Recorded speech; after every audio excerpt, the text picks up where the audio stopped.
Good morning, everyone. We'll call this meeting to order at 9:03 a.m. And I'd like to humbly acknowledge that we live, learn, work, and play on Treaty 8 territory, traditional lands of the Cree and Dene, and unceded territory of the Métis people. If anyone in attendance wishes to address council on any of the agenda items, please register at the Legislative Services desk to my right. You'll have 5 minutes to speak, and please remain seated for questions from council following that. And please remain on topic. You must register prior to the start of that agenda item. Moving into process, members of the public were invited to pre-register by 9 a.m. Tuesday, February 3rd, today, if they wish to speak on any item on today's agenda. Delegations that have been registered to speak are permitted up to 5 minutes to speak and must remain on topic. Council's review and deliberations on the grant allocation recommendations will occur as presentations are heard. The final proposed budget for 2026 will be considered for approval by council on the last budget day, whether it's February 4th, 2026 or later. For those councillors who are joining us virtually, which there are none today, please stay connected during meetings unless you're declaring a pecuniary interest. Any councillors wishing to declare a pecuniary interest or a conflict of interest, please note that you must do so before the start of that item on the agenda, in accordance with the MGA. The budget meetings are held over 3 or 4 day periods, starting each day at 9 a.m. Meeting dates or times may be amended throughout the process to cover all budget matters and will be accommodated during February 3rd and to 4th meeting dates. There'll be no requirement for a February 5th meeting unless there's more time required. Council can recess the meeting and reconvene again on another day. Any change to the public budget timeline will be communicated to the public in advance to the best of our abilities. For everyone's awareness, there will be designated breaks each day, approximately 10:30 a.m., 12 noon to 1 p.m., and 3 p.m. We'll now start presentations from administration on 2026 proposed budget. I'd like to invite Lori Farquharson, Chief Financial Officer, to present the 2026 proposed operating budget, 2027-2028 financial plan.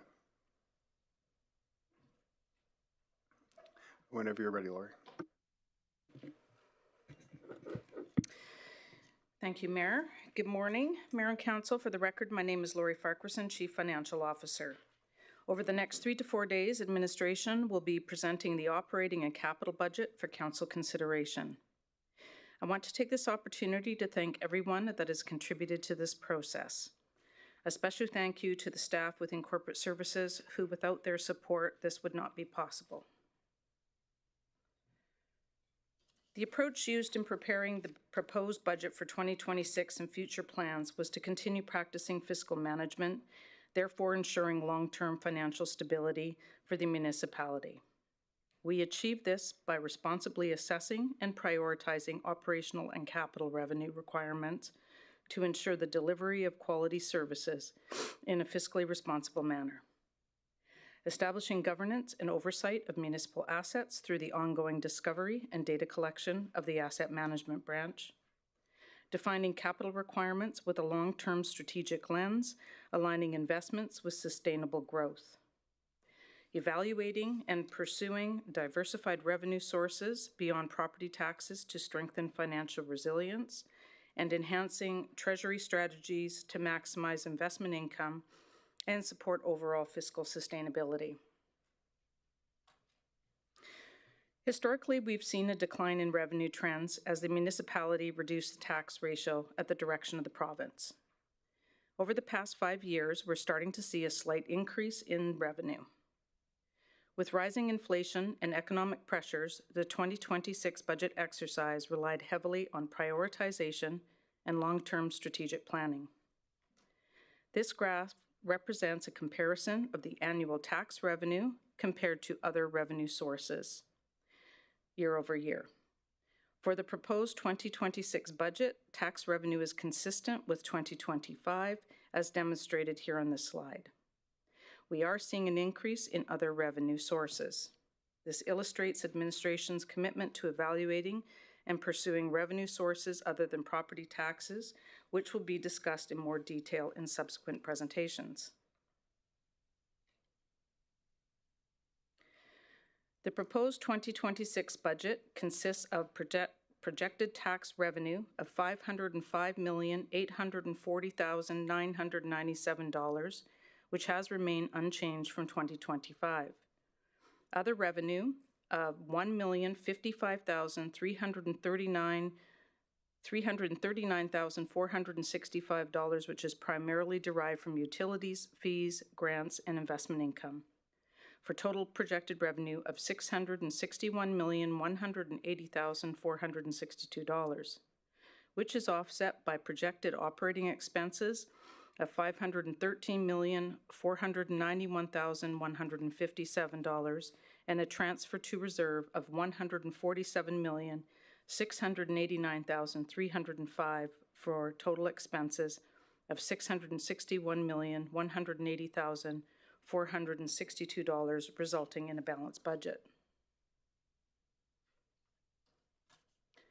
This slide provides an overview of the proposed capital budget, which is presented by sponsored division. Departments will speak to their budget requests for capital projects when we commence the capital budget deliberations later this week. The current approved capital projects to date total $999,684,236, with expenses recorded to the end of September of $690,036,714. For 2026, the funding request for capital totals $128,110,480, with future plans totaling $258,060,169 from 2027 to 2031. Previously approved projects with adjustments to scope or funding will be supported by capital amendment forms, and new projects will be supported by a 2026 capital budget request. This supporting documentation is included in Council's agenda package. Status quo projects are included in the proposed capital request and will be mentioned again during capital deliberations. I would like to add that the evaluation of long-term planning as it relates to asset management is still underway. The organization has thousands of assets valued in excess of $6 billion. We anticipate significant infrastructure investments in subsequent years for the rehabilitation or replacement of these assets. This concludes my opening presentation. I'm happy to take any questions before we proceed.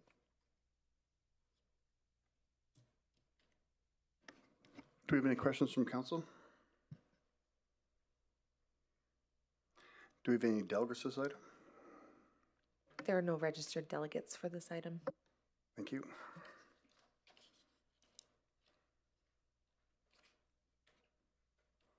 Thanks, Laurie. Moving on to item 3.1, I'd like to invite Fort McMurray Minor Baseball Association to present.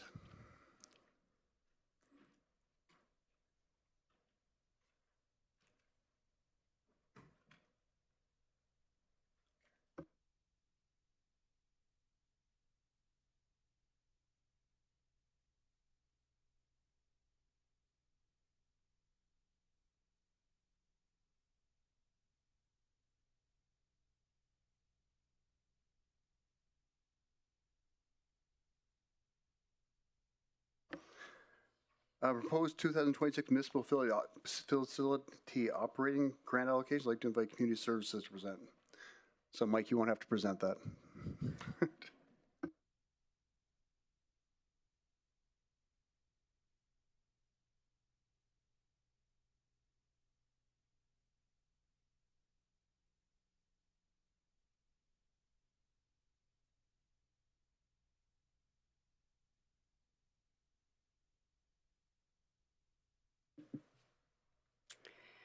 Good morning, Mayor and Council. For the record, my name is Tony Elliott, Director of Community Services, and with me is Janelle Fleury, the Manager of Community Partnerships and Initiatives. We are here this morning to introduce the 2026 proposed budget for the Community Investment Program and the presentations that will follow. This slide gives an overview of the CIP grant streams and the roles and responsibilities of Council, the CIP Approval Committee, and Administration.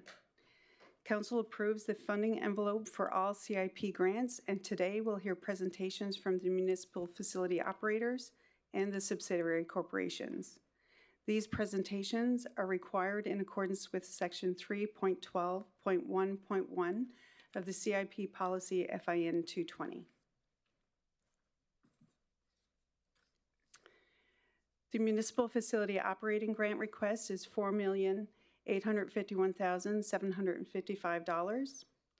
The request for the Municipal Facility Capital Grant is $3,068,087.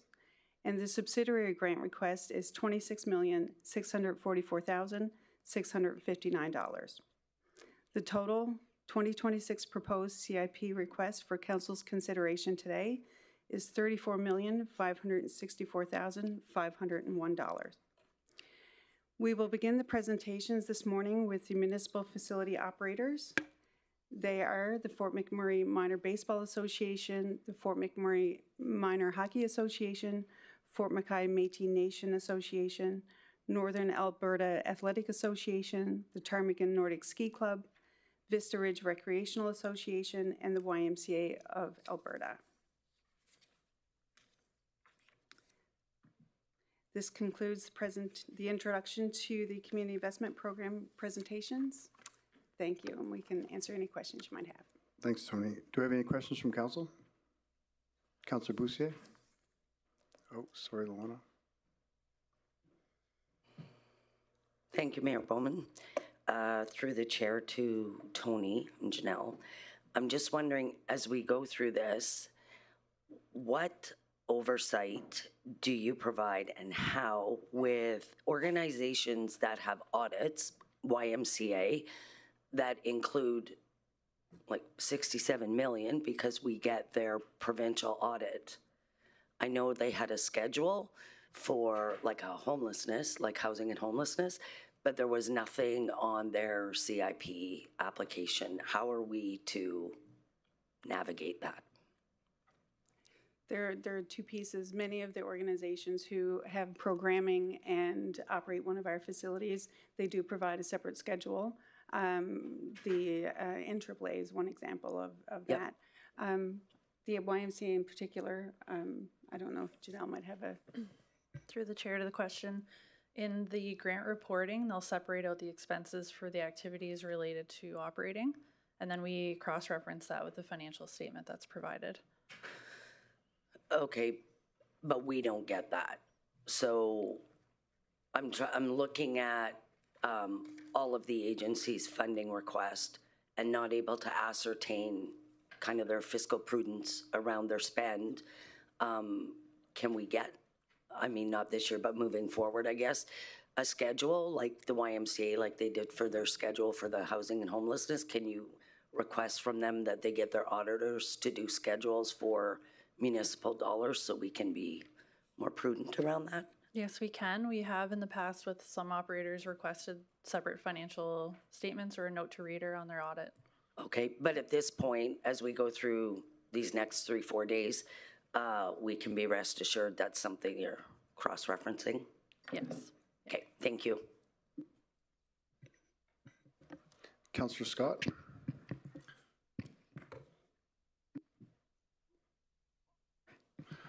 Hi, thanks for that. Some of my colleagues and I had a debate, and I know it's explicit in the policy, but just to confirm, there is no appeal of CIP decisions according to the policy, correct? Through the chair to the question, that's correct. And that's explicit in the policy? Yes. Yeah, and now in the old days, the way it worked is all the groups came to council and everything was done publicly, but maybe you could just share with me what is the public aspect of the CIP decision making right now? So through the chair, council has oversight very specifically, as we do today. You approve the municipal facility operating grants very directly through presentations today, and the subsidiary grants, so that's the municipally owned corporations. You will have a chance to review those as well.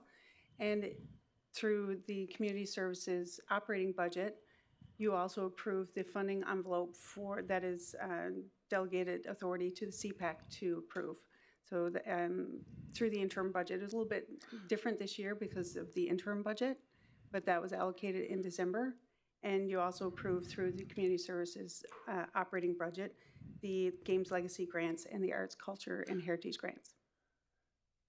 And my understanding is that the groups that come and make an application to the CIP committee, there's a debate that's done in camera. Is the decision made in camera, or is it just the result that you issue? Through the chair to the question, the committee arises out of their closed session to make decisions. Okay. And that's essentially the public aspect of it. Correct. And there is no public participation in any way. Correct. And just going off the top of my head, it was approximately 13 million that was done with. I'm excluding the larger corporations. The 11 million was delegated to the committee. 11 million. Yeah. Thanks very much. Thanks, Councillor Scott. Does Council have any other questions? Councillor Cardinal. Thanks, Mayor. I got a question about what other facilities are able to be operated by the subsidiary grant in the rural communities.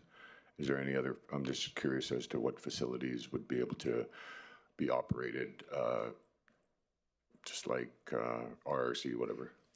So through the chair to the question, the municipal facilities, there's two main models. One where we operate them ourselves, and Fort Chipewyan is a good example where the Indigenous and Rural Relations Department operate those facilities directly. In the rural south and in Fort McMurray specifically, and in Fort McKay, they're operated by third-party nonprofits. Some of them are subsidiary corporations. The RRC is the only subsidiary corporation operating facility, and then the rest are operated by nonprofits that you'll hear from this morning. So is it fair to say that like the rec center in Fort Chipewyan could possibly be run by a not-for-profit in the community or surrounding the region? Perhaps. It's never really been discussed. It's been operating by the Hamlet staff. Okay, thanks. Thanks, Councillor Cardinal. Do you have any other questions from council? I'm not seeing you, so thanks, Tony. Thanks, Janelle.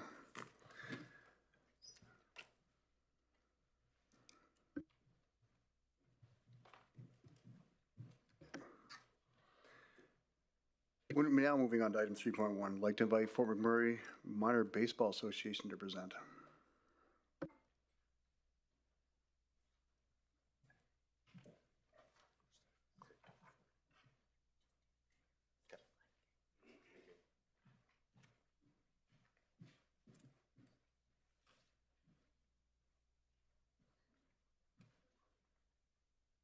Thank you.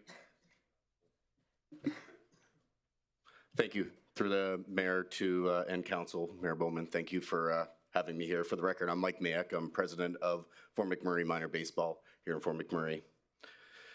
Before I go into the request and move on to the next slides, I would like to go in and provide council, of course, a little bit of an update of where we are currently at within the RMWB. Fort McMurray Minor Baseball, currently we're thriving in full swing. Last year we had over 850 players participating in minor baseball, which is from ages 4 years old up to 18 years old. This includes our grassroots league, along with our Challenger Baseball program that runs every Monday night. I welcome Mayor and Council all out to that. Our competitive streams are running from 11U up to our 18U, total 11 teams and through 2025. Last year we competed in the Bagel, which is the Baseball Alberta Girls League. And happy to say that our 12U and 14U groups both came home with their provincials from this last year. So congratulations to them. Our opening ceremonies is coming up May 4th. I welcome again Mayor and Council to come on out to that at Ron Morgan Park. And at a provincial and national level, yearly hosting multiple competitive events through Baseball Alberta. Since 2016, we've hosted 7 national events in Fort McMurray and brought thousands of people to each event. This year, again, we are honored to host the 2026 18U Nationals here in Fort McMurray. I hope everyone can come out. With this year, in the last 10 years, we've hosted 8 national events in Fort McMurray representing each province that came to our community. I would like to thank Greg from RRC Wood Buffalo, along with Jody and the team, and the RMWB and numerous community partners that supported us throughout all these years. And we're not done yet, because we're going to hit a grand slam. Baseball Canada just awarded the 2028 and 2029 19U Women's Nationals to come to Fort McMurray. Along with that, we've also been awarded the 2030 and 2031 18U Nationals. This excitement grows as baseball in our community. On community investment, again, it strengthens even more with people visiting our hotels, restaurants, and amenities in town. Last year, reports came in that multi-millions of dollars came into this community, which is great for our community and for baseball as a whole. Baseball is now in our community 365 days a week. 365 days a year. Currently, our winter ball programs are running in the off-season, along with high performance, as we get ready then to hit the fields, of course, in May. Through the month of February, we're touring all elementary schools, approximately about a dozen right now on the list, where we're engaging with the students and basically replacing their phys ed classes to build more baseball in the community. As the snow starts to melt, we're now in full swing in the season and get ready for the fields, which brings me to my presentation.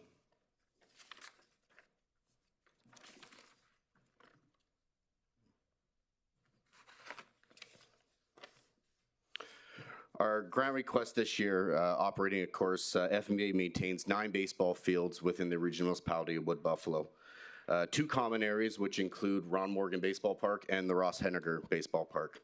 Within those fields includes, of course, as you see on the screen, the St. Gabriel Baseball School Field, along with Westview School Park, Ross Henniger Baseball Park in the common area, along with Ron Morgan, which has 4 baseball fields in that area for our T-ball up to our 15U groups.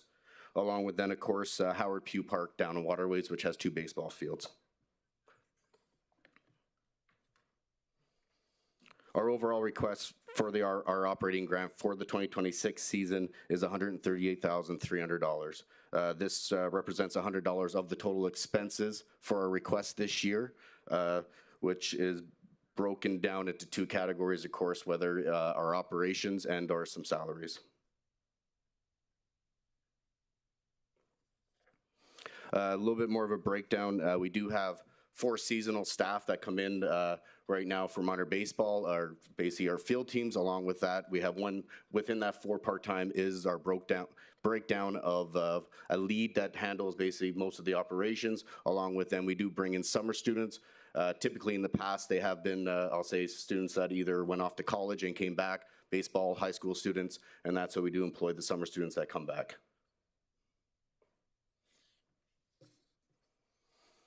In summary, Fort McMurray Minor Baseball uses the full operating grant for funding towards hiring our seasonal staff, our regular maintenance and maintaining the following fields again in Fort McMurray, which include the 4 baseball fields at Ron Morgan, including the common area, along with Westview Baseball Park, St. Gabe's, Ross Henniger Baseball Park, along with, of course, the 2 fields at Howard Pugh.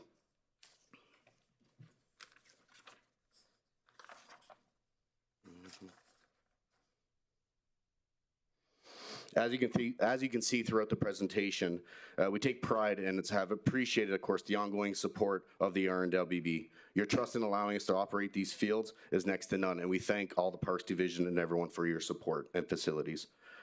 I do want to say thank you to Janelle and, of course, the CIP team for the continuous support throughout the year, along with the application process to where we are here today. Because of this partnership, baseball continues to grow and be strong in our community. It brings people together, usually includes a ballpark, hot dog, and it helps grow the game here home while carrying Fort McMurray onto a national stage. I thank you for the opportunity to speak today. This concludes my presentation, if there's any questions. Thanks, Mike. I want to thank first for myself and all of council, everything that the Fort McMurray Minor Baseball Association and yourself do. I think I've been to every championship in the last 4 years, and it's well attended. Everybody's having fun, and it brings a lot of people to the community. So thank you for everything you do. We have some questions from council. Councilor Cardinal. Thanks, Mayor. Thanks for your presentation. Looks like you're a busy man, and great job. I guess I'm curious. I'm curious about how many athletes you service and are coach. Like how many? So in our whole association right now, we have approximately 850 players we're in last year. Thank you for that. That includes all levels. I guess my next question would be, how much do you guys coordinate with the rural communities? So actually last fall, we did do a visit in partnership with the RRC where we're up actually at Fort Chipewyan. We ran a baseball camp where Mr. Fraser actually was up there as well. I feel that you mean that it was very great engagement when we were up there last fall. And again, look forward to Council Cardinal to do more baseball camp outreach. Next week, we are actually out at Fort McKay. We've engaged with the school out there. And we're actually doing a camp clinic out there actually in the school, again, replacing their phys ed classes for 2 days next week. Is that a part of your budget, or is it just an additional cost that you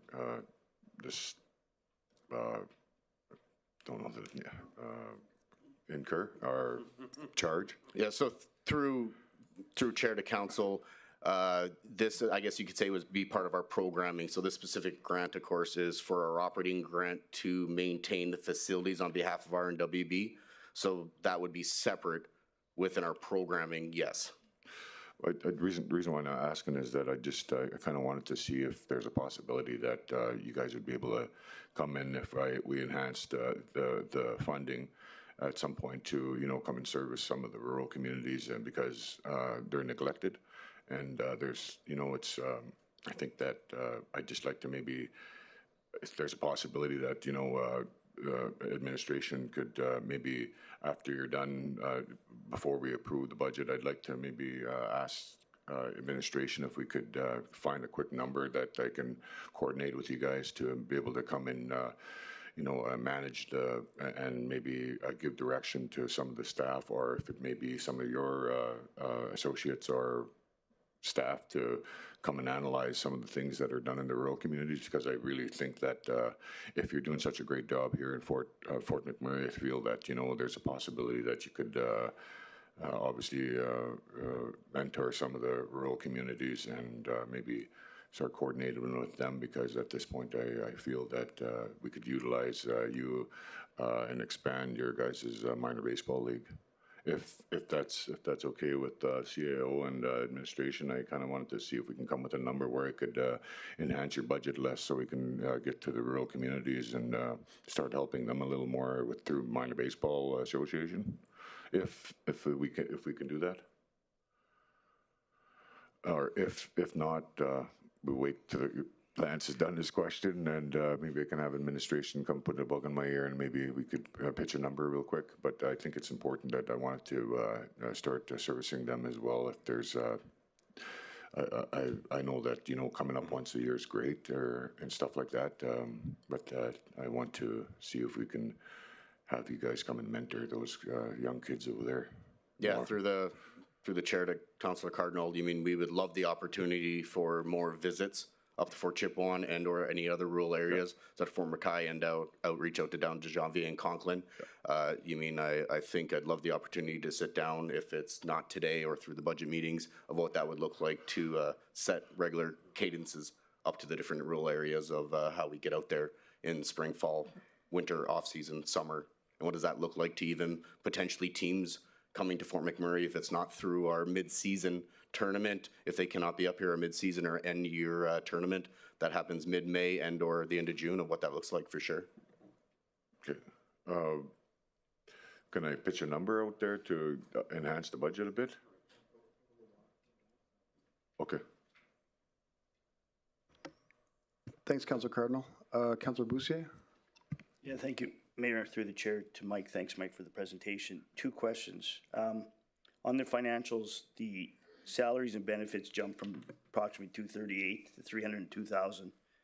Is that just additional staff, or is that taken on the dimes at Howard Pugh? Or I actually don't know when you took those over, but Through the chair to Councillor, that is actually our, sorry, I'm trying to go through, you're on, I'm on your financial statements from MMP 2024 year end. so our actual operating, I guess, budget, you mean only, there was a slight increase of the 5,300 on the operating grant. Everything else within the financials is our regular programming outside of the operating grant. Sorry, Mike, maybe the question. The salaries and benefits jumped from 238 in 2023 to 302. So was that just, you hired additional staff? That is part of our programming, yes. Part of our technical directors, yes. Okay. And then you mentioned about hosting all these events. What's the cost to host these events? There's a fee to pay to host, correct? Correct. So in partnership with RRC, Wood Buffalo, there are some grants that are applied for along with community sponsors, along with, I believe the RMWB also has a support there as well with RRC Wood Buffalo that helps offset some costs for the events that we host. But what do the fees run from? Are they like 50,000, 100, 200 to host, or is that a question for Walsh when he comes up later? Maybe a question for maybe if Greg would take that one for me, but yeah. Okay, thank you. Appreciate it. Yeah. Thanks, Councillor Bussier. Councillor Vardy? Thank you. Thanks, Mike, for the presentation. Just want to start off, my son started baseball last year, and he's 7, and it was a fantastic experience for him and for me as a parent. You guys do a wonderful job at maintaining the parks that you have. My question is similar to Councillor Bussier's, but around growth. So you had mentioned that there's a lot of championships coming forward, and I imagine that would lead to having more kids in the sport. What does growth look like for your association, or growth in terms of infrastructure needs? So you mean that's, I guess, one that we continuously look at and try to think of? You mean of as numbers continue to potentially rise, you mean, and don't get me wrong, with the Blue Jays, you mean run last year, we're probably about to see that uptick coming in this year as well. You mean working with the Parks Division, they do well because we do, outside of the parks that we do operate, we do use all the school fields as well. So a lot of our grassroots baseball does happen on those school fields. So working closely with them. So when I feel what does growth look like, you mean continually, I think right now is continuous engagement with the RMWB staff and parks and facilities to see what fields are available, and not necessarily just at a grassroots level. Is we're seeing more and more growth coming up through grassroots into that 11U, 13U. So I think as times change and different technology, I'll say, within different bats and different equipment that the kids use, that for sure it's something that we're gonna have to look at those middle ages of, you mean, what those fields and infrastructure looks like from even into maybe an off-season area to different groups. So you mean, we see growth coming, and I think it's gonna continue to come, and I'm of course prepared to sit down with Mayor and Council and have those conversations of what does that look like in 3 to 4 to 5 years from now as we continue to see different things happen in our community. Thank you. Yeah, please keep us in those conversations. We're talking about asset management, and if it's something that we're looking for in the 3 to 5, we want to make sure that we have it a part of our plan. Great job. Thank you. Thank you. Thank you, Councillor Vardy. And Director Elliott, you have to address Councillor Cardinal's request. Through the chair to Councillor Cardinal's question about baseball programming. The grants before you today are very specific about the operations of the municipal facilities. And the programming requests for rural communities is not necessarily a part of this grant program. We try to keep them very separate. There could be an opportunity, and I can speak with my colleague maybe during break, to have some funds added to the Indigenous and Rural Relations Department for sport programming or recreation programming in all rural hamlets from all sport and recreation organizations. Could be an opportunity that we can speak to for the operating budget overall, rather than a grant to a specific organization.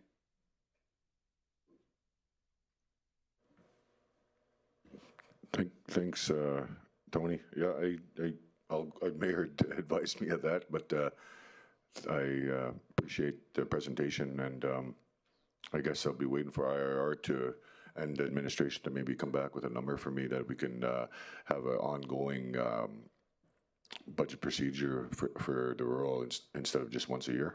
Thanks. Thanks, Director Elliott, and thanks, Councillor Cardinal. Councillor Bussier.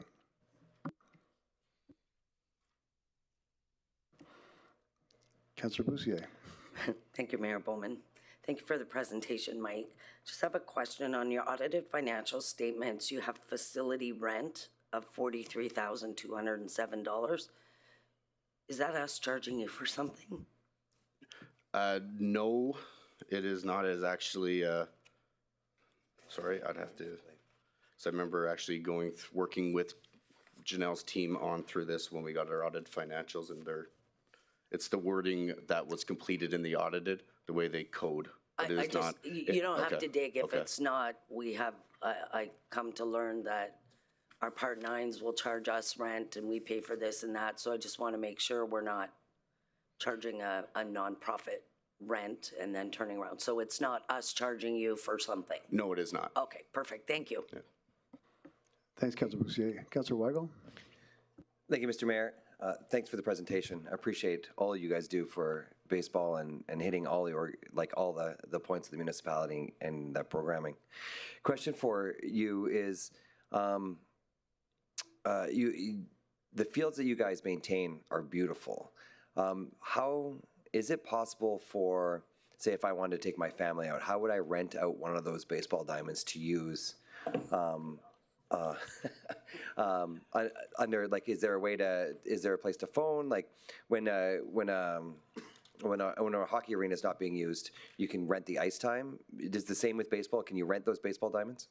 So through the chair to Council Wiggle, yes, you can. So we do have signage that's posted at the different gates of the various facilities. Along with then, yes, they can just reach out to inquiries or minor baseball email, and or there's a phone number on there as well, where they normally typically reach out and work through our administrative, and yes, they can use the fields. Awesome.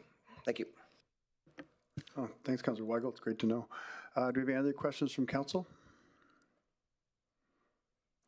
I'm not seeing any. Can I have someone make a move into consideration for the grant request? Can I have someone make that motion?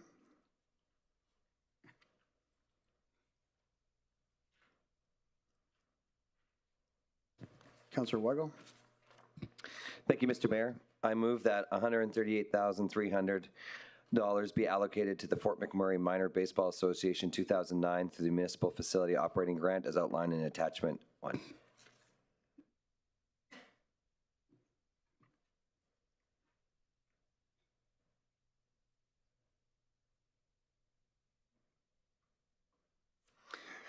Thanks, Councillor Weigel, and thanks for the second, Councillor Van Castian. Does Council have any other debate, discussions, or comments? I'm not seeing any, so I'll call for a vote.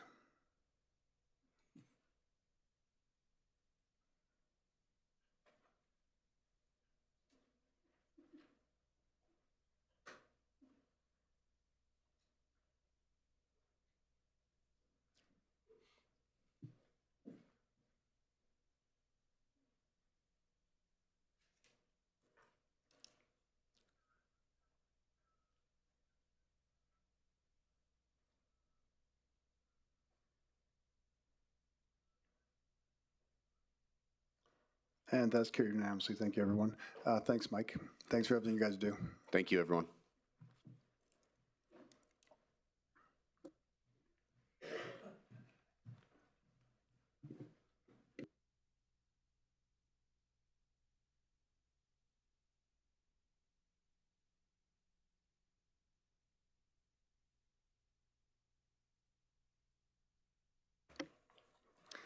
Moving on to item 3.2, I'd like to invite Fort McMurray Minor Hockey Association to present, please.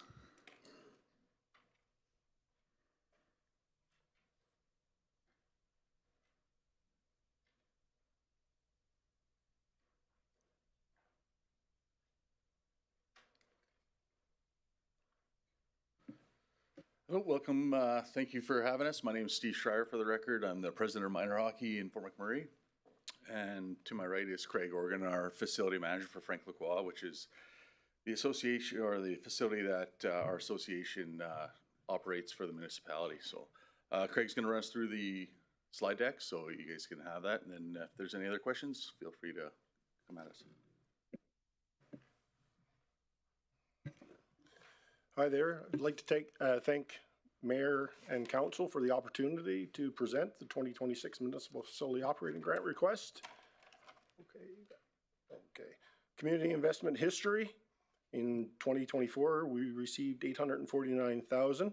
We did reimburse back $65,000 of that this year. In 2025, we received $750,500. We do have a projected loss in 2025 of approximately $32,000. And in 2026, we're asking for $797,500. Our 2026 grant request has increased due to a budget projection, which includes a 5% increase in operating expenses. And the 2026 grant request, revenue and projected revenue, $629,000.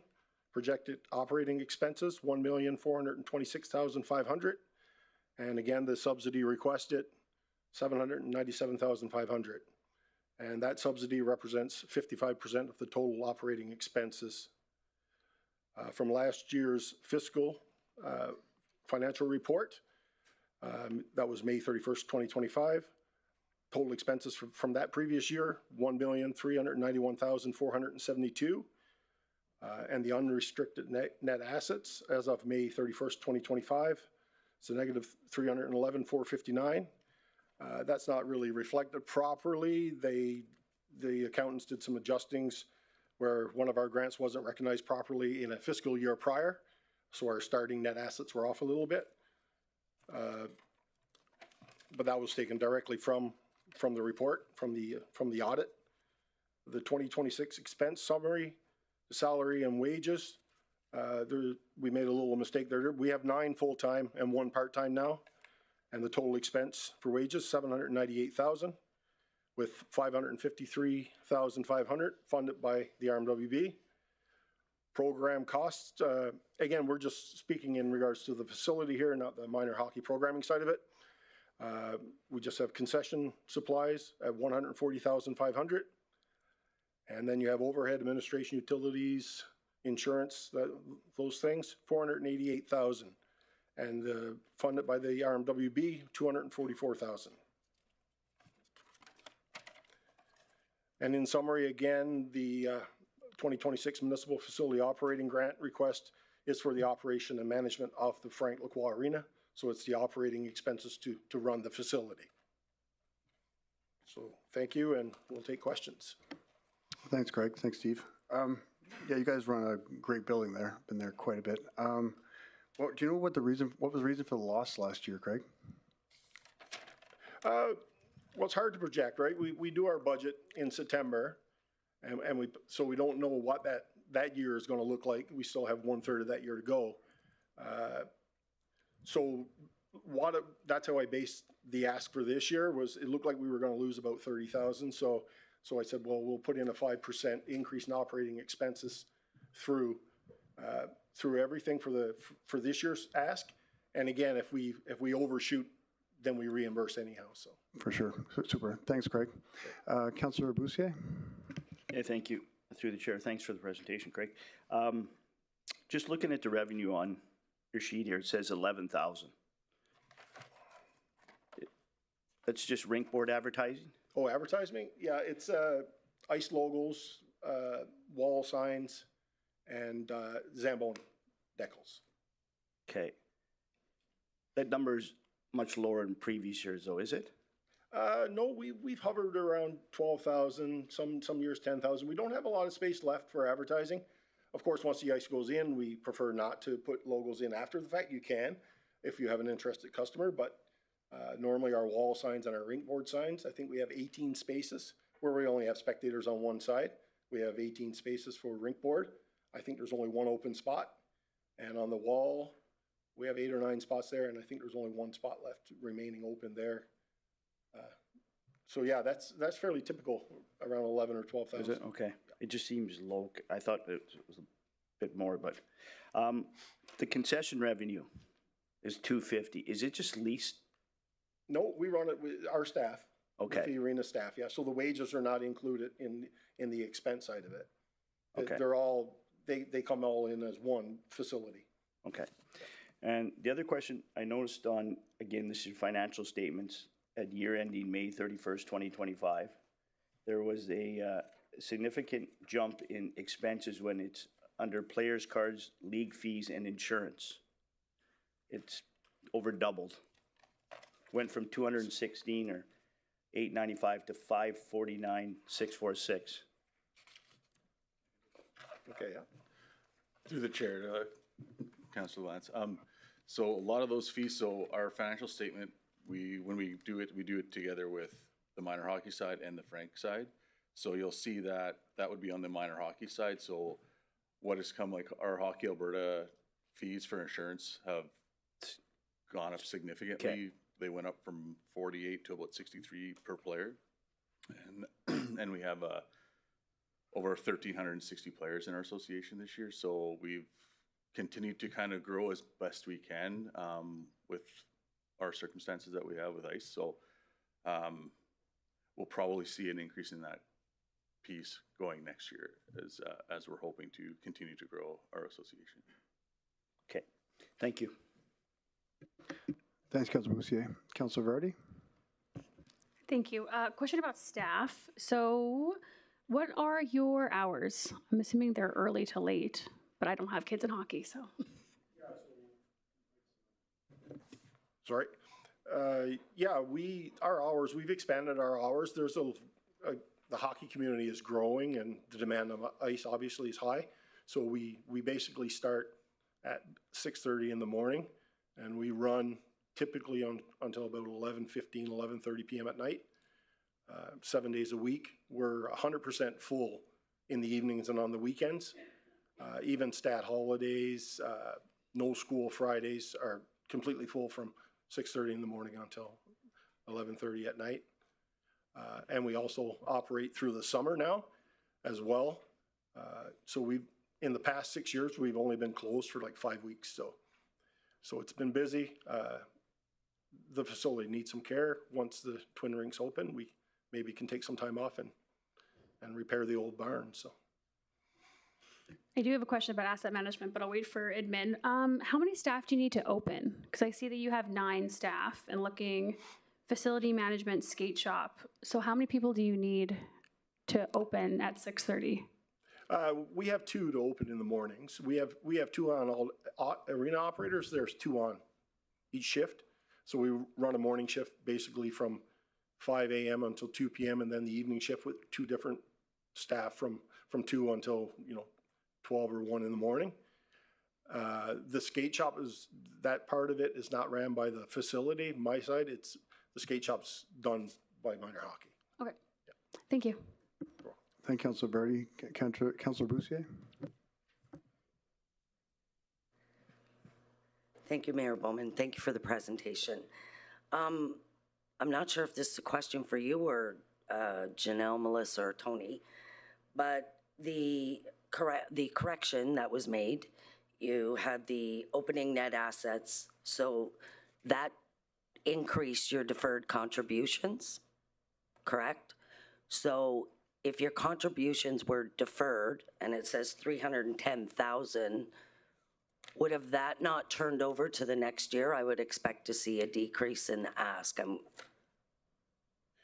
Yeah, I'm not sure how that got, like the accounting side, how that got deferred and why that amount changed. The way I look at our financial position is based on how much, what the assets are at the end of the year, at the end of the calendar year, which is what the municipality usually reports on.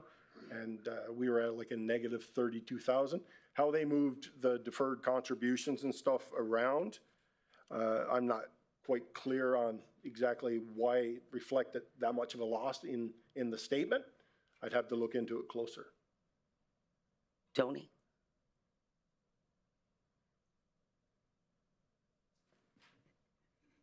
Through the chair, I'm going to defer the accounting question to our accountant, Melissa. Melissa.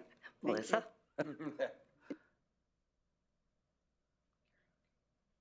Right, yeah. Thank you. So their negative net assets, it's a error based on their financial treatment. Based on the operating agreement we have with the organization, if they have a surplus in the year, the surplus will be repaid to us. If they have a deficit for the year, the deficit will be added to the future year request. Oh, okay. Thank you. Thanks, Councilor Boussier. Does council have any other questions? I'm not seeing any, so thank you, gentlemen. Can I have someone make the motion? Councilor Weigel. Thank you, Mr. Mayor. Thank you, Mr. Mayor. I move that $797,500 be allocated to the Fort McMurray Minor Hockey 1981 Association through the Municipal Facility Operating Grant as outlined in Attachment 1.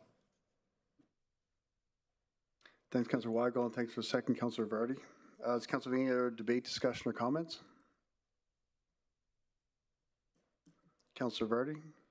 Thank you. One question for administration. So when we have a secondary party operating our facilities, what does that do in terms of our infrastructure asset management? Who's responsible for making sure that we're tracking what it is that needs to be replaced? And what is that system that goes back and forth?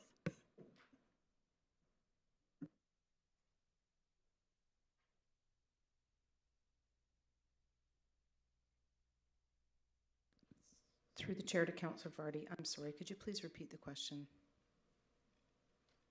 Thank you. When we have a nonprofit operating one of our facilities, my question is if there's repairs that need to be made, what is the system? Does it come here through either their capital or their CIP request?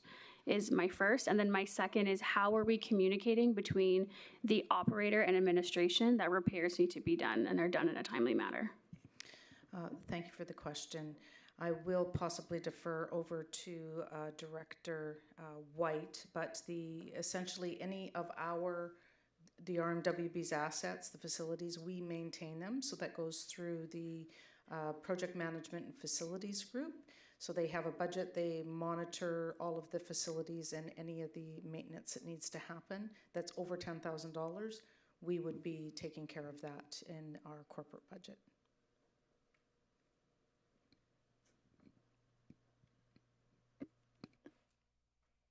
Through the chair, that's correct.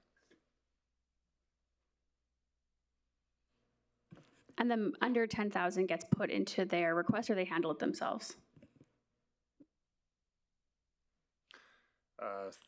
Through the chair to the question, that's correct. They would carry that in their operating to take care of that $10,000 items.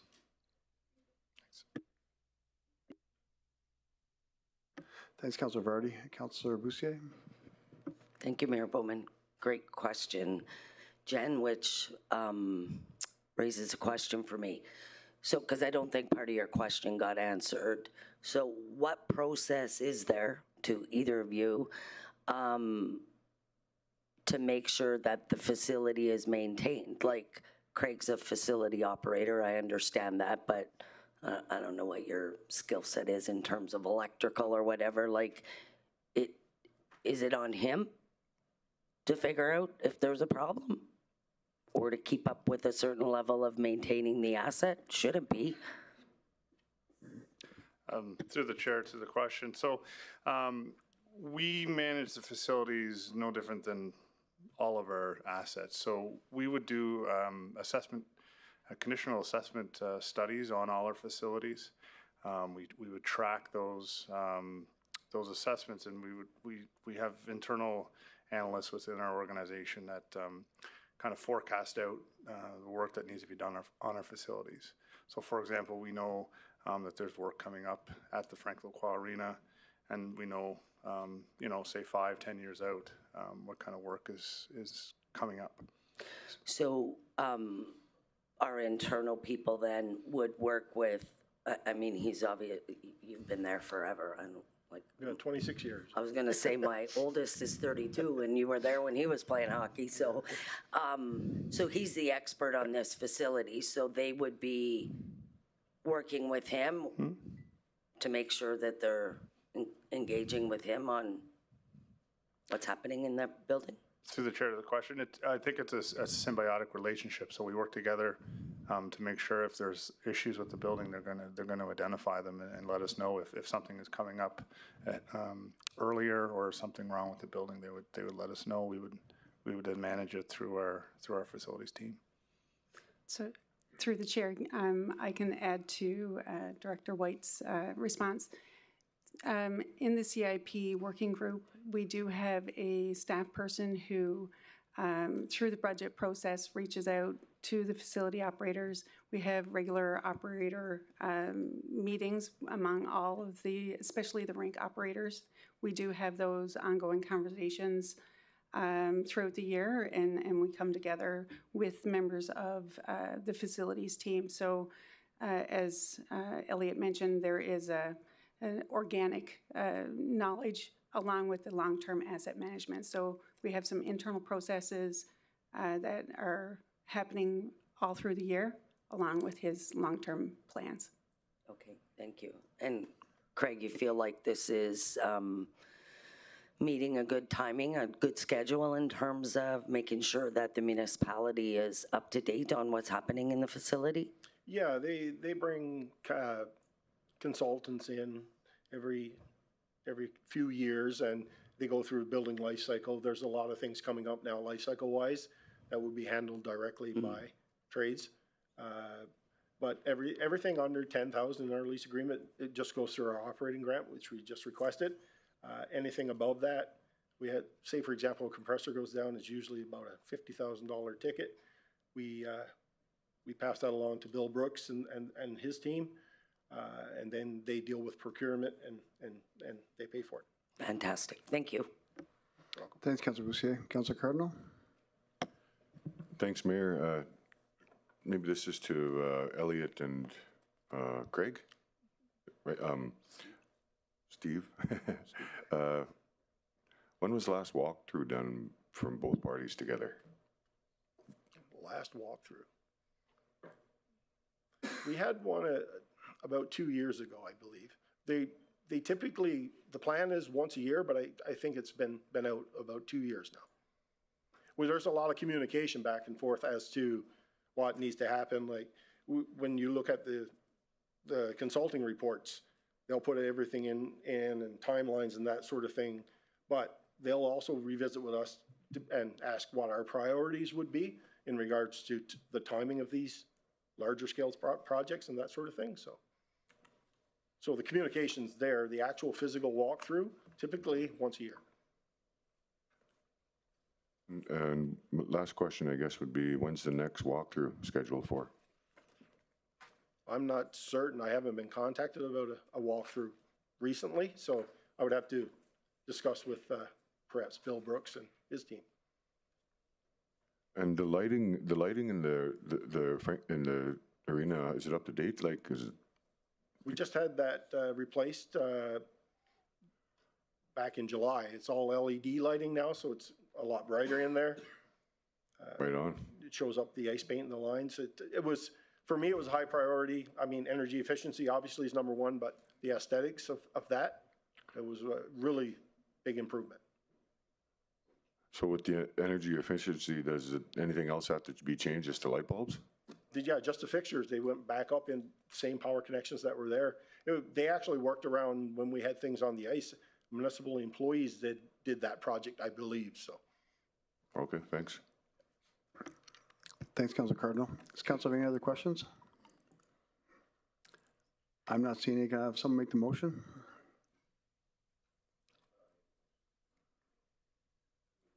Oh, sorry. And we'll call for a vote.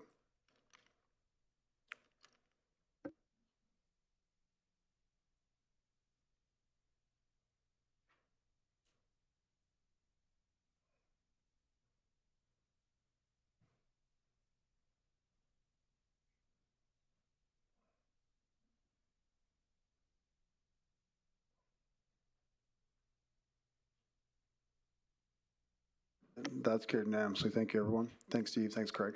Thank you.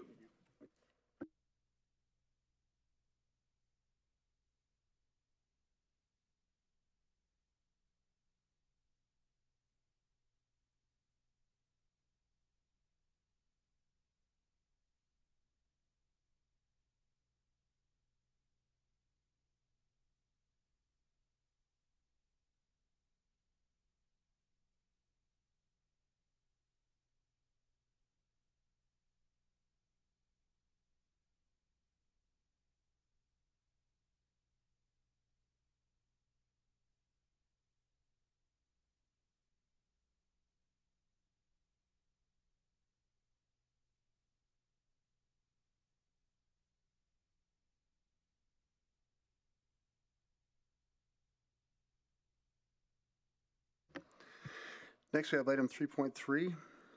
I'd like to invite Fort McMurray Métis Nation Association to present, and I believe they're joining us online. Sure, Fort McKay Métis Nation. Good morning.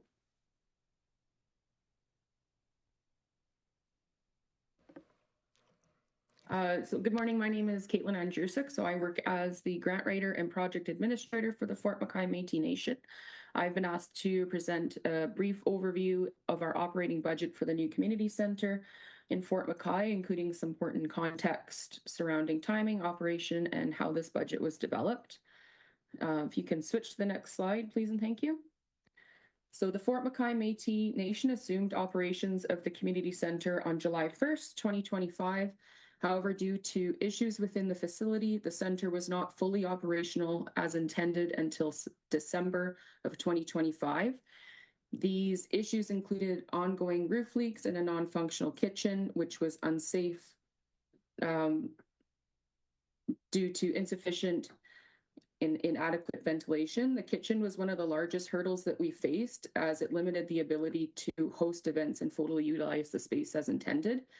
Because of these issues, the community center was not fully operational, and the Fort McKay were unable to use it for the capacity until that time. When the Fort McKay created this initial 2025 operational budget, it was developed only to cover the remaining 6 months of the year and included higher upfront costs required to make the center functional, such as essential kitchen equipment and operational setup items. So the budget for the 2026 operational grant was created only 1 month later, and at the time there was little to no true operational understanding or context or historical data available to inform what a full year of operations would realistically cost. This year we're requesting $400,000, and previously we requested the $340,000 based on those 6 months. If we can switch to the next slide, please. The 2026 grant request was created in partnership with the RMWB, and the process was fully transparent throughout. The community center is intended to be operated by the Fort McKay Nation at zero cost in accordance with the operating grant agreement between Fort McKay Métis and the RMWB. The projected $17,000 in revenue is based on the rental of the community center at fair market value. This estimate is intentionally conservative and assumes a minimum of 1 booking per week, as well as limited equipment rentals. The projected revenue is meant to help offset operational costs, but it does not replace the need for stable operational funding. I can't speak fully to the financial information provided in the statement, so I've been asked to say if you have any requests related to the fiscal year end and things like that, if we can direct it towards Steve Janney, our executive director, and our financial controllers, that would be the best part of that. So I apologize that I can't give as much context on that. If we can switch to the next slide, please, and thank you. So the expense summary listed here represents the salaries and wages for the staff required to operate the community center. This includes staff from Raf Mariano's department, which is responsible for the day-to-day operations and oversight of the facility, as well as staff from Deanna Samard's department, who runs the community services. Her staff includes help with booking, scheduling, and administration coordination. These costs reflect the actual staff time and capacity required to ensure the community center operates safely, efficiently, and in compliance with reporting and accountability requirements. And just to specify that the 2 full-time salary and wages, that is a breakdown of Ralph's department, Deanna's department, and includes support staff as well. The overhead and administration, utilities and insurance, we have gone over with RMWB with Janelle's team line per line. We did provide a very detailed budget breakdown as well. So if there are any questions in terms of specific items, we ask that you can refer to that. And slide 4, please. So the overhead costs included in the budget were developed based on the direct conversations with RMWB and informed estimates related to utilities, insurance, and facility-related expenses. Again, these were our best estimate costs that we could kind of decipher based on only half a year of operations and not having the facility be where it needed to be for rentals and things like that.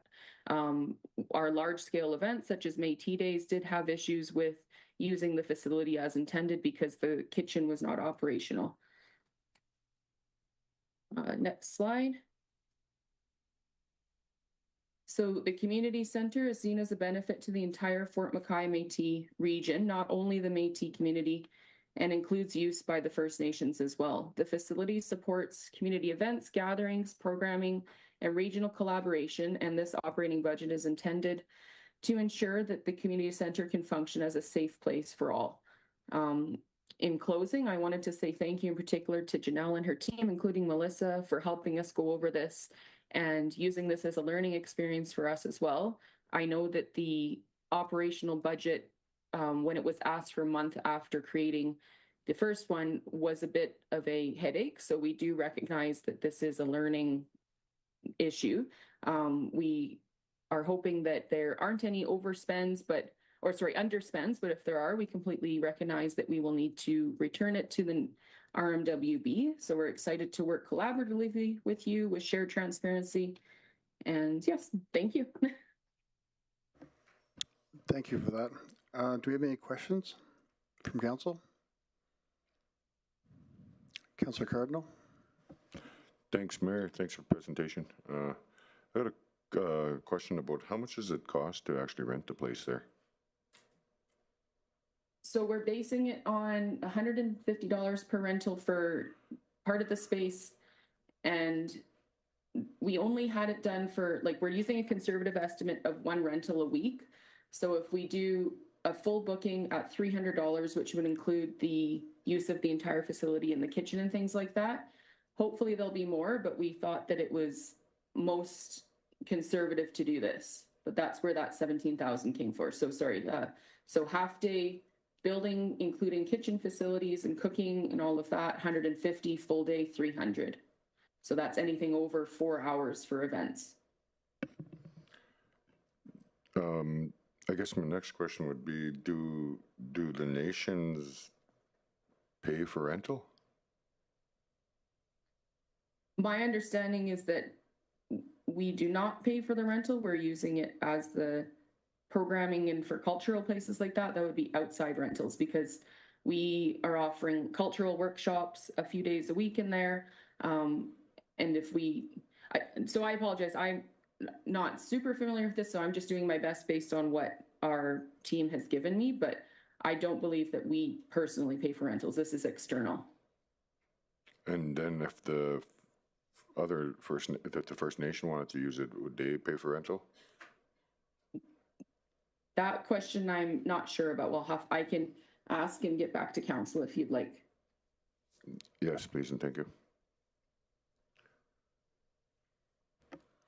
Thanks, I guess one more question I had was, do you have allocations for the positions of the employees, or is it just contracted out? Yeah, so we can say, so safety and security portion of the salary would be 50,000. We have admin staff at $25 an hour for 8 hours a day for 52 weeks. That's 52,000. Maintenance staff, they're going to help with the day-to-day operations, making sure things are safe and functional, 50,000. General contracting, 100,000. Hopefully that gives a better idea. So it is a mixture of different ones. So yes. And I know that there's no funeral services in the community. Do they just get to use the facility for free when it comes through as a community morning period? That specific question I'm not sure about, but I can ask and get back to you. Thank you. Thanks, Councillor Cardinal. Councillor Bussier? Thank you, Mayor Bowman. I'm sorry if I missed it. I was having a bit of a struggle following. The $340,000 that you got for 2025, but you were delayed in opening. So did you say that some of that money went to fixed assets, like kitchen? Is that? Yes. Yes, so it was to make the function, the community center was not completely functional until December 2025. That's when the final inspection was done to make sure that the kitchen was safe and compliant. So that was what I was trying to specify there. In terms of the fixed assets, yes, there were items that were gone over with Janelle and her team, including items like toasters for the community center, for the kitchen, silverware for the community center.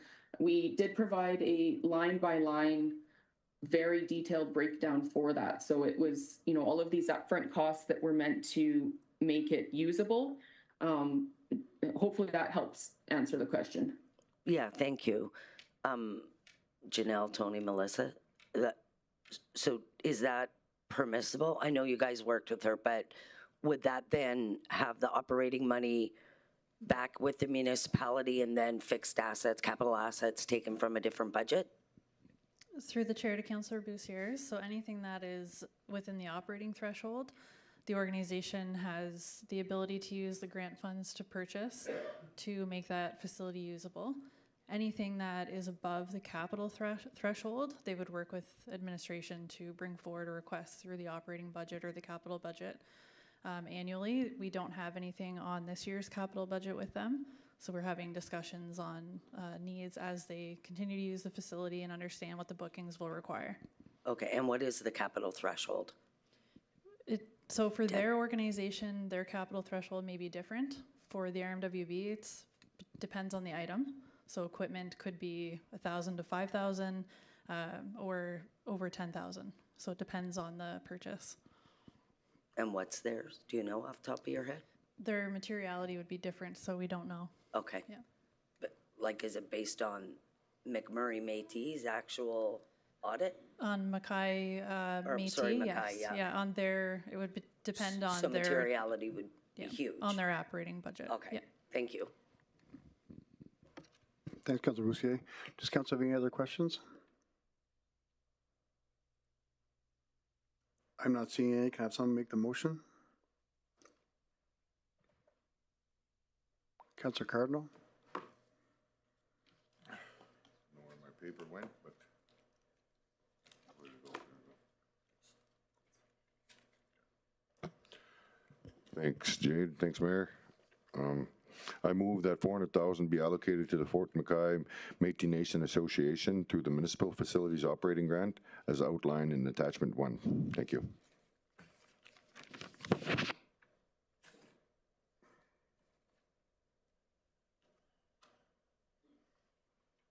Thanks, Councilor Cardinal. Thanks for the second, Councilor Bussières. Does Council have any other debate, discussion, or comments?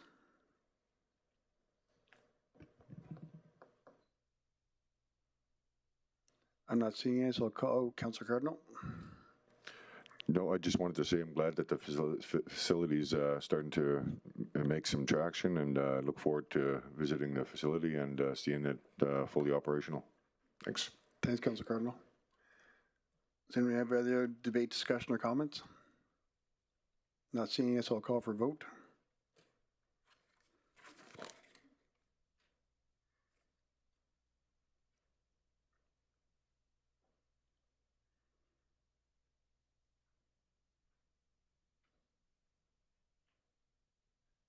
And that's carried unanimously. Thank you, everyone. Mayor Bowman, if I may add a quick comment, I just got a confirmation from Steve Janney, the executive director. All funerals would be free, Councillor Cardinal, and the First Nations business has not paid a rental fee for utilization of the community center. So hopefully that helps answer those couple questions that you had. Perfect. Thank you. Thank you very much. Have a great day. You too. And moving on to item 3.4, I'd like to invite Northern Alberta Athletic Association to present, please.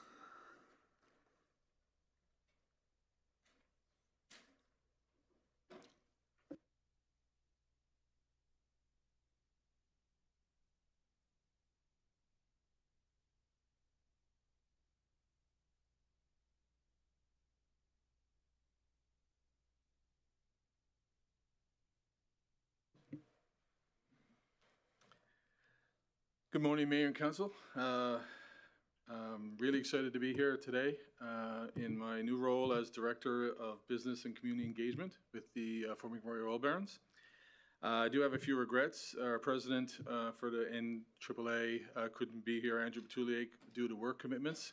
And also our Director of Operations, Terry Connors, couldn't be here because of a medical leave. But Terry is online, and he's adamantly connected to my cell phone to text me any answers that I can't give due to my newness in the organization. I do want to do a quick thanks to Terry and our bookkeeper, Rena Miller, for putting together the numbers for our grant ask. For those councillor members that may not be fully aware of the Northern Alberta Athletic Association, there's basically two pillars. The first pillar is the facility itself, and the second pillar is the Oil Barons hockey team. This grant request is specifically for the facility. They're completely separate, even to the point of they have two completely separate budgets, just for background. Our request this year is a little over $1 million, $1,052,000. You'll note that this is a decrease from our request last year, and this is due to revenue from advertising signs and savings in wages. There's additional savings from the utilities of the ice plant and similar to minor hockey installation of LED lighting.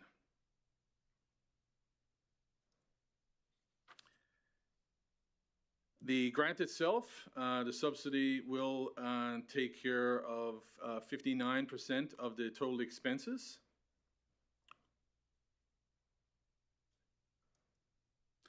And just to make note of, in terms of where the subsidy will go, it'll fund about a quarter, 25% of the salaries and wages, and 100% of the overhead, administration, utilities, insurance, etc. And that is nice and quick. Open to any questions that I can personally ask, or I can get the answer for via technology. Thanks, Jonathan. Councillor Boussier. Thank you, Mayor Bowman. First, my question is to administration. Is this grant stream, does it have the same criteria in terms of unrestricted net assets exceeding operational expenses, deeming someone ineligible? Yes, Melissa? Okay. Sorry. Through the chair to Councillor Boussier's, yes. However, they have exceptions to other applicants. So there are exceptions for municipal facility operators that other applicants don't have. For example, other applicants have to secure 25% of the funding. Municipal facility operators do not, because they're operating the facility on behalf of the RMWB. So the example we often use is we don't want them doing bottle drives to run a municipal facility. So in the case of this organization, they have extremely high unrestricted net assets. I think they're about 300,000 off. Is that going to impact them if they exceed their operating expenses? Through the chair to the question, yes, I'll pass it to Melissa. Yes, for nonprofit organizations running for the municipal facilities, they do have the same criteria that unrestricted net assets has to be less than their total operating expenses. So for this case, if the NAAA's unrestricted net assets do exceed their annual operating costs, they will be not eligible under the policy. Okay, thank you. So my question to you, because I notice you have a lot of new board members, do you have a plan for your unrestricted net assets? Well, I guess more to the point, I just want to bring it to your attention. If you have a plan, you may want to have a conversation with your auditor and restrict those assets, or you'll find yourself ineligible. You're on the board too. So you don't get yourself in a, if there's a plan for it. Right, that's fair. And I'll Yeah. bring that message back to Terry. Okay, thank you. Thanks, Councillor Bussier. Councillor Scott? Hi, I didn't notice it in here, but I know it's quite a few, but how many people would you say the facility approximately serves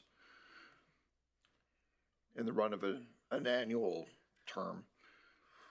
Ooh, that's a great Is it question. fair to say it's thousands? Oh, very much. I would say Probably a lot more than tens, thousands. even could get to hundreds of thousands. If you mean for the whole year? Yeah. Yeah, it's pretty substantial. Yeah, this is a significant, is it fair to say this is a significant facility in this community? Yeah, I would say outside of McDonald Island, it's probably the most used sport facility that we have. Thanks. Thank you. Thanks, Councillor Scott. Does council have any other questions? Councillor Bussier?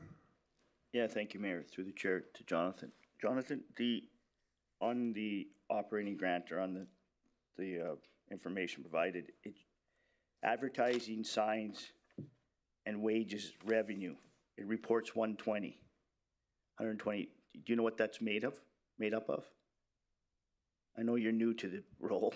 Yeah, I would make, not getting the text yet, so I'm making the from past experiences, the revenue brought in from ICE logos, boards, sponsorships, advertising around the arena, all of those parts would have brought that revenue in, which helped drive our ask to be a little bit lower this year. Okay, and that would include the boxes? I would imagine, yeah. Anything to that extent around advertising. And I think there might have been some saving in wages as well, but I don't know the particulars of that. Okay, thank you. Yep. Thank you, Councillor Bussier. Do you have any other questions for the presenter? I'm not seeing any, Jonathan. Have someone make the motion? Councillor Scott? So moved.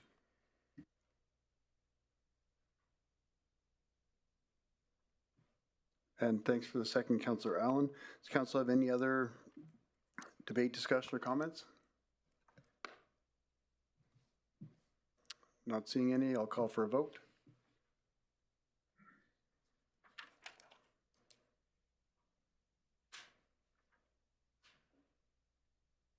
And that's carried unanimously. Thank you, Jonathan. Perfect, thank you, appreciate it. And right now we'll take, as it's 10:26, we'll take a 10-minute break of council. Be back.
Welcome back, everyone. Moving on to item number 3.5, I'd like to invite Ptarmigan Nordic Ski Club to present.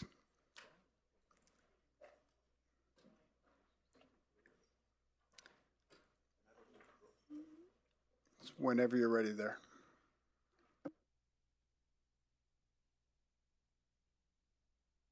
Good morning to the Mayor and Council. Thank you very much for having us here today.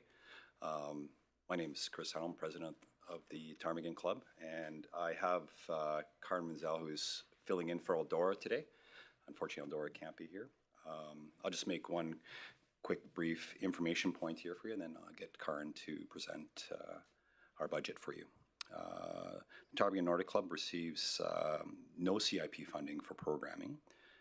The CIP grant is used for the maintenance of the Doug Barnes cabin, which is a municipality asset, and for the maintenance of the equipment to use grooming for the 35 kilometers of cross-country ski trails located in the Birchwood Trail system.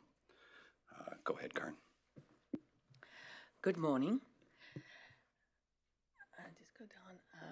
So our request for this year is $157,680. That is a 2.4 increase from our 2025 grant.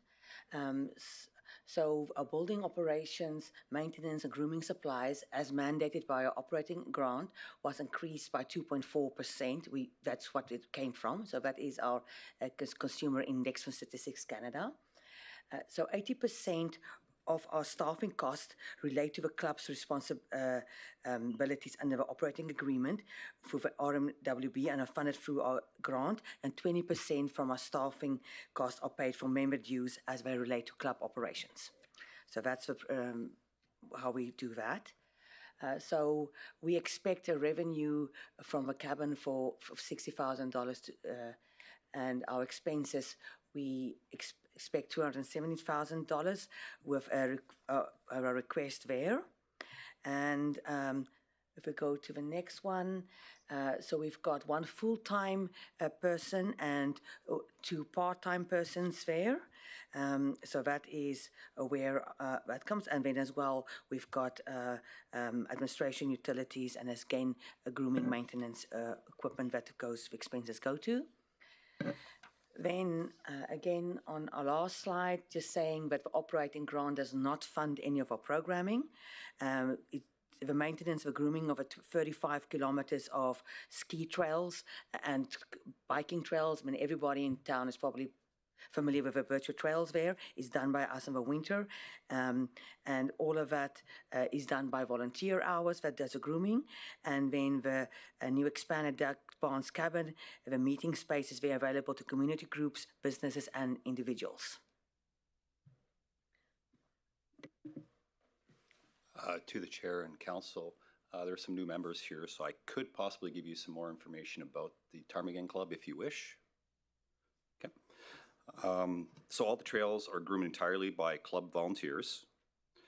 There are multiple community groups utilizing the Doug Barnes cabin, including the Athabasca Trial Council, the Autism Society, Wood Buffalo Housing, Fort McMurray Curling, McMurray Métis, Wood Buffalo Leadership, and we also have a number of other agencies and groups that utilize it. All club program needs are funded by and through membership dues, ski rentals, donations, and casinos. Some of the highlights from the club 2024 season. Club has expanded programming offering into biathlon with the support of Biathlon Alberta. All club coaches from bunnies to development are volunteers. The club will send a contingency of 7 biathlon to compete in the 2026 Alberta Winter Games in Cold Lake, Bonnyville. That will be held in February 2026. These youth will represent Zone 7. The club will send a contingency of 4 youth to represent Wood Buffalo region at the 2026 Arctic Winter Games in Whitehorse, which is in March 2026. We also do have an event tonight at the Oil Sands Center where we'll have some additional news for our group, some exciting stuff. Membership stats, 2023-2024, we had 257 members. In 2024-25, we had 222 members. Number of grooming hours in 2023-24 season, we had 117 hours. And 2024-2025 season, we had 212 hours.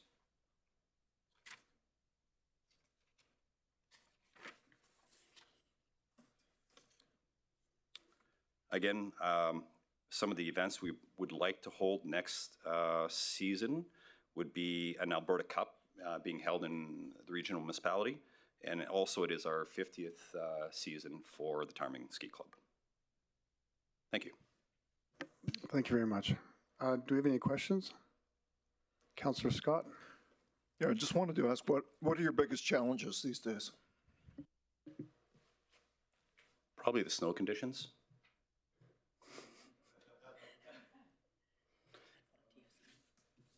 Municipality concurs for us as well. Yeah. Thank you. Thanks, Councillor Scott. Councillor Luana Boussier? Thank you, Mayor Bowman. Thank you for the presentation, and your strat plan is phenomenal. You have under secured revenue $60,000, but it's anticipated, so you have both. What's your annual average for rental income for the cabin? It depends on, we've got different rates, whether it's a community group gets a better price than corporate businesses. So it depends on the bookings there and what we can put in. But I think it's between around $60,000, what we anticipate. It's gone up and down through the years and depends on what we ask. We don't actively advertise, but people know we are there. So your anticipation, you're confident in that 60,000 and you won't be... I mean, we cannot predict the future. That's what we think would happen. And we have also, like, especially in the summer months, there's more groups that uses the cabin the whole time. In the summer months, we saw this past year that they come again and again for the community groups. Okay, well, if you're confident in the 60, good enough. Thank you. Thanks, Councillor Boussier. Councillor Boussier? Yeah, thank you, Mayor. Thanks for the presentation.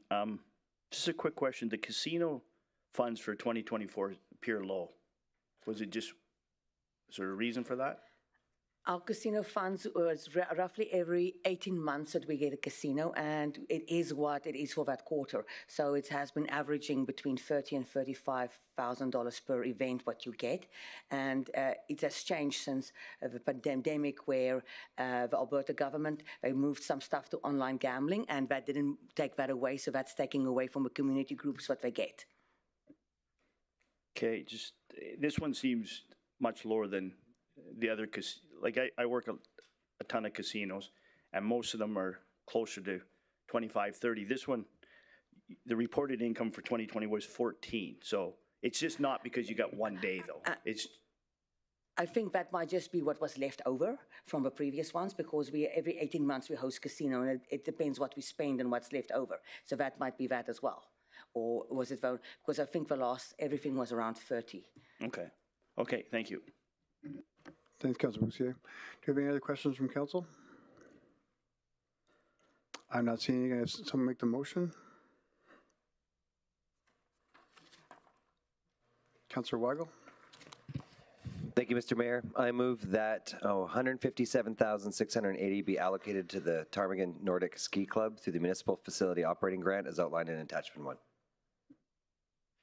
Thanks, Councillor Weigel, and thanks, Councillor Brandt, for the second. Does council have any other debate, discussion, or comments? Not seeing us, I'll call for a vote.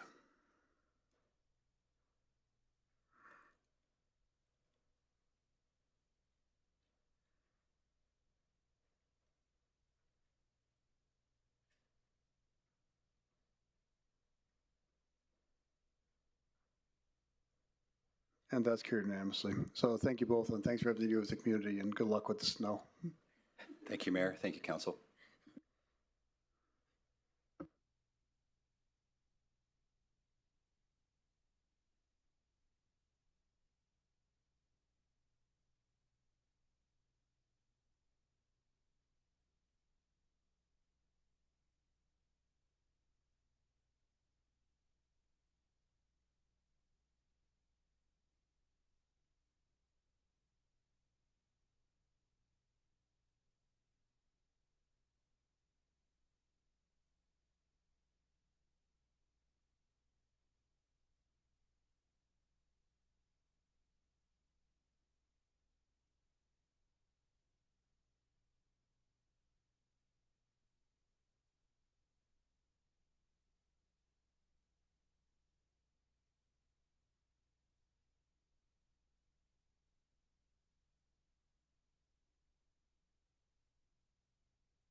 Next up, we have item 3.6. I'd like to invite Vista Ridge Recreational Association to present, please.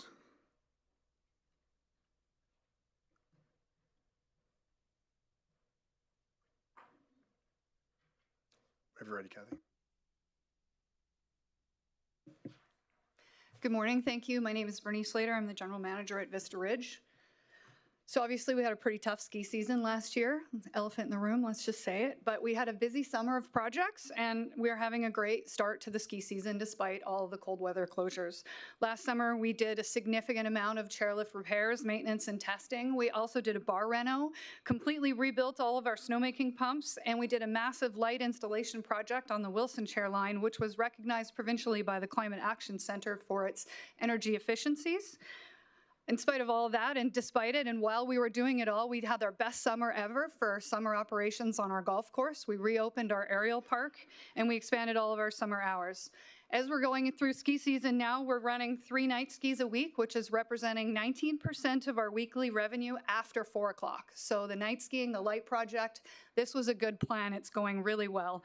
And I want to point out that thanks to the support of the RMWB, we have the 2nd lowest adult season ticket price in Canada. So our 2026 request is $1,650,500. Last year was $2.163, and that was driven by our obvious operational losses and emergency repairs. We also had 2 one-time investments, which was $300,000 into slope stability. This amount of money was actually returned to the RMWB and is being done by the PMO office now. And we replaced all the rentals in our rental shop, which was a cost of $244,000. These should be cycled through on a 7-year cycle, so that replace the entire facility. For 2026, we've also moved significantly into a pattern of local hiring, and we now have 79% of our staff as local Fort McMurray residents, which is up from 15%. And part of the funds we asked for was wages and benefits for local staff. So our revenue is projected at 2.5, our expenses at 4.1, and our subsidy is $1,600,500, which is 38% of our year, and we anticipate staying under 40% moving forward. Just a note on the financial information, this year's financial statements are very much an anomaly for 2 reasons. One, we switched our fiscal year end to the calendar year to match the RMWB, so it was an 8-month statement, so comparisons are a bit challenging. We also completed the final asset transfer on the balance sheet from Vista Ridge to the RMWB, and we no longer own any of the assets. So salary and wages includes winter, 47 staff, summer 33. That works out to 28 that are year-round full-time staff, and the rest are supplemental and seasonal. And then overhead is administration, utilities, cycle maintenance equipment, and the operation of all of the free use facilities, including our new cross-country trails, the ice rink, the skate park, the playground.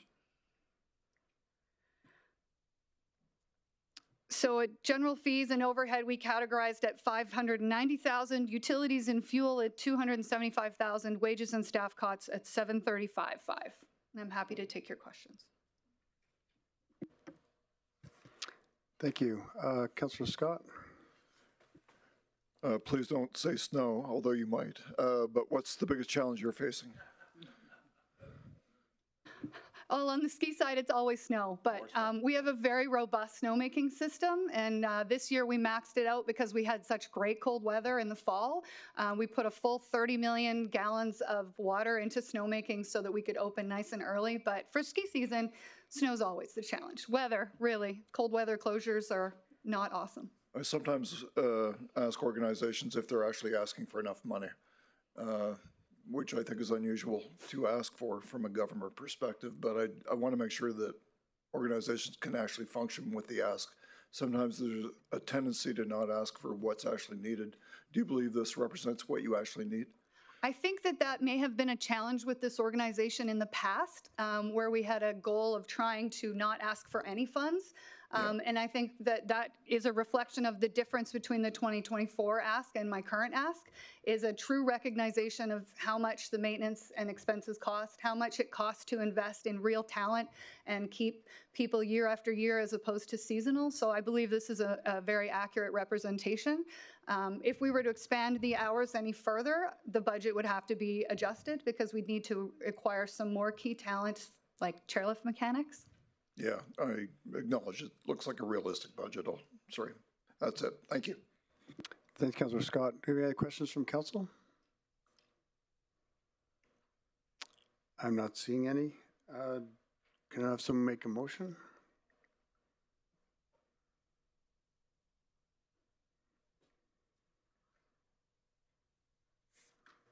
Councillor Weigel. Thank you, Mr. Mayor. I move that $1,600,500 be allocated to the Vista Ridge Recreation Association through the Municipal Facility Operating Grant, as outlined in Attachment 1. Thanks, Councillor Weigel, and thanks for the second, Councillor Brandt. Does council have any other debate, discussion, or comments? Councillor Weigel. Thank you, Mr. Mayor. I think I've been one of the more vocal people of Vista Ridge, but I do want to give kudos. The experience this year has been amazing. My kids are out there every day, probably from 10 o'clock on. I do love the pivot of the lots of communication on the closures for cold weather, the extra night skiing that you guys pivot to do when weather's great, as well as you have a new operator doing the ice out at Sapphire Creek, the rink, and the ice is unbelievable. And so just kudos to your staff and what you guys have been doing this year, so thank you. If I could just give credit where credit's due, I reached out to the RMWB and asked Bill Brooks if we could have some help building the ice this year because we didn't have any experience at that. And the RMWB built our ice for us and we're just maintaining it. The assistance from you guys meant we opened it about a month earlier than usual. And now we're able to run it 7 days a week, 13 hours a day. So that assistance from you guys is very much appreciated.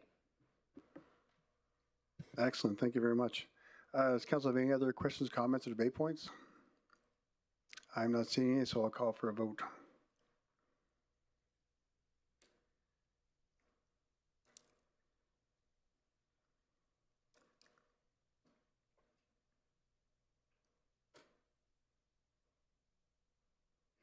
And that's carried unanimously. Thank you very much.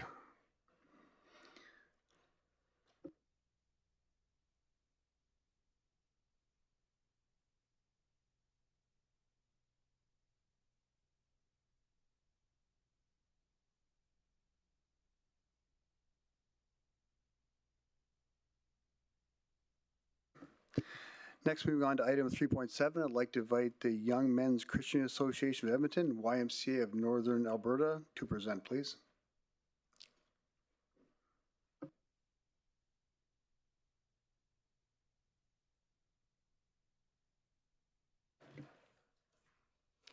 Good morning, Your Worship and members of the Council. Thank you for the opportunity to speak with you today. My name is Amanda McIntosh, and I'm a program manager with the YMCA of Northern Alberta. I'm here to provide an overview of the 2026 Municipal Facility Operating Grant request for the Eagle Ridge Community Center, which we operate under an existing agreement with the Regional Municipality of Wood Buffalo. To maintain our current service levels and continue serving the community effectively, we are requesting the same level of support from RMWB as approved in 2024 and 2025. Although we aim to reduce our funding needs for 2026 through various cost-saving initiatives, we continue to experience increased maintenance and utility expenses as the building ages. These rising costs have offset our saving efforts. These expenditures are essential to ensuring the Eagle Ridge Community Center remains safe, accessible, high quality, and responsive to resident needs. Our 2026 Municipal Facility Operating Grant request is just over $700,000, consistent with previous years. As you'll see here, our total expenses to run the facility are just under $1 million, and our expected revenue is just over $100,000, which comes from our childcare rent from the YMCA childcare. As an expense breakdown, about $300,000 goes to fund portion of our salary and wages for 4 full-time and 11 part-time staff that help operate the building. As well as overhead, which includes just over $400,000. That makes up that total. Your Worship and members of Council, thank you again for your continued partnership and support of community-driven facilities like the Eagle Ridge Community Center. Your investment ensures residents have access to safe, welcoming, and well-maintained spaces that strengthen the well-being of our community. I'm happy to answer any questions you may have. Thank you. Does council have any questions? Councilor Bussier? Thank you, Mayor Bowman. Thank you for the presentation. Were you here first thing this morning when I requested moving forward, I would like a schedule? Were you here? Yeah, okay. Through the chair too. Yeah, so to tell your, I don't know what your top person is called or where they are, but that a schedule for like just Eagle Ridge would be beneficial for next year. Yes, we can include that, no problem. Thanks. And I have a couple other questions. Are any of your board members local now? We did have a local board member. Her name was Cassandra Felix, but she's recently resigned. So we are in the process of recruiting new board members, specifically looking for someone out of the Wood Buffalo region. Okay, because I believe, I don't know, those who were on council before this, was this not a requirement? That was... It was a request. I don't know if it was a requirement. Okay, request, strong request, that there be local representation, because historically there wasn't, right? Is what I recall from watching budget. Yeah, so I guess take that message back. And then going to your facility operating grant sheet, you have contracted services of $205,000. Can you speak to that? Through the mayor to Councillor Busse, we do have a facility operator, but we also need to rely on a number of contractors that support the facility, so HVAC, plumbing, electrical. Okay. We need to bring someone in depending on what the issue is because of the equipment that is in the building that our facility operator just doesn't have the trades experience to always provide. So none of our trades internally provide support to our own facilities? Is this across all facilities? It's similar to what they explained before. If there's an issue that costs over $10,000 or it's a significant issue, we would contact the RMWB Director White's department to flag the issue and ask for advice and how we want to move forward. But day to day, like if something such as like a toilet's clogged and our operator can't get to the issue and we need to call in a plumber, then we have contracts in place with certain contractors in the city. Okay, thank you. So Director White, is that standard that we don't use our internal trades to support any of our facilities? Through the chair to the question. There's typically the limit that we've talked about in the past. Anything above that limit, we would manage it either through facilities, which would be reported into myself, or through Antoine Remps, or Director Remps' division or department through trades. So we're not then turning around and getting contractors? Like, are our tradespeople doing it? That's what I'm asking. So are you asking with this particular facility why they would have a $200,000 line item associated with? No, not the why specifically. Okay. I mean, is it municipal practice to first try to use our internal resources, or is our first go-to just outsource? And through the chair to the question, our goal is to utilize our own internal resources every time. And then if we're not able to do that, whether that's through a capacity issue or even a specialty trade, then we would have to go external. But we try always to use internal forces. Okay, so, thank you. Sorry, can I also add on? Through the chair to the question. Though the internal trades are engaged if the request does reach that $10,000 threshold. So we wouldn't necessarily contract that part out. We would use our internal staff. But to the presenter's point, if it's just day-to-day operations, clogged toilet, those types of things, that is a part of their operating agreement that they would use their own resources, their own staff, their operating funds to maintain that building. Okay. So they do get funding for that. And that takes some of the pressure off of our internal staff. And that is part of the kind of the whole operating model, that the operator is responsible for those things. Okay, thank you. And then what is occupancy? Sorry, in terms of... On your, you have $81,100 in your budget for occupancy. I don't know what that is. So that would be like rent or rentals outside of the childcare. So we do a lot of different rentals in the evening, so... It's an expense. You have it under an expense. Sorry, I don't have that in front of me. I'd have to get back to you on that. I'd like to know before we vote. Do you know, Amanda, in your budget, it used to be with the YMCA, I don't know, it's been called various different things. It's basically money that heads down the highway, doesn't stay in Fort McMurray. Do you know if that's in this budget? So all of our operating funds remain within Fort McMurray to run this facility and support the community.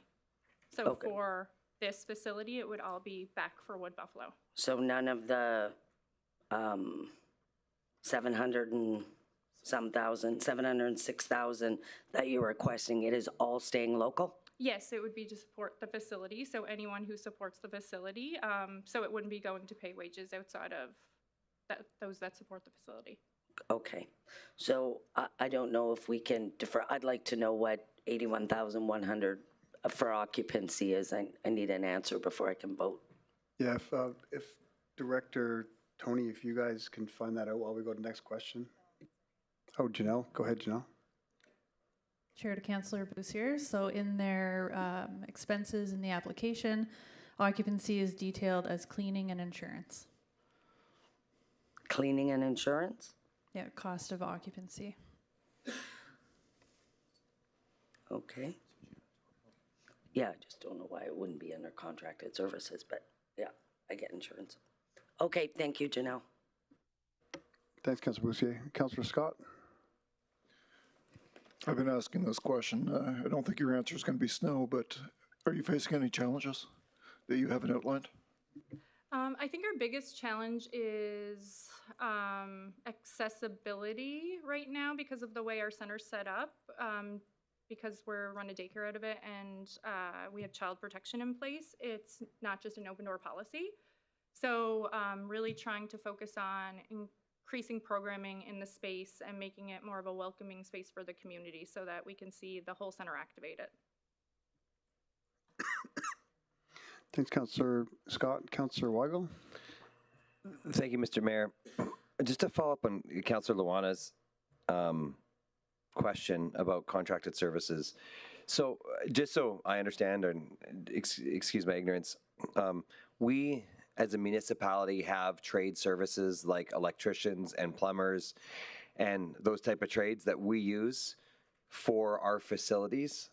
And so like if we had a clogged toilet in the Jubilee, we would have somebody on staff that would unclog that toilet.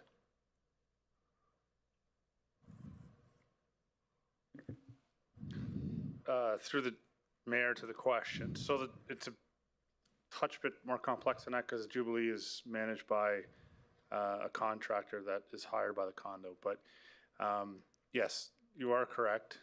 We have our own internal trade services that is managed by Director Remp that manages the sort of that day-to-day fixing a sprinkler line, for example, that bursts or something of that nature.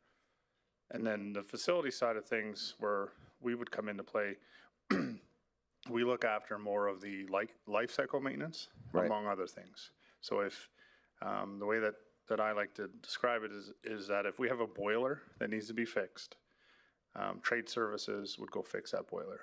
If that boiler needs to be replaced, facilities would come in and replace that boiler. So major asset, I guess, life cycle items would be done internally, but on the day-to-day stuff, you'd be just calling a company or a contractor to come do it. is what you're saying. Through the chair of the question, day-to-day would go to Director Remp's team, and he has a team of trades folks to go in and fix that. So if Frank Lacroix needed a plumber, they would call Director Remp's team for a plumber to go clog that. To the question, because it falls under the $10,000 mark, the Frank Lacroix operator would be responsible for unclogging that toilet. Right. So anything under 10,000, they would just call a contractor. Correct. And then anything over $10,000, then our internal team would take care of that. Correct. And would they ever? And they would contract somebody out, or we'd use internal staff? We would first go to internal staff, and if we have the resources, and maybe I'm speaking for Director Remp here, but we would use our internal staff as much as we can.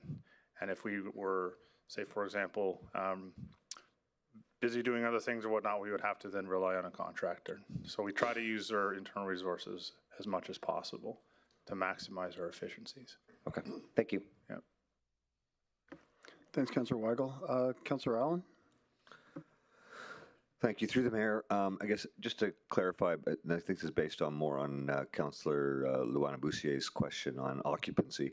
It's essentially a triple net, correct? It's because it's a shared facility. There's this Eagle Ridge Community Center is part of a larger facility. So this is just their portion of the, I think it's just the way it's stated in the financial statements, maybe the way the terminology is, but it's triple net. It's their share of the total cost of cleaning, maintenance, and insurance of that entire building.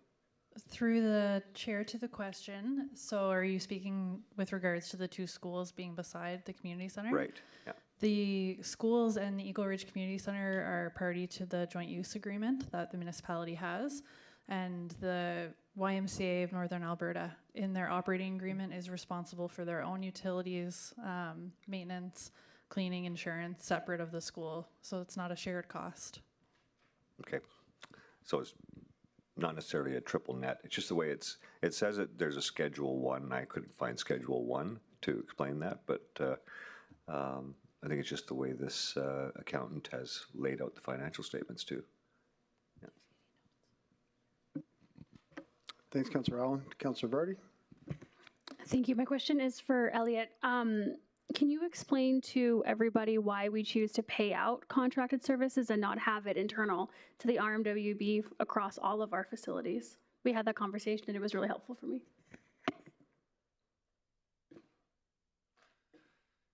Can you, to the question, can you repeat that? Because I thought I had it until the end. Okay, so the contracted services, yeah. Why do we pay them out here instead of having an entire contracted services for all of our facilities?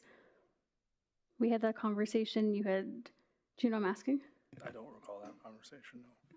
So you're referring to when you have a facility that's operated by an external, yep. Why we have that $10,000 mark? Yeah.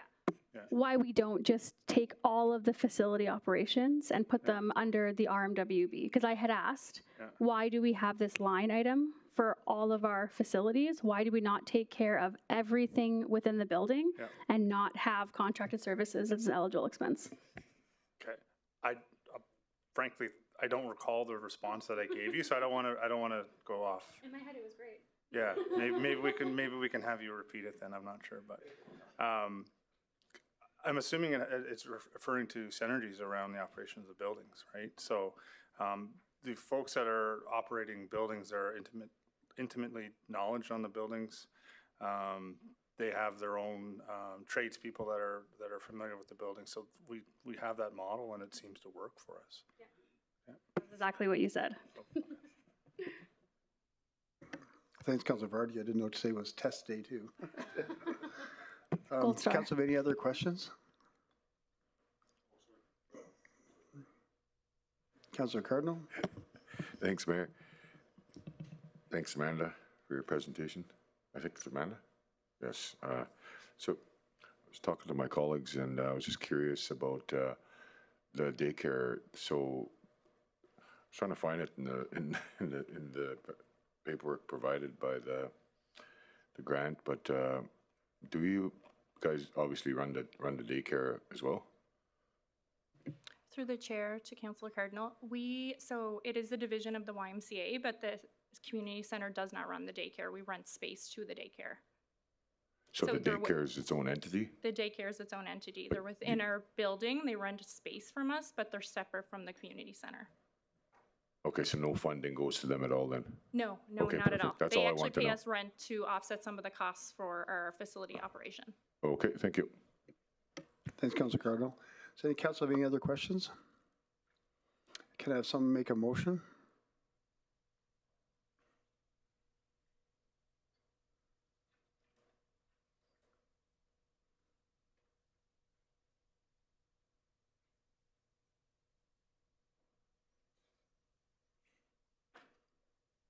Does it, Councilor Weigel?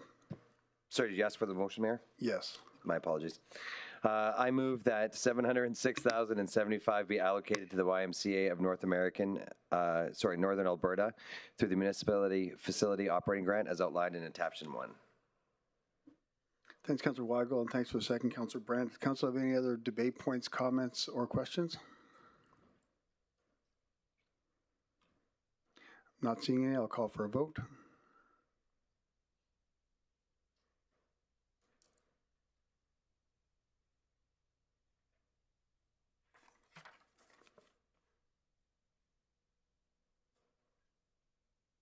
And that's carried unanimously. Thanks, Amanda.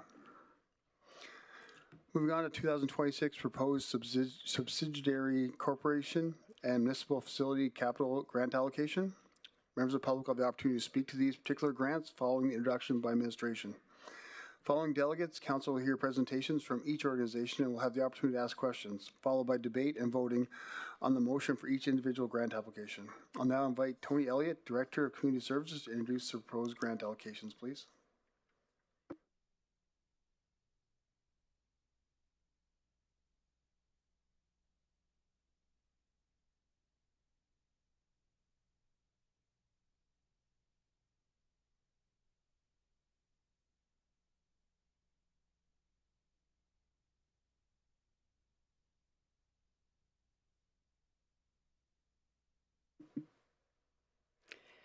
Good morning, and for the record, my name is Tony Elliott, Director of Community Services. We're just going to recall the slide from this morning just to outline the two grant categories that we're going to be talking about next. We're going to be speaking about the subsidiary corporations who will be presenting their 2026 grant requests. The Regional Recreation Corporation will present their municipal facility capital grant first, then their subsidiary corporation grant. They will be followed by the Wood Buffalo Regional Library and the Wood Buffalo Economic Development Corporation. That is the end of my presentation. Thank you, Tony. Do you have any questions from council regarding the overview? Do we have any delegates to this item? We have no delegates for this specific grant stream. Thanks. Thanks, Tony. Moving on to 4.1, I'd like to invite Regional Recreation Corporation of Wood Buffalo to present their municipal facilities grant application.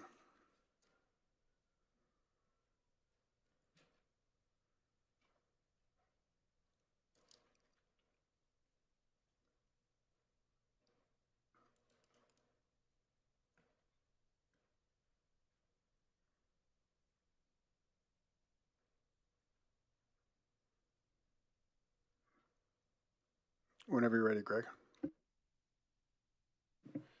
Sounds good. Thank you very much, Mayor and Council, for having us today to present both our capital and operating grant requests for 2026. We'll start with the capital grant request. My name is Greg Walsh. I'm the CEO of the Regional Recreation Corporation of Wood Buffalo. And again, very thankful for the time today. Our capital budget request for 2026 is just a shade over $3 million at $3.068 million.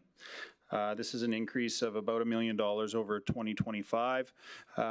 With our asset management system, we're trying to balance and level off capital requests from year to year. We've been, I'd say, fairly consistent over the last 5 or 6 years, between $2 and $3 million, just depending on the projects of the particular year.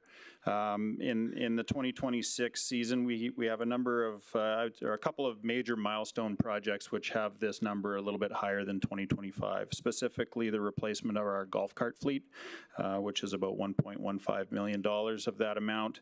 And then we're also due for our data center refresh, which is a major IT project for us. I do want to give our IT team a shout out, the #1 department at the RRC. They have been able to push a number of our services into the cloud. So our data center refresh, which in the past was around $700,000 to $800,000, this year is closer to $455,000. Additional, we do have annual fitness equipment replacement, which we cycle through on a regular cadence. And then we have a couple of AHU HVAC system repairs and replacements in the older part of the building. So 72 kitchen and patio, Suncor Community Leisure Center restaurant, and the Miskinaw ballrooms. And that's a Zamboni and a golf cart. The Zamboni replacement is for a 2007 unit, so it's past due. Definitely in dire need. We did onboard the 2 Northside Twin Arena Zambonis, so we have those, but this would be replacement for the 2007 unit that we have at McDonald Island Park. Any questions on the capital budget? Councillor Cardinal?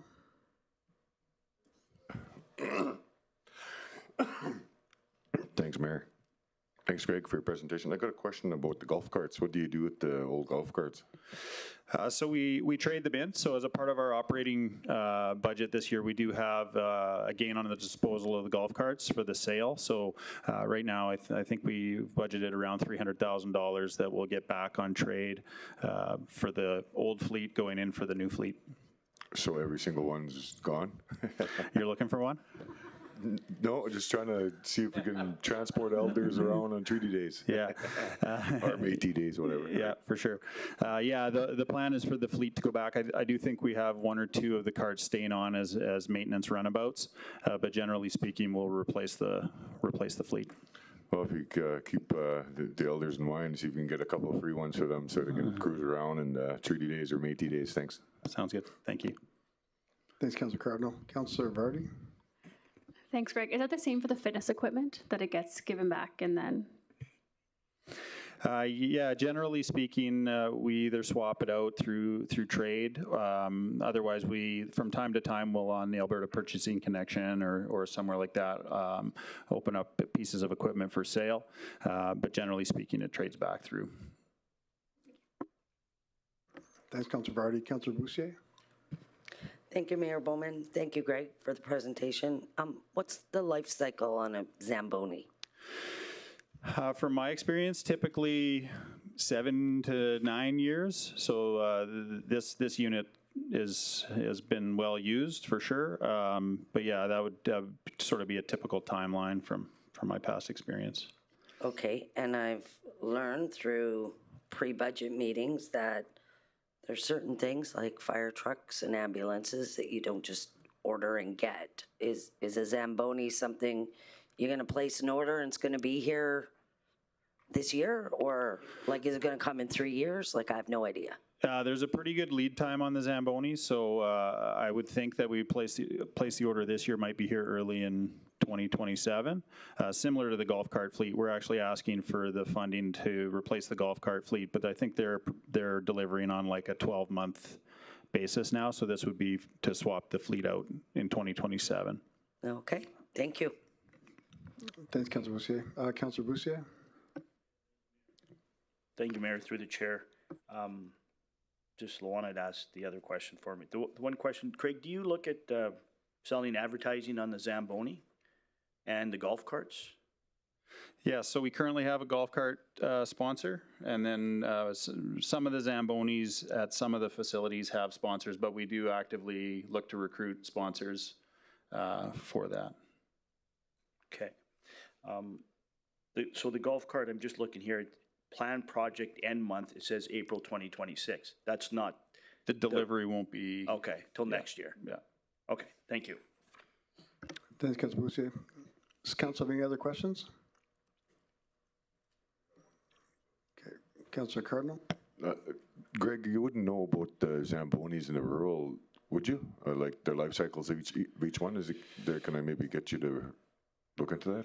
You're asking, are you, through the chair, are you asking for Conklin and Anzac or for Fort Chipewyan? All of them. I'm just curious whether or not the life cycle, if they're even utilized enough to reach a life cycle. Yeah, so we do try to rotate the Zambonis through the rural south facilities, based on hours of usage, and then, but I'm not familiar with Fort Chipewyan. So generally speaking, the Zambonis that are replaced, the newest ones will go to McDonald Island because it's the heaviest use. But yeah, I can't speak to the Fort Chipewyan Zamboni. And what's the life cycle on one of those at Mac Island? As I said, I would estimate it between 7 and 9 years, just depending on the number of hours and how much it's being used.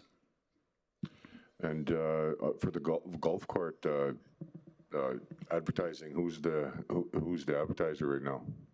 Corporate networks. Corporate networks, and when does that end, or how long's the contract for? I'd have to look into that one, but we would make sure to try and do our best to ensure that the new fleet has a naming rights partner as well.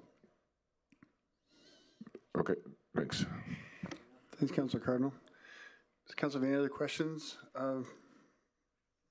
regarding this funding? Not seeing any. I'll ask someone to make the motion. Just as a note for council, the portion at the end as outlined attachment 1 doesn't need to be read. Councilor Boussier. I move that $3,068,087 be allocated to the Regional Recreation Corporation through the municipal facility capital grant as outlined in attachment 1. Thanks, Councilor Boussier, and thanks for the second, Councilor Weigel. Any other debate, discussions, or comments from council? Councilor Vardy. Thank you. I just want to thank you for your solid asset management and life cycle tracking. It really does help when we're trying to make long-term decisions, and knowing that you're so on top of it is fantastic. So thank you. Thanks, Councilor Vardy. Councilor Weigel. Thank you, Mr. Mayor. I know you gave a huge shout out to your IT department, but love to say just a huge shout out to your whole staff and team. They do an absolutely amazing job, and great job bringing back the summer series with the music concerts. Great job last year, and looking forward to this year. So thanks so much. Thank you. Thanks, Councilor Weigel. Well, with that, I'll call for a vote.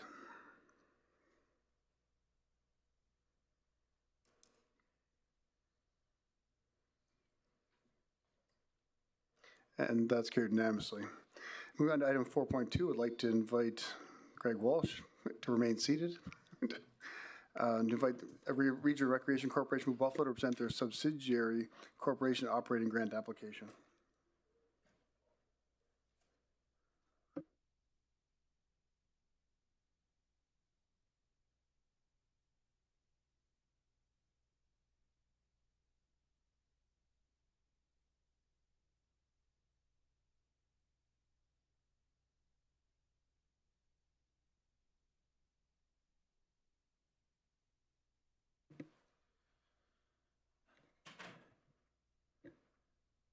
And this is the RRC's subsidiary grant request for operations. So a little bit about the recent history. Similar to the capital grants, we've really tried to maintain as close to status quo as far as the financial ask in our grant request to council, really every year dating back almost to 2019. So through that time, we've mostly been able to eat inflation, which has been significant, obviously, through COVID and post-COVID. And we've tried to deliver the same or more service levels than what we've done in the past. So we feel like we've been fairly successful at that. So the operating grant request has been consistent, and then specifically post-COVID, we've been able to return some operating surplus amounts back to the municipality, which we're hopeful that you'll see another $300,000 or $400,000 returned as surplus from operating in 2025. And so that's kind of been our goal is we know fiscal responsibility is one of the priorities for council, has been for a number of years now. And so we're trying to do our part with that. Obviously the request is significant and we recognize that and we appreciate the support that council gives us year over year. So for the 2026 operating grant request, we're asking for $17,579,247. This is an increase year over year of $402,000, but I'll highlight by saying $425,000 of that is for Northside Twin Arena. So apples to apples service levels, we were able to reduce our request by maybe $25,000, eating inflation and that through mainly revenue growth. But that $402,000 includes the Northside Twin Arena in our operating budget from September through the end of the year. It's an increase in wages and benefits expense. Now, I will say that we're in the process of collective bargaining, so we don't know the exact impact yet on that, but we've got our plan here. And then it's partially offset by cost efficiencies and tightening of margins. So as far as revenue, we're looking at just over $22 million. The majority of this comes from food and beverage revenues, membership revenue, program revenue, and sport and recreation, our golf club, and naming rights partnerships, sponsorships, those sorts of things, and advertising. Our expenses are just under $40 million, and the subsidy requested is like I said, just over $17.5 million. That represents about 44% of total expenses, so we're not the 30% cost recovery guys. I thought I would just mention that. And previous year's financial information, fiscal year end December 31st, 2024, total expenses from previous year just under $37 million, unrestricted net assets $507,000. For us, the lion's share of our expenses are in wages and benefits, and this is the area where we've, I'd say, held the line the most over the years. And then overhead expenses, utilities, administration, insurance, et cetera, are approximately $16 million. So in summary, the RRC obviously operates world-class facilities owned by the municipality throughout the region. McDonald Island Park is sort of the one that everyone focuses on, but we also deliver services down in Conklin, Anzac, and then we do lifeguarding and aquatic programs in Fort Chipewyan. Obviously this year we're going to be onboarding the Northside Twin Arena project, which I think the whole community's excited for. That'll be one thing less that you're probably going to hear about is ice availability, though you may still hear some about that. And as I mentioned, the increases related to the onboarding of the Twin Arena, increases in wages and benefits expenses, but offset by operating margins and cost efficiencies. Thank you very much for your time. If you have any questions. Thanks, Greg. Does council have any questions? Councillor Boussier? Thank you, Mayor Bowman. I like being on this side and talking to you about seniors now, so we can talk about, have a different conversation. How much is your seniors membership per year? I would have to get back to you on that one. Sorry. Okay, well, I'll get down to my real point anyways. Can you know it? 460? Thank you. Does that sound right? That sounds about right. I mean, I think trust it's 60% of the full price, so it's about 60% of the full price, full regular rate. Okay, so it wasn't you I had the conversation with, it was some of your staff when I was the executive director and I was pushing for seniors for free. And that wasn't completely received. But I would like if you could possibly come back or give me a call or something with a cost analysis of what it would be to offer, say, Tuesday, Thursday, morning or afternoon free, much like Leduc. Like Leduc offers free periods of time for seniors. If you could consider something like that and the implications of it, like what that would cost you. Y'all have been very gracious in terms of partnering with not only my agency, but AHS and GYS and Rotary House and stuff, but as we see more and more seniors aging, we're of course well aware of the impact of not moving and not being physical on not only mental health but physical well-being, and then there's costs obviously associated with that.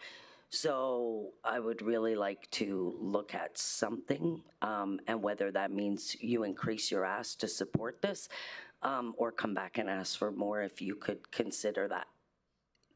Yeah, through the chair, that's definitely something we can look at. We do have some discount programs right now for like toonie swims and different times in the facility where there's discounted rates, but I do know there's other facilities. Leduc is the one that I know has come up a number of times in the past that offers something a little bit more substantial. So it's definitely something that we can look at.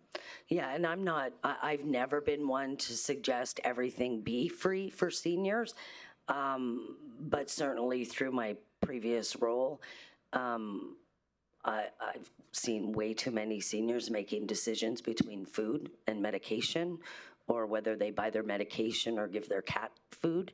And this ends up being way down the list of priorities, and we know the impact. So if we could just consider something, and it can be a sliding scale. I know the St. Aidan staff has done a lot of work on sliding scales and different things. So I could call their new executive director to partner with you guys on that too, but something that just increases the number of older adults that are moving so they're well.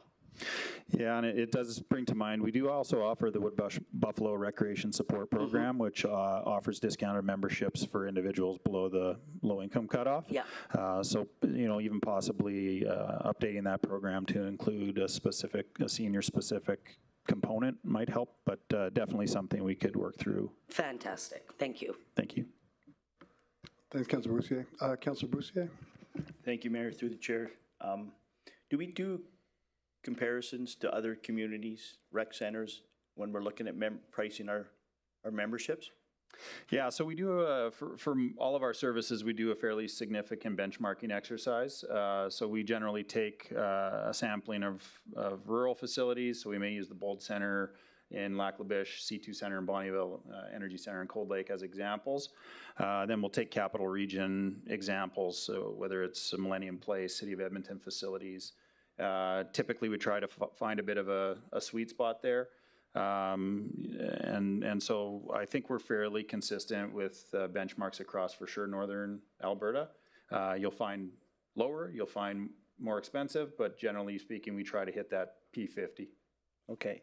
And the other question through the chair was the one that I asked Mike. So when we host the national baseballs, what's the cost to host? Obviously, minor baseball doesn't pick up the tab. I'm assuming RRC does. Yeah, so in last year's budget request for 2025 18U Nationals, we requested $110,000 as a part of our grant application to council, and so that's what we were granted last year. This year, we're asking for $90,000 as a part of this this grant request. The team has had some success with the provincial CIP grant program, which has helped to bring down our costs a little bit. That's the main reason why you're seeing a little bit of a reduction in the request from the municipality. But it's definitely a commitment from the region to bring those events in. Obviously, that doesn't take into account the staffing time and energy from our team or from Mike's team, for that matter. But yeah, the grant amount that we request from the municipality last year was 110. This year was 90,000 for that event. So when you're going after these events, what kind of range is there with the fees? I'd have to circle back to Jody Cooper from our team, who's definitely more familiar with the sport tourism events. For sure, with the Baseball Canada events, it seems like that's been our ballpark loss, somewhere between 50 and 100,000 to be able to deliver that. Yeah, and of that, I'm not sure if your question is specific about like what we pay to Baseball Canada. I think all we paid to Baseball Canada was around $7,500. But there are other events, like in the past, there was major curling events and things that came through. I'm sure the Northern Kickoff, there was a significant amount that went to the organizations to come, almost like a buying fee. You buy the event and it'll come in. Most of the ones that we've done recently aren't necessarily like that. It's more the cost of delivering the actual event that's the cost for the RRC. So for example, there may be transportation, hotel, food and beverage, those types of expenses that we're incurring, sponsoring or marketing and advertising expenses and that sort of thing. So, through the chair, Greg, do we report back to the public? Like, I'll use the example you just used, like the Northern Kickoff in Aerosmith. I mean, there was reports that came out of RRC at the time that we made $1 million. Well, we didn't make $1 million. We lost our shirt on it, but we said we made money. So, are we doing a better job being transparent with what it costs to host the Canadians? Like, I think they're valuable to the community, and I think most people accept the loss if they could just stay here and watch it. But do we report back to at least your board or council? Because I don't remember seeing reports on what the events did. Yeah, so we usually present an event wrap-up through to our board. So we did last year for Hello Summer and for each of the Fieldhouse events that we deliver. I can stand here very firmly to say we didn't make $1 million on any of those events, but we're doing our best to make it as cost-effective as possible. I think for us and from the board's perspective through the strategic planning process is that these events are intended for quality of life, enhancing resident experience in the region, obviously activating the facilities. Normally, and maybe I'll get ahead of a question, usually we get asked about like SMS place usage, specifically the football field. So the events are intended to activate those spaces, bring the community together, and deliver similar services to what you might see in a bigger center. So yeah, as far as in my time at the RRC, I think there's only been a couple of events that have been profitable. One of them was Mariana's Trench last summer in the Fieldhouse. The rest of them typically are not financially sustainable on their own. Well, I appreciate your honesty, and I think most people would be acceptable to losing some money if it meant them staying here and watching the concert or a football game instead of having travel the highway. Can you comment on, and maybe you can't, on the talk about putting a dome over the football field? Or is that still kind of hush-hush? Yeah, no, well, it's not now. Well, it can be. But you can just say there's no comment. Through the chair, yeah, it's a concept that we've been looking at. So one of the priorities for our board is to maximize space usage. So we have a number of initiatives that are ongoing. One of them, which council may have heard of, is the work that we're doing on a potential athletic academy in the region. And one of the other concepts is that we do have lots of spaces that in prime time are maxed out. So the turf field house is one. The two field houses in SCLC are one. We're hearing from those users that they have a high demand for more space. So if we had 10 times the space in prime time, we could fill it, but we don't. We just have that, that specific space in prime time. The problem is on non-prime time, it's not necessarily the same. So the turf field house would be an obvious example where it's overprescribed in prime time, 4 to 9 p.m. Monday to Friday, and on weekends in the winter. Outside of that, it's not, I would say, heavily used other than some internal programming and drop-in use, that sort of thing. I know Mike, I'll give a plug for Mike with Fort McMurray Minor Baseball is really keen on growing their program. Right now, I think they're a little bit handcuffed by the nature of the facility in the field house, whereas the dome concept on the turf field in SMS Equipment Stadium would open up opportunities for their programming. We're also a little bit, I would say, hamstrung in space for our membership. So our membership has grown from about 5,600 members in 2016 up to around 11,000 members now. We just kind of continue to grow. We keep waiting for it to cap, and it's not. So those 11,000 members are looking for opportunity for spontaneous use for basketball courts or badminton or volleyball, whatever the case may be. And our indoor field houses are heavily booked during prime time for minor baseball, volleyball leagues, soccer, football, rugby, those sorts of things on the turf field house. So I think the opportunity to maximize the use of our spaces might be finding a different alternative for those turf sports, which would be the air dome concept, similar to what they have at Footfield at the University of Alberta, which would free up capacity for events, for drop-in spontaneous use, for other uses that we don't have right now. We're also seeing sort of unique or newer users come out of the woodwork looking for space, even things as random as dog training, or the canine unit with the RCMP using the facilities. So I think there's a lot of opportunity there, and it looks like a potentially cost-effective way to create some space, solve a few issues on the other side of the building as well. Okay, thank you. And kind of going to that air dome, as Councillor Boussier just mentioned, what would something like that cost? Have you looked into that, Greg? Yeah, so we have preliminary pricing. The supply of the dome and the dome concepts, the preliminary pricing is coming in between $2.5 and $3 million. And then there's some construction costs related to the footings to be able to secure the dome, which are estimated at $500,000. But I know I've had, I think, a real quick chat with Director White, and you know, I think that factor, that number may be different in Fort McMurray and in Canada, so that number is coming from a U.S. supplier. So that would be kind of order of magnitude, $2.5 to $3 million for the dome and the components, and then a construction and engineering cost to be able to make it work. And being fiscally responsible, would it create enough revenue over a few years to be paying for that? Something like that? Well, I definitely think we have opportunities. So the air dome would give us roughly 10 times the capacity of the turf field house. We've heard from soccer associations, minor baseball, football, track and field, that there's a real need for this, for more indoor turf space. And definitely, if it freed up the opportunity for us to either lease the turf field house now or create more opportunities for memberships, there's the potential for growth in those other areas as well. So the annual operating costs are not as significant, obviously, as the capital investment, but there's definitely some opportunities, I think, to earn back the revenue that the expense would come from. Perfect, thanks. Councillor Cardinal?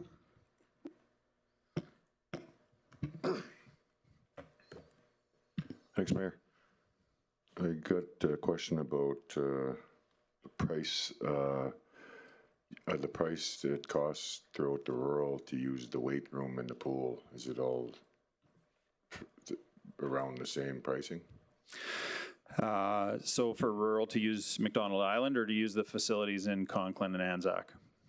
Conklin, Anzac, and Fort Chip, I guess, because you obviously the lifeguards are RRC. They're lifeguards from RRC, and they're employed by you, I believe, in Fort Chipewyan. So those three communities that have those facilities. Yeah, so in Anzac and Conklin, the benchmarking we use for the pricing is more focused on the smaller rural communities. So it may be focused on like Bonnyville Centennial Center, C2 Center, Energy Center in Cold Lake, Bold Center, and Lac La Biche, not necessarily counting the capital region facilities, just the nature of the communities that they're in. And then also just considering that they don't have the same amenities. So really the aquatic center is a big draw at McDonald Island. There's no aquatic center in Anzac or in Conklin. So the rates are lower in Anzac and Conklin than what we charge at McDonald Island. As far as Fort Chipewyan, we don't manage the rate structure, so we provide the lifeguards and the aquatic programming, but the municipality handles the collection of user fees.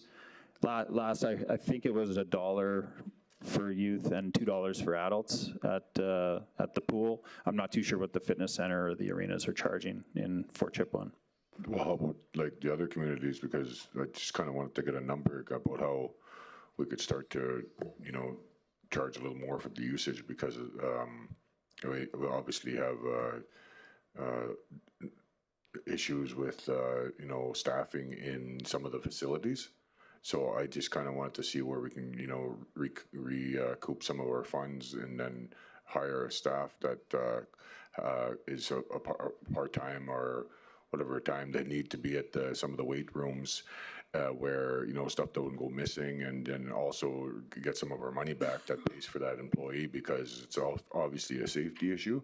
So I kind of wanted to see if we can coordinate that to make some of that work, and hopefully we can get get a staff there. But I'm kind of curious as to what each community, if I can get that answer, maybe in a couple after the budget seminars, if we could work on that number, because I wanted to see if we could start treating all the have a rural pricing range for the usage, and so hopefully we can get some of our money back, so we could start charging for the weight room, because I know that you don't charge for the weight room in Fort Chipewyan. I know, right? That's us. Okay, so and Conklin, like, what do they charge for Conklin weight room? Yeah. So we do charge user fees in Conklin and Anzac. So the membership, I don't have it off the top of my head. I think if McDonald Island is around $15 an adult, I think it's closer to 9 or 10 in Anzac and Conklin for a day admission, and the membership rates would be sort of a similar difference from what it is at McDonald Island. But we definitely charge it's a user pay model in both Anzac and Conklin, with competitive rates benchmarked against similar sized communities in this part of Alberta. So I guess I get a response from you later? Yeah, I can send you the exact rates for sure. As far as the rate setting in Fort Chipewyan, or the collection of the rates, that's a RMWB item. So where could we coordinate together there? Because at least at some point somebody needs to take over that whole thing, where it's just not bits and pieces of the recreation facilities, and our arms charging a little bit here, and then you're charging your amount over there, and then I think that it needs to be put together, whatever word the smart word for that is.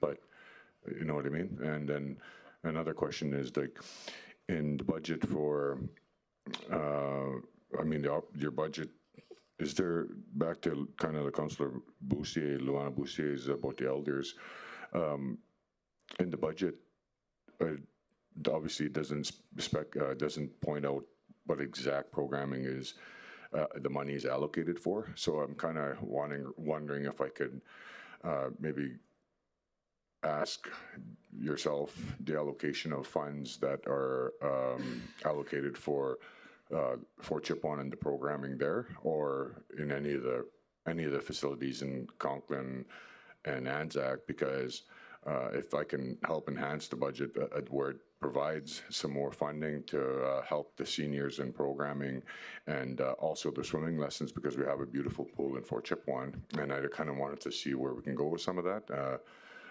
Do you have a number on what is allocated for the elders program in Fort Chip, or is it just when I ask, then it happens, or is it just, I know that they have the elders aquafit, or it's not elders, but just anybody who wants attendance aquafit, and I think it's once a week. Yeah, so through the chair, as far as the Fort Chip programming expenses go, really it's the lifeguards that are on duty that are delivering those programs. So if it's aquafit, or if it's like swim at school or registered swimming lessons, those are the three main ones that they're providing. We have supplemented in Fort Chipewyan with others. So we had a staff member from McDonald Island go up and do paddleboard yoga a couple weeks ago, which was actually pretty well attended. So yeah, it was. I think I saw you on the picture there, but we'll get you the next time at paddleboard yoga. But it's definitely right now. So how we start our budget process is the definition of service levels. So we do have well-defined service levels that speak to how many programs are being delivered in the segments that are being budgeted. That's how we start our budget process. So we lay out, everything from water temperatures in the pool, air temperatures in the pool, hours of operation, staffing levels, the programs that we deliver. Once the board sort of validates that service level provision that we're looking to offer, then we put the numbers to that. So it would be pretty easy for us to flip the service level document for Fort Chipewyan through. Actually, I may have when it came up the last time, but I can send that through again to council so you can see what that looks like for Fort Chipewyan specifically. And then if there was a way, I know we've had obviously lots of conversations with Director Fraser and ICAO Butts about Fort Chippewa recreation support and how the RRC can continue to help enhance that. So I think, we would like to do that. We have really good resources to help. It's just a matter of, I think, getting some direction from the RMWB on what you'd like us to do, and then we can kind of get that moving. Okay. With the resources you have now, is it fair to say that you're able to go up once a week and provide a program in Fort Chippewa? That's what I'm, right? We don't, right now, all we have is the funding for lifeguards and the lifeguards delivering aquatic programs. That's the only, I guess, official funding we have in place through the operating grant. Okay, and then remember we had the discussion about the guy with the kayaks, right? And like people were seeing it on the report, the newsletter or whatever it was, and they thought it was coming. So and then we had a discussion, and it's not. So I'd like to add some funds to the budget. I'd like to make a motion to add some extra funds to the budget right now to have those kind of things go to the rural communities. And I'd like to make the motion to add $150,000 to your existing operational budget to have those kind of things happen in the rural communities more. So if I can have administration, please draft that motion for me, and we'll take a quick break, if that's okay. Mayor? We'll take a break once I finish asking questions, but you can start working on that now. Okay. Councilor Boussier? Look, I'm just like, do you have the capacity? Like, there's so many questions. Anyways, I wish I had thought of this before and asked you before today, because you may not have this. Do you know, like, your dollar value around the social good that you give for in-kind? Like, I know you give away the 50/50s at the summer series. Do you know that number? Yeah, so through the chair, we provided an executive summary monthly to our board, and typically our marketing and community engagement group provides those numbers. Because it's more than that, we also give nonprofit, social profit discounts on like food and beverage and room rentals and things like that. We donate when youth sports organizations are asking for donations or silent auction items, that sort of thing. So our operating agreement does speak to the fact that we're not supposed to be directly supporting individuals or groups. That's more through like funding, right. But we do provide a significant amount of in-kind to other organizations, nonprofit, social profit organizations, through the different departments that we have. I can get you a more specific number, I just don't have it right now. I'm just more, as someone who always used to be on the other side, watching budget, reading social media and stuff, there's a couple of our organizations that will take a beating on social media about how much their grant requests are. And I just think the community would be beneficial if the community understood the amount of social good that you give. I know just for St. Aidan's, we took over your kitchen to make turkey dinner for seniors. So, and the thousands of dollars that saved in staff time and stuff like. I just think it would be really good if if Teresa Wells is listening, that you celebrate that out, because I think the community needs to know how much good you do too, not just rage about golf prices or something, or me, $9 a beer at the, whatever. Still cheaper than us. I know, yeah. The $9 beer is being fiscally responsible. Yeah. Councillor Scott? And thanks for all you do for the region, Greg. We're deeply grateful for it and have been for many years.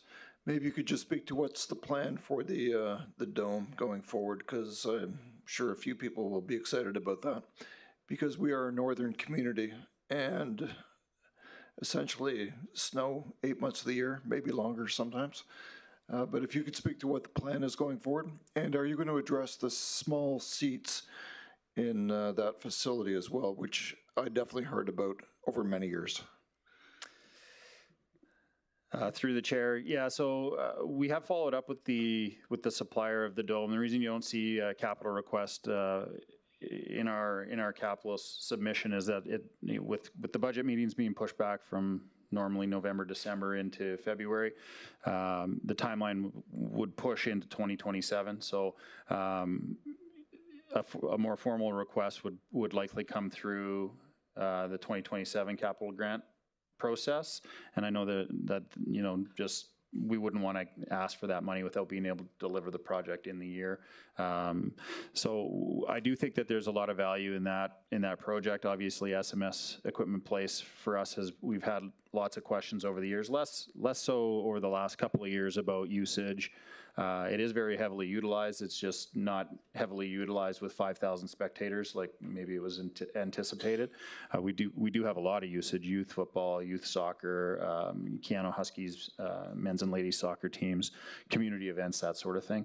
But I do think that this would enhance opportunities for the community. Also, if the athletic academy was something that got across the finish line, obviously that would open up a significant opportunity for school-based athletics. So our hope would be that we can continue to move forward towards bringing this to life in the near future. As far as the seats, we don't have plans to replace the seats at this time, but definitely something we can look at. To be honest, in my time at the RRC, it's not been a significant talking point, even during the major events. I know it was a real pinch point when the facility first opened, and I know there were some reasons why the seats are narrower, at least what I heard. But at this point in time, we don't have plans to change those out, and it hasn't been a front burner issue for us in my time. Yeah, the use of the word pinch point is probably pretty accurate. I would encourage you to bring that forward as well. At the same time, you bring forward the plan for the capital for the dome. And what would be I guess what I'm hearing is the target date for opening would be 2027? I think that would be reasonable if there was support for that project. Okay, thank you very much. Thank you, Councillor Scott. Any other questions from council? So I guess my question is, Councillor Cardinal mentioned $150,000 to do a kayak. No. Go ahead, Councillor Cardinal. Well, I'll make the motion, and then whether or not it's going to be supported or not, it's not going to only be kayak, and it could be any other, could be more elder swim, it could be more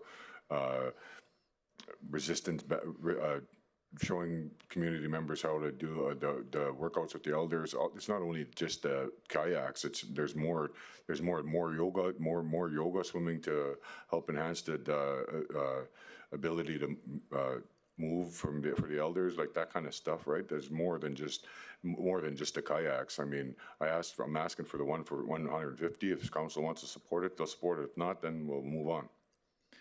And through the chair, to Councillor Cardinal's point too, we have supported in Fort Chipewyan this year with other types of activities. Mike from Minor Baseball referenced the baseball clinics that came up. We've had our golf team come up and do golf in the schools as well. We've had some partnership with Wood Buffalo Sport Connection on the delivery of some Come Try It events in Fort Chipewyan. So we've been trying to supplement the work that the RMWB team is doing there, but those are items that we basically pay third-party contractors to go to Fort Chipewyan to deliver.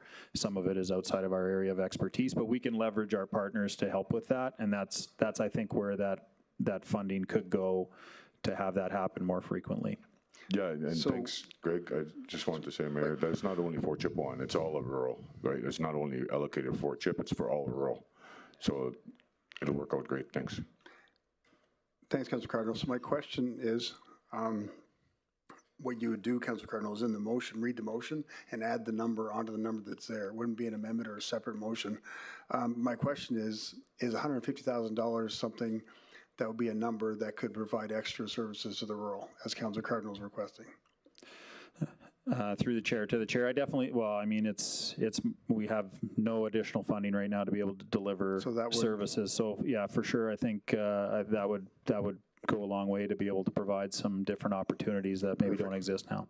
Perfect. Thanks, Greg. Councillor Weigel? Thank you, Mr. Mayor. I guess just a little bit more clarification. So the idea is that the $150,000 would go to more rural programming, from recreationally from the RRC. I guess back to the question well, $150,000. Like we're talking Conklin to Fort Chip. I'm assuming we're in this move or in this motion. Is that a reasonable amount? Like, is that too much? Is it too little? You know, like if we're actually trying to do something, is it a drop in a bucket and not making a difference? Or, you know, this will be able to actually be able to provide an exorbitant amount of programming. And then would we utilize, like you said, contract services out like Wood Buffalo Sport Connection or something like that to be able to deliver them? Yeah, through the chair, we'd have to get our team to do a bit of a review on what would make sense for each of the communities. So we're more familiar with Conklin and Anzac because we've been operating there now for 10 years delivering programs. But the team would, I'm sure, have lots of ideas on how they could spread that throughout the three communities. But off the top of my head, I don't know if I could tell you exactly how that would look without having the team do some work on that. Okay. Yeah, I guess just my question is that you'd want to put enough at it that it actually made a difference versus just throwing something at it just to throw it at it. It would be I think the idea is great, and I can support what's behind it, especially because you guys have come back with a less of an ask every single year. I know this looks like more, but you said, right, you're taking on the north side to an arena, and so if we need to reinvest that back into the community and the rural community, I think it's a great idea. I want to make sure that we're not just throwing some money at it and it's going to take you 110 to figure out how to do it, and we're throwing $40,000 on the execution or whatever that looks like. So I don't know where that number is, but that's just my piece. Thanks, Councillor Weigel. And also, before the motion comes out with the number, maybe Dennis, can you speak to any programming that the IRR already does? And would this conflict with it? Through the chair to the question, yeah, extra resources monetarily and human are always appreciated. But as far as some of the programming, that's one of the things we have been talking about with community services, and to be more collaborative on what we do in IRR with some of our advisors, as well as there's some stuff going on with community service. And that's one piece. And secondly, I guess more of a collaborative approach with Fort Chippewa themselves, in a sense that there is programs, there is funding available. As you well know, there's basically 4 different entities up there: ACFN, MCFN, the Métis, and the Hamlet. So there are resources there too. So I think it requires getting a broader understanding on really what the needs are, and also what funding is available now.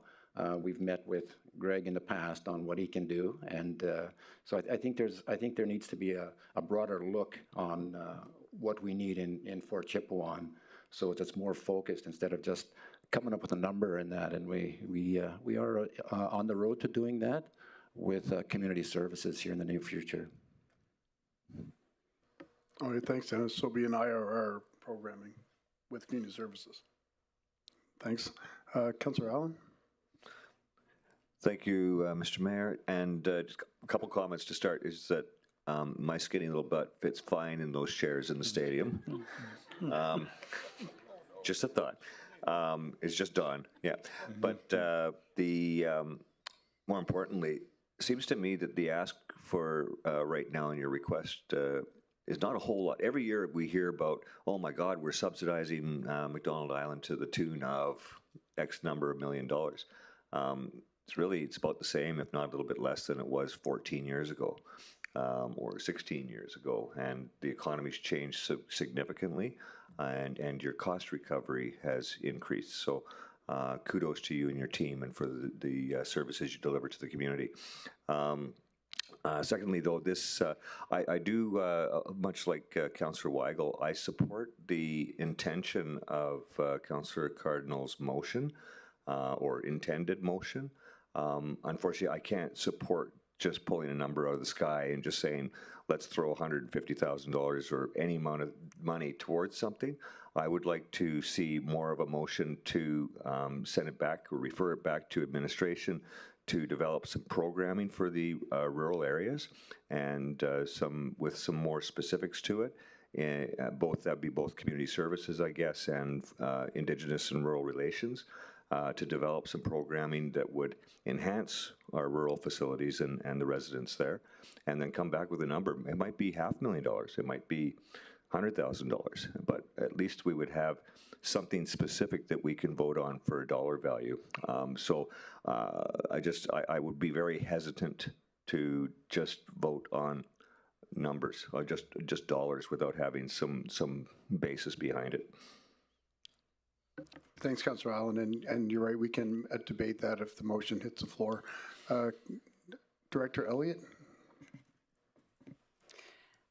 Through the chair and to some of the discussion, we haven't had a chance to present yet, but in the community services operating budget, we do have a request for a recreation framework, and it will address the overarching needs in the entire region and identify the roles and responsibilities with our partners internally, et cetera. So that will be discussed this afternoon as well. Thanks, Director Elliott. Councillor Boussier? Yeah, thank you, Mayor, through the chair. Greg, when we host or we hold events, whether it's rural or in the urban, is there a minimum number of participants or entries that is required before we proceed? Or like I've watched some programs be canceled, and I don't know if it's a lack of participation or lack of instructors, or so is there a policy in place that? Yeah, through the chair, I don't know that it's through formal policy, but we definitely have minimum registrations, particularly, I would say mostly at McDonald Island Park for programs. And from time to time, we may run a program below the minimum if it's like something that's new and we're trying to see if it'll kind of catch steam. But yeah, we definitely will cancel classes if they're below a threshold. I don't know that we've been as prescriptive in Anzac and Conklin, although we've also moved more to the fitness on demand, which is like sort of like video content, because we did have relatively low registrations for registered programs and things like that. But yeah, the short answer is, generally speaking, in Fort McMurray, we do have minimums for registrations, and we've been probably a little bit more open to flexibility in the rural areas when we offer registered programs. Okay. No, the programming in the rural is typically ran through your organization, correct? If it's delivered at Anzac Rec Center or Conklin Multiplex, we don't operate any programs outside of those facilities. Okay, the Conklin, has there been much held there for hockey? I've heard there's a lack of accommodations. I don't even know if that hotel is still, the Ramada is still available. I've heard there has been an appetite to host a tournament there, hockey, but have we had any such luck with running tournaments or? Through the chair, we've had some bookings. I would say they're fairly few and far between. The hotel does run. I think they have upwards of 70 rooms. And so the potential is there. Obviously, there's fairly limited services, especially with the restaurant. I don't think the restaurant is open as frequently as it once was. And as far as facility bookings for ice rentals, as an example, it's definitely not heavily booked. Would be mostly used for spontaneous use, shinny programs, that sort of thing. But it is available to use. It's just, yeah, it's in a tough spot, right? You're kind of 2 hours from Fort McMurray, you know, about equidistant to Lac La Biche. It's a bit of a hard sell to, especially when you're trying to arrange for officials, like for tournaments and things like that. You need to get officials to go there. So it has been a challenge, but it's something that the team is promoting anyway, trying to get usage. But yeah, it's not as highly utilized as other facilities for sure. Okay, thank you, sir. Thanks, Councillor Boussier. Councillor Brandt? Yeah, my question is more about, I don't even know if this is directed for you, user data. So if we're talking about programming, current programs, do we have that type of data of how many people are actually utilizing these programs? Because, I mean, we talk about, you know, if you don't use it, you lose it type situation. We're dealing with that in multiple aspects. So if this is something that we're going to throw $10,000 at a program for only 2 people to use, I mean, it kind of doesn't really sound fiscally responsible to me. So do we have that type of user data available? Yeah, through the chair, yeah, we would have all the relevant data required. So, you know, we've got a modern recreation management system, so we can pull reports on registrations, on like maximum number of spots, registrations, no-shows, all that sort of thing. So we can do that by program, so we could narrow it down by facility if we had to. So yeah, we could definitely pull reporting on that. Perfect, thank you. Director Elliott. Through the mayor, I just want to make a comment on the dome, and we spoke quite a bit about it in the past. I just want to identify that if there's ever a conversation to occur on the dome in the future, that there should be some sort of feasibility look into not only the capital cost, but also the operational cost, and understanding all the costs associated with that exercise. So just want to pass that along to the room. Absolutely. Thank you, Director White. Any other questions from council? So I can't tell your data is very good, because you can tell I haven't been to that gym in over a year. Councillor Boussier. Thank you, Mayor Bowman. So, Elliot, that was very random comment. So, not like it wasn't random. We were talking about the dome, but are you suggesting that's something we need to be proceeding with and put in the budget? Pardon me, Mike? Yeah. You, Elliot, sorry. I was just distracted by Mike.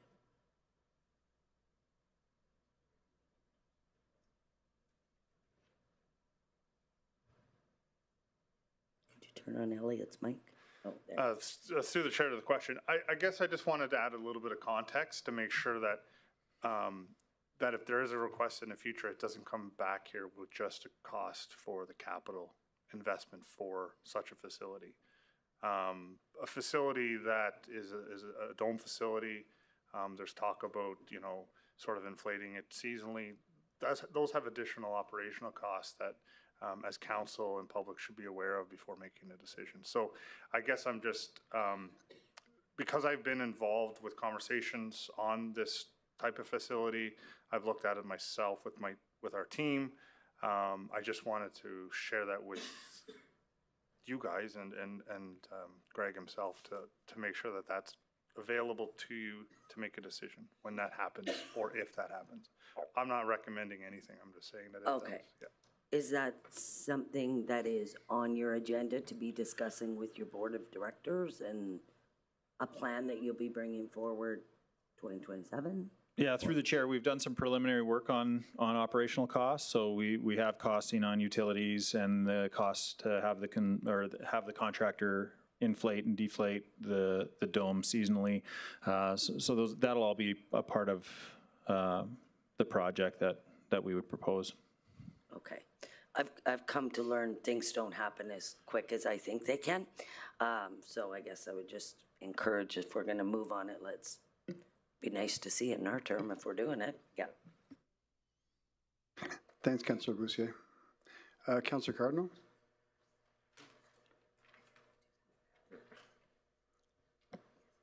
Make a motion? Oh, we'll do this one first. We're going to make motions, do this one first, then we'll do yours after. Okay. If there's no more other questions, can I have someone make the motion on the requested amount?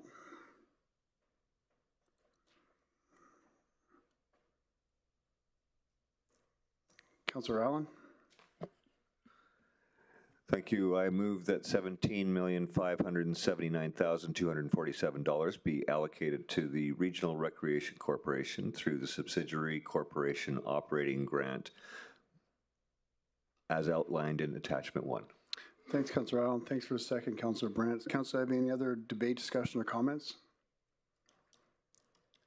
I'm not seeing any, so I'll call for a vote.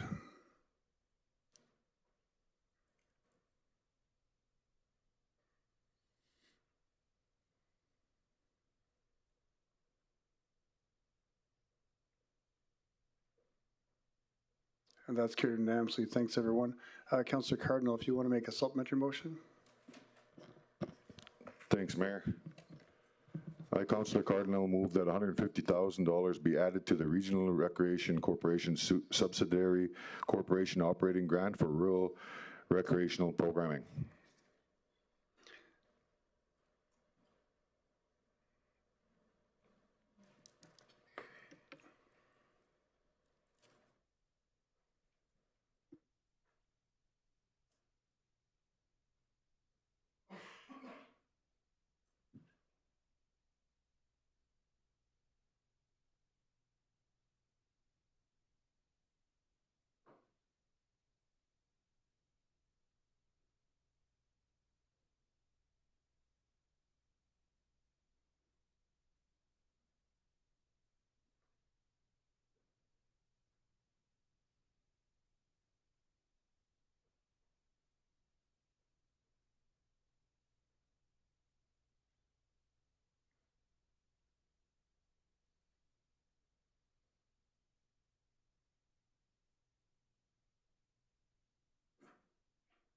Thanks for the motion, Councillor Cardinal, and thanks for the second, Councillor Weigel. Councillor Cardinal, do you want to speak to that motion?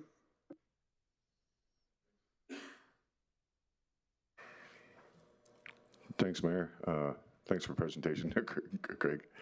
We worked quite a bit together, and we know the importance of recreation, and I find that there's some gaps that are missing in rural, and I just wanted to say that, we've lost, there's times that we've lost millions of dollars on projects and stuff like that. And, I find that this is a minimal amount of money that we can actually, allocate to provide funding to some vulnerable elders, also some, kids, young kids, boys and girls that can, look up to the lifeguards and some of the other community members that come from our region and primarily Fort McMurray, and provide additional services that young kids and elders that are not accustomed to in the rural communities.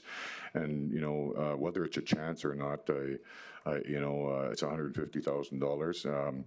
And I thank Director Elliott for Director Tony Elliott. Tony Elliott for the comments about the ongoing process in place for future recreational activities and the format that's going to be coming. But I think that it's not a big ask, and I think that it's about time maybe we can provide a little bit more programming to the elders and the kids. And I strongly hope that my council members can support a minute $150,000 to support a great cause, and we've done it in the past, and hopefully we could get this motion passed. Thanks. Thanks, Councillor Cardinal. Councillor Allen. Thank you, Worship. And just to comment, since we're in debate time, I just, as I said earlier, I wouldn't be able to support a motion that is just putting a number against something without knowing what that is going to be spent on. I'd like to see a plan. I'd like to see something developed for it. I support the intent of the motion. I support us doing more for our rural communities, but I would like to see the right people involved, whether it's a combination of RRC staff. I appreciate Mr. Walsh's willingness to work with this. But along with our Indigenous and Rural Relations Department and our community relations people, I'm sure we could develop some programming and stick an actual number to it that will provide some real meaningful programs for all of our rural communities and recreational facilities. There's not many regions, there's no other regions that are our size or have the uniqueness of how we operate up here. And I can tell you there's no other community with small rural hamlets that have the types of facilities that we have. Gosh, I know that the town of Boyle would love to have a facility like we have at Conklin. Probably be packed as well because of the drawing area. But I just a comment. I'm sorry, I can't just throw money out for the sake of saying let's let's do something with this. I need to see some actual, an actual plan for how we're going to spend that money. Thanks, Councillor Allen. Councillor Vardy? Thank you. I second all of Mike's points and just want to add that, yes, there is a need to make sure that we're providing services in the rural community. The RRC is not the only partner that does that, and I think it would be a disservice to our nonprofits, our Métis, our First Nations, to not get an appropriate evaluation of everything that's being offered. Then we can streamline and say this is the area that we need to invest in. So I do believe that this motion is fantastic, just a little bit too early, so I won't be supporting it. Thank you. Thanks, Councillor Vardy. Councillor Boussier? Thank you, Mayor Bowman. Yeah, I agree. I would love to see a plan come together for rural sport development, but I'm also very conscious, sitting in the seat that you've sat in before as an executive director.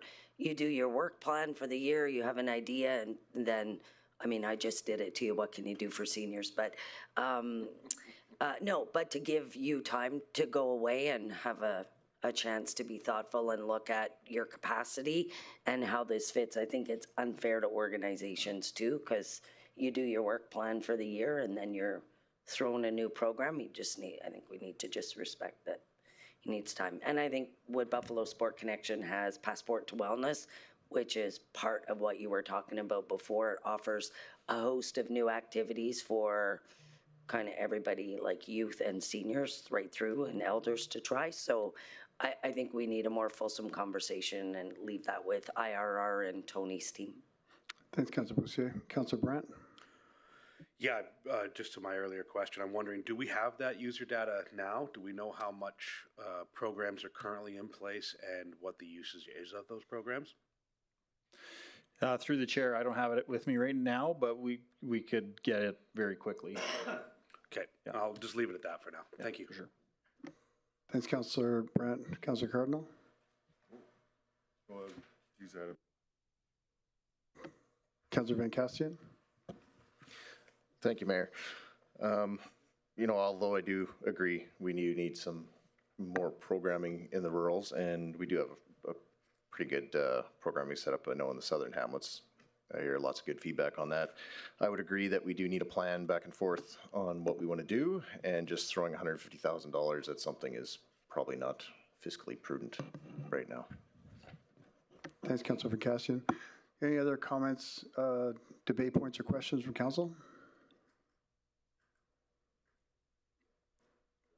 Councillor Cardinal, closing statements? No, I just want to comment a little bit on how, you know, by the time the whole plan's in place, you know,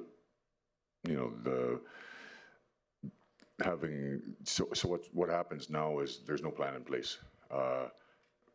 RRC provides, there's no plan in place right now as it stands in rural at all, but we're still dishing out funds, okay? And what happens is RRC, we coordinate, RRC, you know, council requests for programming in rural, and it's always a fight. Rural always gets the least end of the stick when it comes to programming. And that's my own opinion. And I'm just saying that, you know, there's no plan in place right now as it stands with rural, and there hasn't been a concrete plan in place with rural, but we're getting there. But at this point, I just feel that when a request comes in for paddleboard, yoga, what's the other one? You know, just the programming that I've been pushing for heavily, right? And I've been pushing hard, and you know, it's great to hear that there's a process and plan that's coming in place from Tony, and I appreciate that, and I'm glad that you know, we're being heard. But there's no plan in place as it stands right now.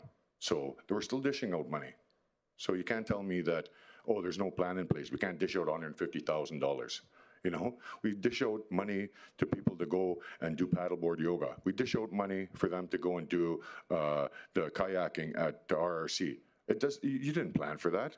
I'm just saying that you just dished out the money. So I'm asking for the $150,000 to have some programming in place. By the time that $150,000 is gone, this year at least we'll have something in place for the rural. But we know how long sometimes processes and plans take for us as a municipal government to initiate some of the programming. And it's overwhelming at times. But this is, like I said, we lose millions and millions of dollars on certain projects that are not on time. Contractors lose their money. I'm just saying it's a different aspect, but it's still a dollar amount that's allocated to certain projects. This one here, $150,000, get Greg to do a bunch more programming, that $150,000, and then hopefully by then Tony has the programming and the recreation, whatever the thing that she said there, I forgot what it was, but anyways, I just thought so I strongly ask that council support my motion, and let's not keep the rural residents waiting any longer for more programming. Let's just take a little jab at it, and hopefully it all works out, and some elders and kids stay healthy. Thanks. Thanks, Councilor Cardinal. Councilor Vardy? Thank you. Greg, do you have a calendar of upcoming events for 2026 in the rural communities? You don't have to name them, but is there a calendar of upcoming events? Through the chair, I would have to double check with the team. Obviously, I know that we have like our regular scheduled events and registered programs and activities, and then at the rural south communities, we deal with the local community organizations that are delivering programs at our facilities as well. But I know our team works really closely in Conklin with the community associations. There's a bit of a recreation working group. I'm not sure what they call themselves, but they, kind of understand what each other are doing and make sure there's no gaps or no duplication of service and that sort of thing. And I'm pretty sure that's started up in Anzac as well. So, yeah, I'd say there's a pretty good understanding of what we're looking at in the next few months at any moment in time. Thank you. Any other questions, comments, or debate points from council? I'm not seeing any, so I'll call for a vote.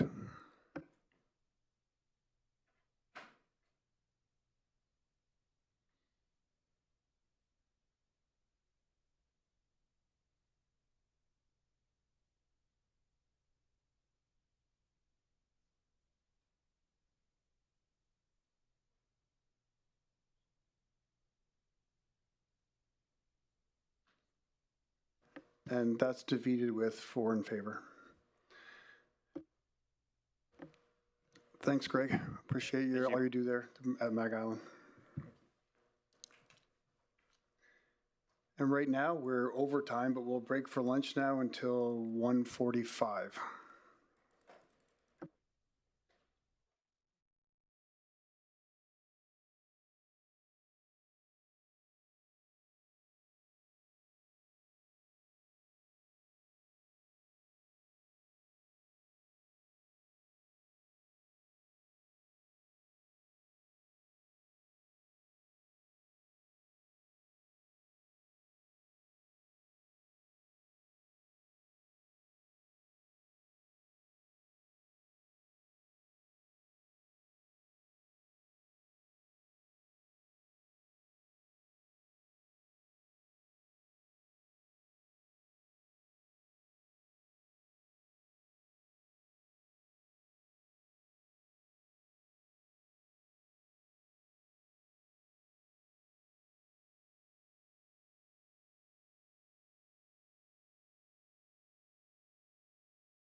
Welcome back, everyone.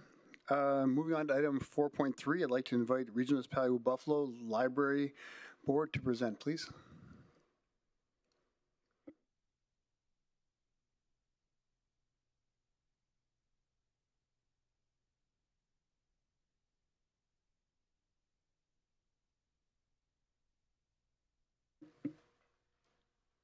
Good afternoon, Honorable Mayor and Council. My name is Melissa Flett, and I'm the Director of Wood Buffalo Regional Library. Thank you for the opportunity today to present our 2026 subsidiary grant request. Wood Buffalo Regional Library provides daily services to residents by offering access to our collections, literacy programs, public internet access, newcomer resources, and welcoming spaces for all, including families and seniors. For 2026, we're requesting $4.6 million, representing a 4% increase over our 2025 grant. This increase will support expanded service hours with the addition of Monday evening library service.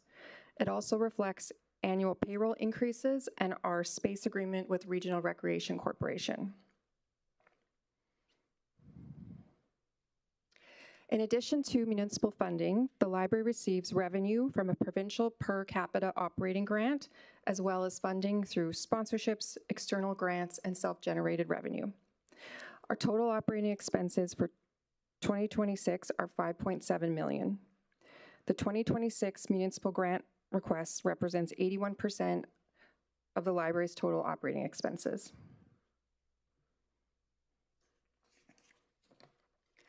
Salaries and wages continues to be our largest expense, followed by overhead cost, including our facility cost and direct programming expenses. Municipal funding supports access to information, technology resources, opportunities for creativity and learning, and inclusive programs and services for residents throughout the region. The library continues to see strong community engagement with more than 10,600 active members borrowing over 400,000 items in 2025. Our recent community survey shows that overall satisfaction with WBRL is strong. Across services, collections, and programs, the vast majority of respondents reported being satisfied or very satisfied, with dissatisfaction consistently remaining at or near zero. Thank you for the opportunity to present today. I'm pleased to answer any questions you may have. Thanks, Melissa.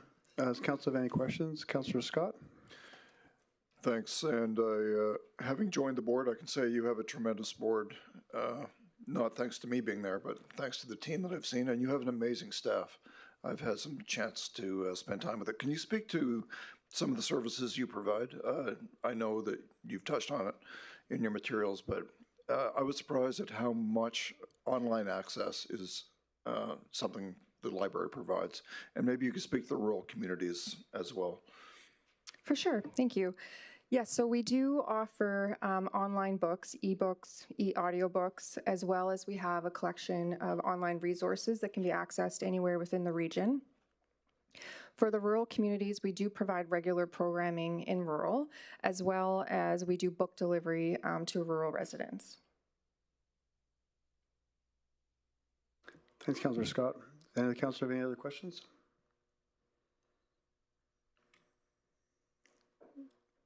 I'm not seeing any. Does the council want to make a motion?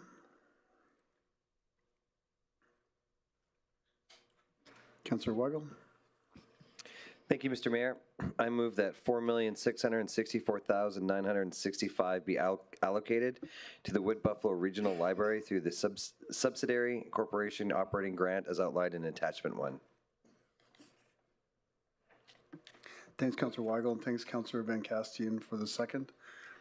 Does council have any questions, comments, or debate points? Councillor Cardinal. For debate, can I ask a question? I kind of never thought of it at the time. I'm curious of the online access. Do you guys have podcasts for the certain books? We have ebooks and e-audiobooks that you can borrow through an app on our website. And what's the website called? Well, it's wbrl.ca. Okay. The app specifically is called the Libby app, Libby. LIBBY. And once you open up the app, you can use your library card and your PIN to log in, and you can start borrowing immediately. Okay, in rural communities, how much access do they have to like a membership, like, and how well is the communication stream with the rural residents? So we do advertise on some of the rural Facebook pages. We do have a number of staff that attend programming and events in rural communities to try to promote library services, as well as doing storytime programs and attending different events. Thanks. Is there a schedule that goes rurally, or is it, because just wondering how can the community members have access to an employee of the library that comes into the community on all of rural? Yeah, so we do have on our website, we have all that information, including a calendar of events available. And whenever we're doing any type of event in rural, there's a few specific Facebook pages that we post upcoming events to. Okay, thank you. You're welcome. Thanks, Councillor Cardinal. Councillor Bussier? Yep. I thought you had your light on. Hi, Melissa. Thanks for the presentation. I'm just wondering, I know it was commonplace before for you to apply for grants like as New Horizons and things like that, and I didn't see that in there. Are you still applying for grants, and if so, which ones? The last grants that we applied for 2025 were student funding grants through the Government of Canada. But we haven't applied for the New Horizon one for a few years. Okay, do you have any plans to apply for like program-specific grants to support projects? If most of our programs, we're very fortunate, are sponsored, so we do get sponsorship funding for pretty much 95% of our programs, I would say. So if there is a specific upcoming program that we were looking to roll out, then we would go for grant funding first. Perfect, thank you. You're welcome. Thanks, Councillor Bussier. Councillor Scott? Yeah, I would just encourage everyone to support this organization. They do incredible work, and if anybody wants to come in and see the incredible work, I would encourage that. Last time I was in there were kids everywhere enjoying themselves, and not just young people, but adults as well. So this is an important organization. It's critical to the region. So I would encourage everyone to vote to support this. Thanks, Councillor Scott. Councillor, any other comments, debate points, or questions? I'm not seeing any, so I'll call for a vote.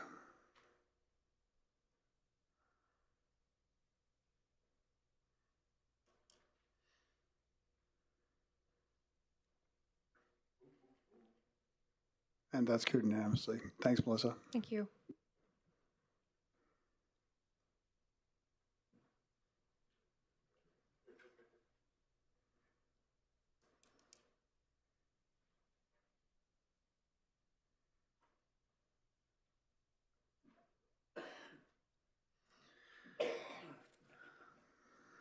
Now moving on to 4.4, I'd like to invite Wood Buffalo Economic Development Corporation to present.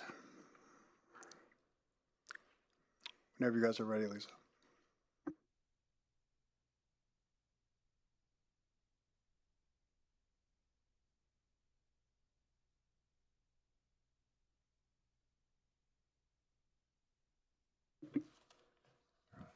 Okay. Good afternoon, Mayor and Council. For the record, my name is Lisa Sweet, Interim CEO of Fort McMurray Wood Buffalo Economic Development and Tourism. And joined with me today is Terry Cooper, the Chair of our board. We also have members of our team in the gallery as well, if there's questions afterward. We're here today to present our 2026 CIP request of $4,400,447. Our total budget for 2026 is $4,928,605. We are requesting 89% of our budget be funded through CIP. Over 10% will be funded through rental income and provincial and federal grants, half of which have already been secured. As an economic development organization, we will always rely on municipal funding to support, because we work on behalf of the region. Our role is to deliver targeted programs and services that drive business attraction, retention, and growth, directly strengthening and growing municipal revenues.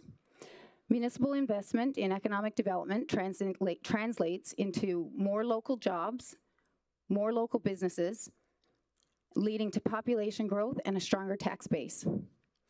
As an independent organization, funding from the municipality also allows us to leverage additional funding from provincial and federal grant programs.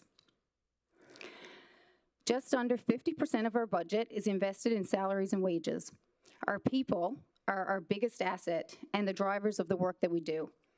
Our staff build relationships with investors, develop programs to support local businesses, secure external funding, and represent the region both locally, nationally, and internationally. Approximately 20% of our budget is allocated to core operating costs, and nearly 30% is invested directly into economic development and tourism programs and initiatives. I'd like to take this opportunity to highlight some of the core programs and initiatives our team will be delivering in 2026. Our economic development and tourism work focuses on two primary objectives: attracting new business and investment to the region, and supporting existing businesses and to succeed and grow. Together, these efforts drive job creation, population growth, and long-term expansion of the municipality's tax base. Business and investment attraction is about positioning Fort McMurray Wood Buffalo as a place where businesses and investors want to locate and grow. We do this because it creates local jobs, brings new services and amenities to the region, improves the quality of life for residents, grows the tax base, and strengthens and diversifies our economy. Investment does not just happen by chance. We're competing with communities across Alberta, Canada, and the United States. Our role is to actively generate interest and make sure that our region stands out. In 2026, a key focus continues to be our commercial and retail program. With the release of the municipal census, we will update our retail data and marketing materials. This information is a key tool not only for our team to tell a compelling story, but for developers and retailers to make investment decisions.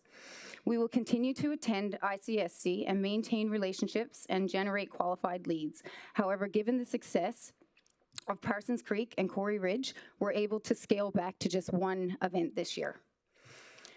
On the industrial side, our priority is improving investment readiness. That means ensuring we understand our land, infrastructure, utilities, and workforce, and that we're ready to respond quickly when opportunities arise. A major gap that we've identified is the lack of large-scale industrial serviced land. To address this, in 2026, we will commission an industrial land and infrastructure feasibility study. This will evaluate suitable Crown land, infrastructure needs, servicing costs, and development models. From an investment attraction lens, this work is urgent. Land development conversations and infrastructure planning is a multi-year process, and delaying them puts us further behind competing regions. The study will provide clear, evidence-based roadmap for future industrial development. On the business retention and expansion programs that we focus on, it supports businesses that are already here. About 80% of the growth in a community comes from existing businesses. Helping them stay, grow, and invest is critical. In 2026, we will develop a business retention and expansion strategy. This will identify key challenges, needed supports, pilot programs, and ways to strengthen engagement with the business community. Engagement with businesses is critical to understand why companies choose to stay, expand, or leave the region. We've already begun stakeholder engagement, and this work will continue throughout the year. Economic Development and Tourism is the chair of our region's Regional Labor Market Committee. Last year, we completed the region's first workforce strategy, informed by a comprehensive labor market analysis, employer engagement, and regional data.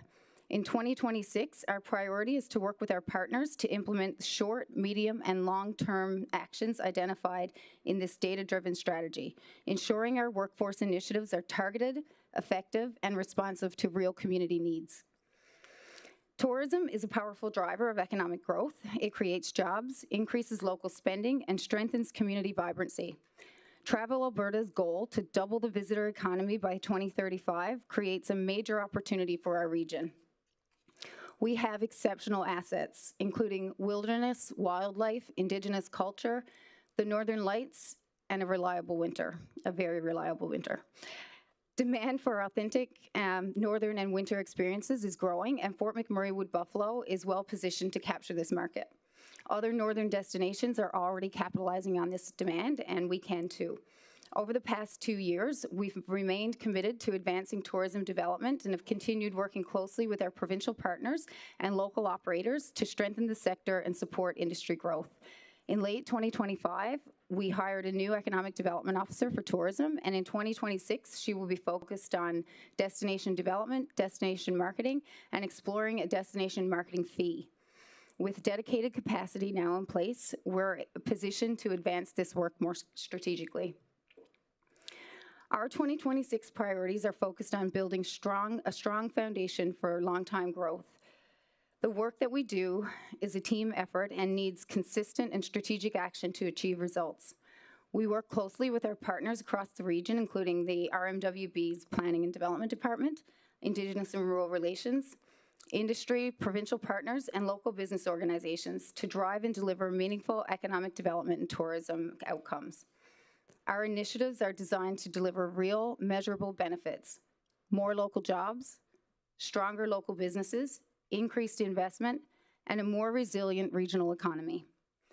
With Council's continued support and through continued collaboration with our partners, we're well positioned to turn these priorities into lasting results for Fort McMurray Wood Buffalo and the people who call this region home. Thank you very much, and we're open to questions. Thanks, Lisa. Can you describe to me what impact the organization has had on the region over the last few years? Thank you for the question. Through the chair to the mayor, the programs and initiatives that we've delivered support local businesses and increase investment attraction to the region, and it has been impactful. So I'll start off with talking about some of the supports and outcomes that we've done to support local businesses in our region. So right now we have over 400 members that are part of Startup YMM, and they receive regular communication about the supports that are available, not just in the organization, or not just our organization supports, but supports that are available to them in the region and throughout the province. Since 2023, we've received over $1 million in other government funding, Government of Alberta funding, to support programs that we deliver for local businesses in the region. We've delivered over 137 workshops since 2023 with over 1,000 participants. We do one-on-one consultations with businesses, and we've had over 256 since 2023. We've also delivered over 200 hours in coaching to about 39 businesses, and we've had 34 businesses participate in our B2C Connections program, where then they've been coached to exhibit, and they go on to exhibit at the Fort McMurray Chamber Trade Show. We've also had 142 participants in our Business Connections program. That's resulted in the job creation of 32 new jobs in the region. And this program was funded by the Government of Alberta, and it was recognized for its success in the province. And we were even invited last year to speak at the 2025 Government of Alberta press conference. We've also supported local employers to recruit hard-to-fill positions. So since 2022, we've supported over 1,100 applications to fill hard-to-recruit jobs here in the region. And the result has been that we know of, there's 100 applicants that have now moved to the pathway to permanent residency. So this is contributing to population growth, and again, it increases the region's tax revenues. From an investment attraction perspective, we have shovels in the ground in 2 commercial locations, north and south of the city. We've not seen commercial development here in more than 10 years, so this is a huge impact to the community. We've started our attraction efforts in 2020. We've built relationships with the developers and retailers, and we've been supporting them throughout their investment journey along the way. Home Depot alone is investing $40 million into our community and creating 250 jobs to start, scaling up to 300. With Walmart being the anchor in Parsons Creek and Home Depot being the anchor for Quarry Ridge, additional retailers will be announced in 2026. We just came back from a retail show, and we've heard that there's a lot of, they're 98% there, so 2026 should be an exciting year. This type of investment not only improves quality of life for our residents, but it also increases the municipal tax base because the land would not have otherwise been generating any municipal revenue. These are a few examples of how we've supported the region and some of the impacts that we've experienced today. Thanks. And also, one thing I was looking for in that, didn't hear, but I know you guys were involved in it, was all the localization of the workforce from industry into town. Because I know talking to industry, ECTA has been really active in the camps and that sort of thing with displays in industry. Yeah, we have been going, part of that committee for the last couple of years with a bunch of partners. So Pathways Alliance, the RMWB, there's Keanu College, there's a number of partners in that. Most recently, we've actually been presenting, the region to employers and to those people at industry that do the hiring. And we have seen some great results, and we've heard from Suncor in particular about some of their localization numbers. So that's been really a big part of that as well. Perfect, thank you. And it's Suncor that brought to me as well. Thanks, Lisa. Councillor Scott. Thanks for all you do in the region. I'm looking at Lisa more than Terry, but Terry, you are one of the foremost lawyers in the region, so thank you for all you do. And chairing the board is no easy task. So could you speak to what's the value of economic development in this region? Do you have an estimated value of what your organization brings to this region? What's the economic benefit, approximately? Councillor Scott, we previously, at the end of each year, the board would hire economists and do an analysis and get statistics as to, okay, what was this worth? We didn't do that for 2023 and 2024, partly because it was in 2024 that the mayor and council decided to do a shift. The old board was gone, the old CEO was gone, and when we looked at that, we saw that the statistics were telling us that from our numbers, it was up to 2021, $38.95 million of economic impact. In 2022, the economic impact in our annual report said it was $17.4 million that year.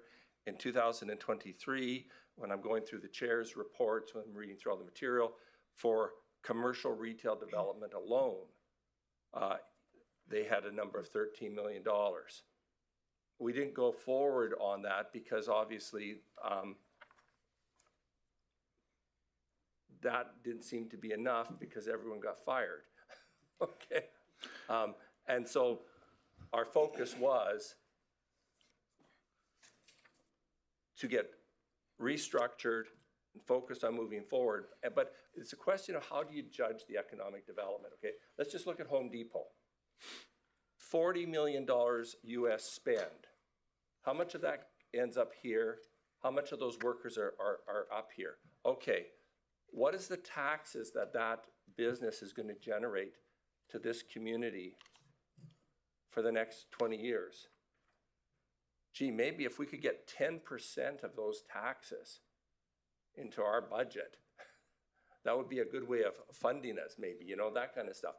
250 new jobs. What's the multiplier effect of 250 jobs in this region? Like, I don't have that number. I think probably someone in your organization has those statistics and they'd be able to say if it's a $150,000 a year job, the multiplier effect is this. But if you consider a Home Depot operation, that's 250 jobs living here, right? Okay, 250 jobs living here, 250 families living here.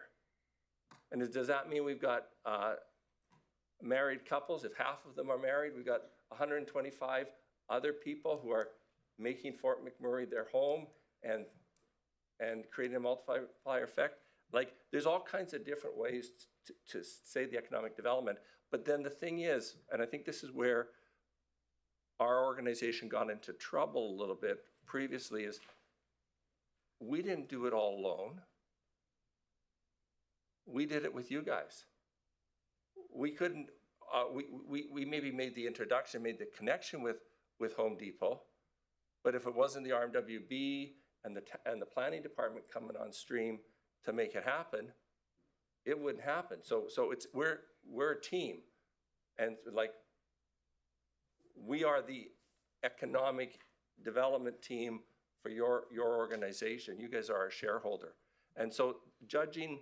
We could have gone through and done the numbers, and we're probably going to experiment with doing that again this year just to see what the metrics are. But it's more than just coming up with a number to say, okay, well, where did that number come from? But I'm just thinking, $40 million, this tax, and then what's Walmart going to create? And then the thing that really excites me is once you get those two places as anchors, those land developers can start to bring in other tenants, more jobs, more tax revenue. In my mind, what we want to do is we want to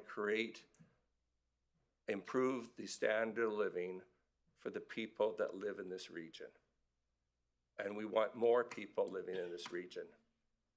And those are kind of some of our focuses. And these two things, I think, are right on track for that. And the other thing is, and I'm talking too much, but because I'm understanding a little bit more of this as I'm going along, okay? They didn't teach me this in law school. They didn't even teach me this in my economics degree. But when you look at how do you get people to live in a community, it's not just about the pay, it's the amenities, okay? And Fort McMurray has the infrastructure. We've got the college, we've got the hospital, we got world-class recreation facilities throughout the community. We've got, it's no longer $1 million for a starter home, okay? So we've got affordable housing, and there are good paying jobs in this community. It's a style of life, it's a standard of life. And what I was told, what I learned when I was on board, it is, driving it by statistics, we discovered, okay, how much money was leaking out of this community? Consumer to retail expenditure, $800 million a year. $800 million a year. With that statistic and with information to developers of where they could have an opportunity to set up and develop and capture this money, we brought in stores, but we also did a survey and we wanted to know from the public, what kind of things do you want here? And a lot of those stores that they wanted to come here have announced they're here. We're optimistic that more will be here. We've got 3 of the top 5 right now. Mm-hmm. Yeah. And so it's kind of like, how do you rate the economic development? Yeah, my only ask is that you bring that $800 million back to the community as quickly as possible. As far as you just mentioned the stability, can you speak to the importance of stability when your team is doing their work or trying to get employees? Because there has been a movement of instability in the previous period. Do you want me to answer that? You or Lisa. Okay, so I'll start in on this. When I'll call it the transition. When the old board was gone and the CEO was gone, we lost a lot of staff, okay? There was a lot of uncertainty what the heck was going to happen with our organization. That's not great for staff retention and morale. It's not good for recruiting. Last year, we went through the process where council debated a motion to just wind us down. That's not good for recruiting. We didn't get our funding in place until September of last year. So all those things, we've been trying to do as much as we can do on our mandate with a skeleton staff. And it has impacted us. It's impacted that we've had to reduce some of the services that we can deliver. We haven't been able to move forward on programs that we would like to deliver. We're hoping that this process today will result in essentially a vote of confidence that, yeah, we're back and the RMWB supports us because we have 8 positions we have to fill. And you just can't go outdoors and knock someone on the shoulder and say, hey, you're an economic development officer. You know, you're going to specialize in workforce or business retention or whatever. It takes time to train them, get them on board, get them to build the relationships, because it's those relationships that leads to effective results. And so we are struggling here. The board made some decisions with respect to how we were going to handle hiring staff going forward, because the RMWB gave us a mandate to reduce your staff costs. So we made a decision that right now about 50% of our staff are going to be on term positions. That may change depending on the projects we get involved in, the grants we get, that kind of stuff. I was told yesterday by one of our directors that there's a grant that she had written and ready to, it's sort of like on hold. It's a 3-year grant from government. She couldn't remember if it was $700,000 or $900,000. But no one's going to look at us when they don't know if we're going to be here to finish the project, you know. But yes, we need as a priority to fill some key positions. The tourism position, last year when I spoke to council, we said, we want to get the destination marketing organization concept online. We want to get our stakeholders online. We want to look at the possibility of a destination marketing fee, which most communities have, because we're told by Alberta Tourism that from their statistics, the destination marketing fee, and that's not a fee that the camps would be paying for people that are staying in the camps, that's for the hotels in town and that, but it would be worth about $2 million a year in revenue. $2 million a year in revenue that could be used to market Fort McMurray and advance the tourism economy. $2 million of revenue that we're not coming to you for. But at the same time, it might be that when we're successful in getting this up and running, we might make the decision, you know what? This is a specialty.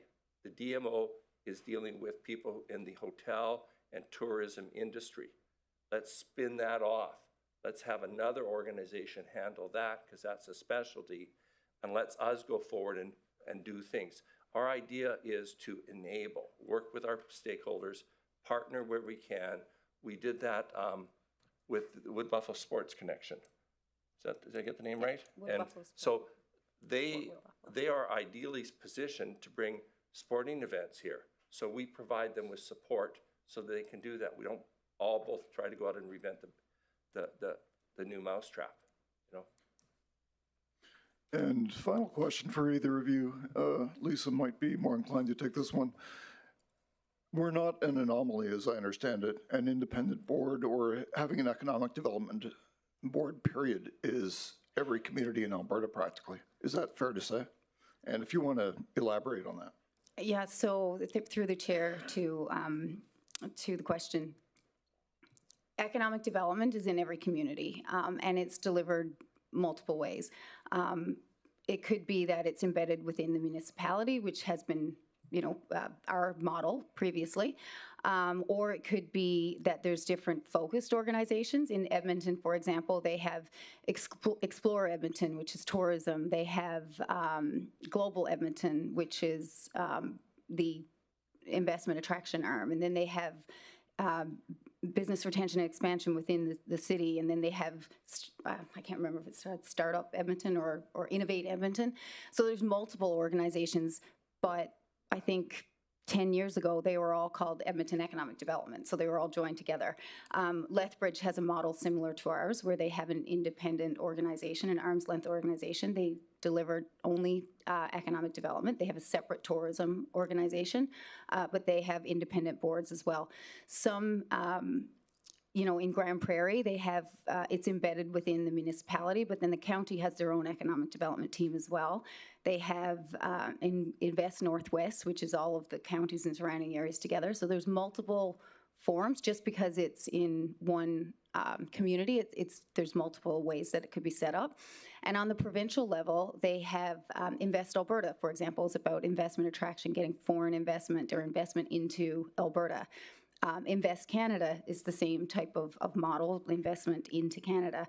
And then we have Prairies Can, which is also a form of economic development within the federal government. So it is embedded throughout every community. In some smaller communities, it's the elected officials that are doing the economic development. And then in other communities, they have one economic developer in smaller towns, and then, to full teams. So it's the concept of economic development is not unique, but the models vary from community to community. Thanks, Councillor Scott. Councillor Cardinal? Thanks, Mayor. Thanks for the presentation, Lisa. Thank you. Terry. I guess my first question would be, where can I find the data from residents in urban or rural, like the data that the service, the delivery that we provide? Where would the data be to find who we all serviced and what's the feedback?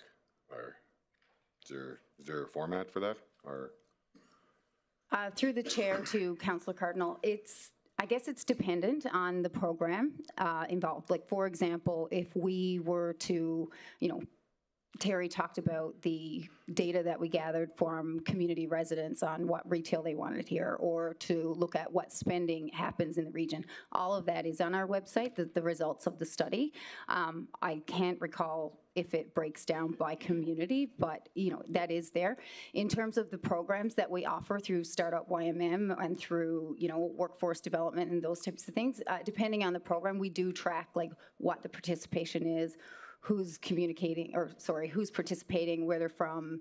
We've identified, we ask a question, if they're an Indigenous business, if they're not an Indigenous business, if they're from rural or if they're from urban, things like that. But it's very program specific, so we can gather some of that data and provide it, but it's very specific, and it's not necessarily posted on our website.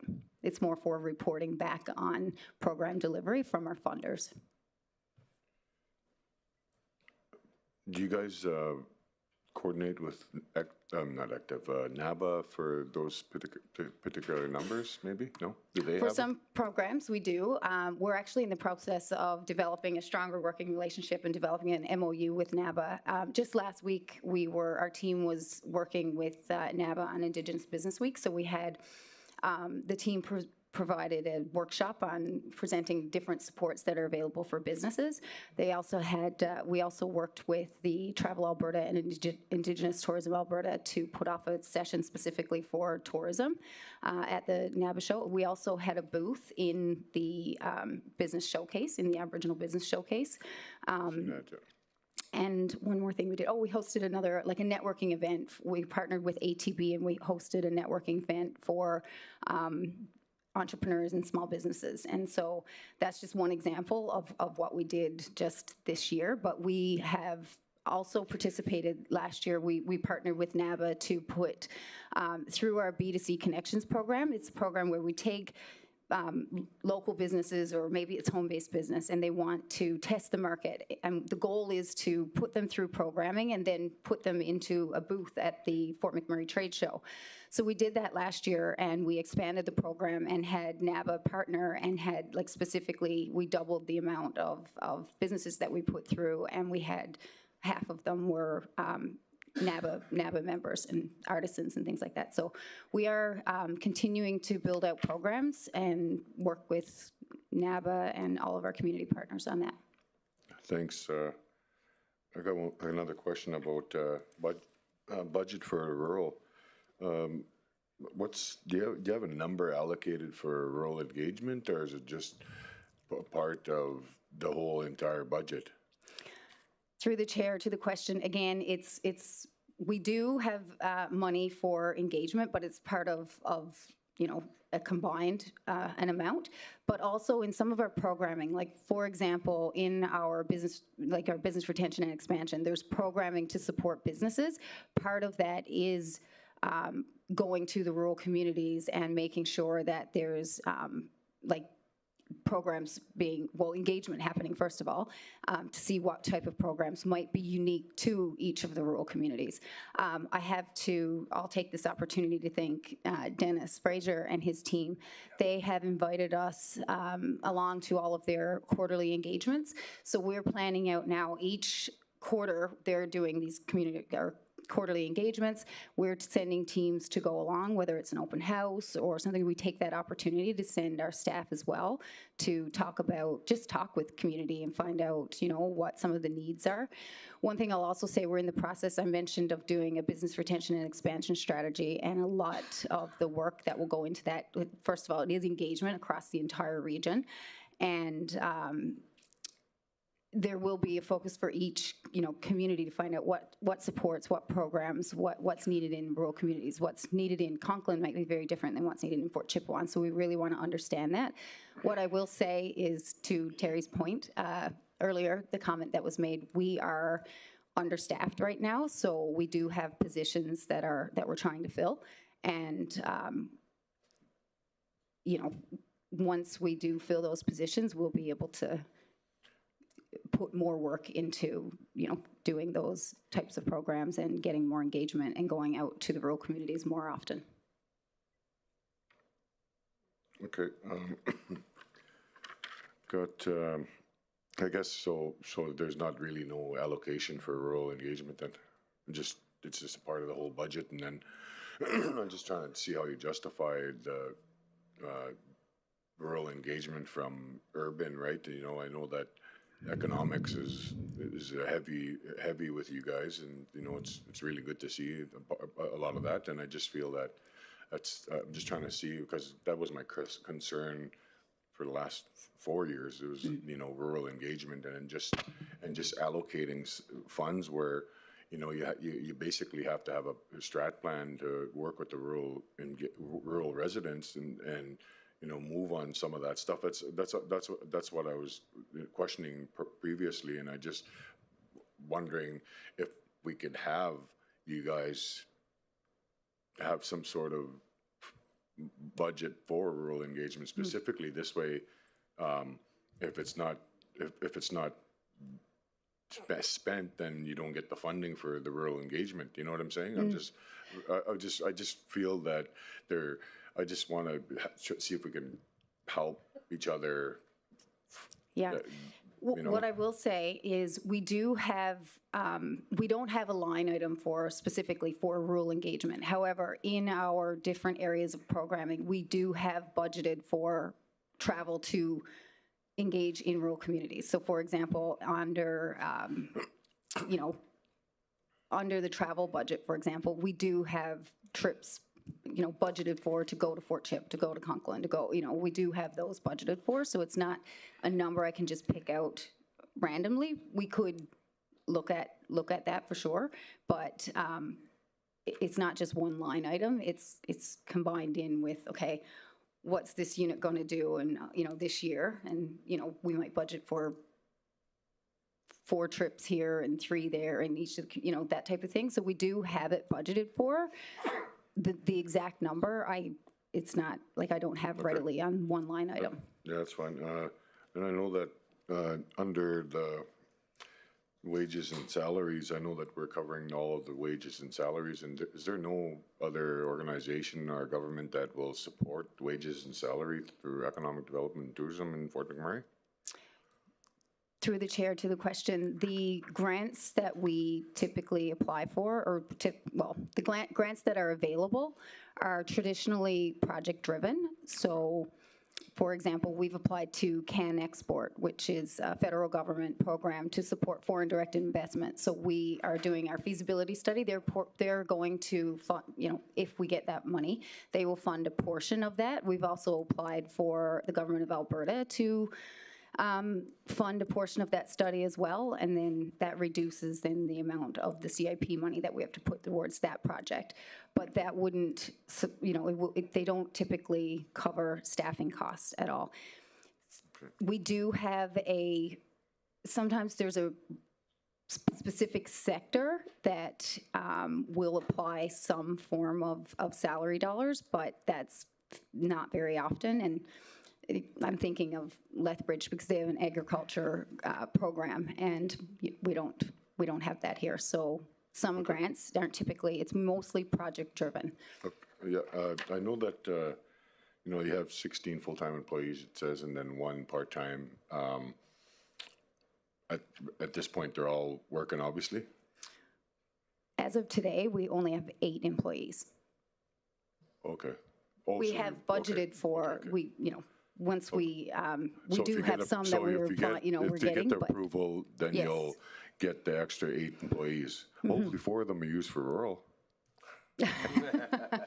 Actually, I'm working with Dennis to really create the right position description for what we need with, working collaboratively with his team and with our team to really put the right position and person in place for that role. So yes, we will have a dedicated person. And you talk about we're a team, right? And I want you to guys know that I will support the initiative of being a team and listening to some of the instructions or requests that we have as a council. And, I strongly recommend that you, I listen to some of the requests that I've been asking for quite some time now to really engage with the rural residents and the Indigenous communities and build that foundation with them through the tourism part. Because if the tourism and economic development are not working together, split them up then. You know what I mean? And focus primarily on tourism, focus primarily on economic development, if that could be a case. But I always ask about the rural engagement because I feel that the Indigenous community and the tourism that they and the economic development that the tourism and economic development that they can bring and the incentive to the region and recognizing them, I feel that that's a really strong thing to I've been always asking for, and I hope that you guys really take that and listen to my requests as a council member and move on some of those tourism items that I've been asking. And that's as far as I can go right now. I have a couple more questions, but yeah. If I can jump in there, Councillor Cardinal. Our next step after today, we move forward to working towards the development of our strategic plan, which will sort of set a pathway for us, hopefully for a 5-year plan, hopefully in sync with the strategic plan that Council is going to put together.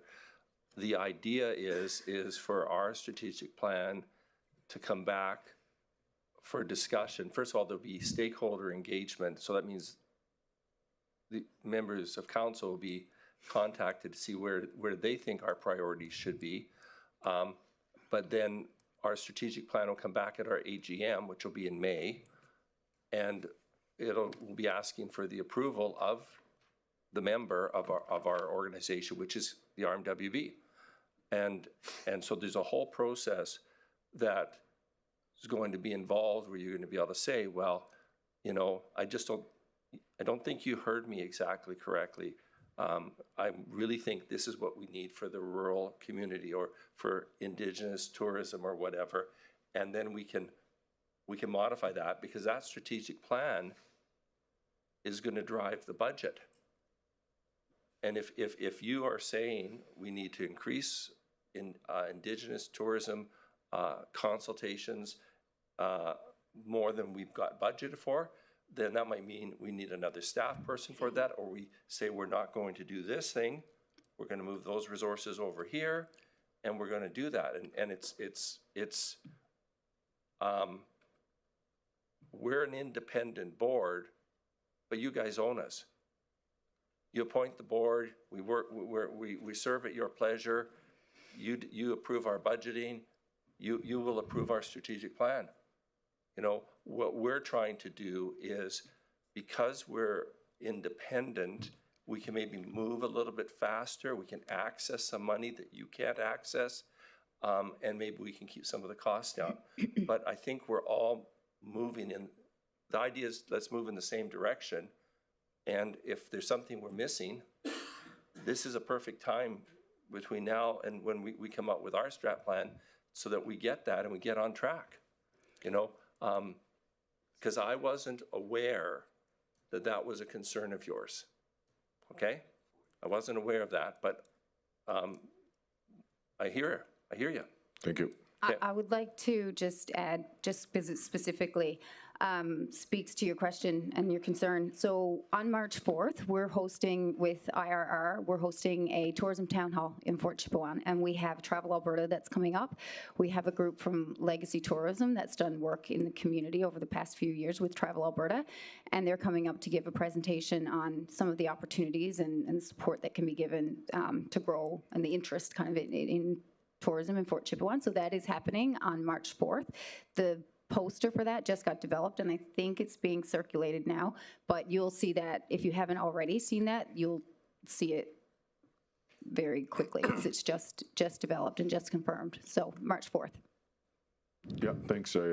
Director Fraser had sent me that, and I'll gladly help distribute them through the community and try to get as many people out as I can to support the tourism, and seeing you guys there.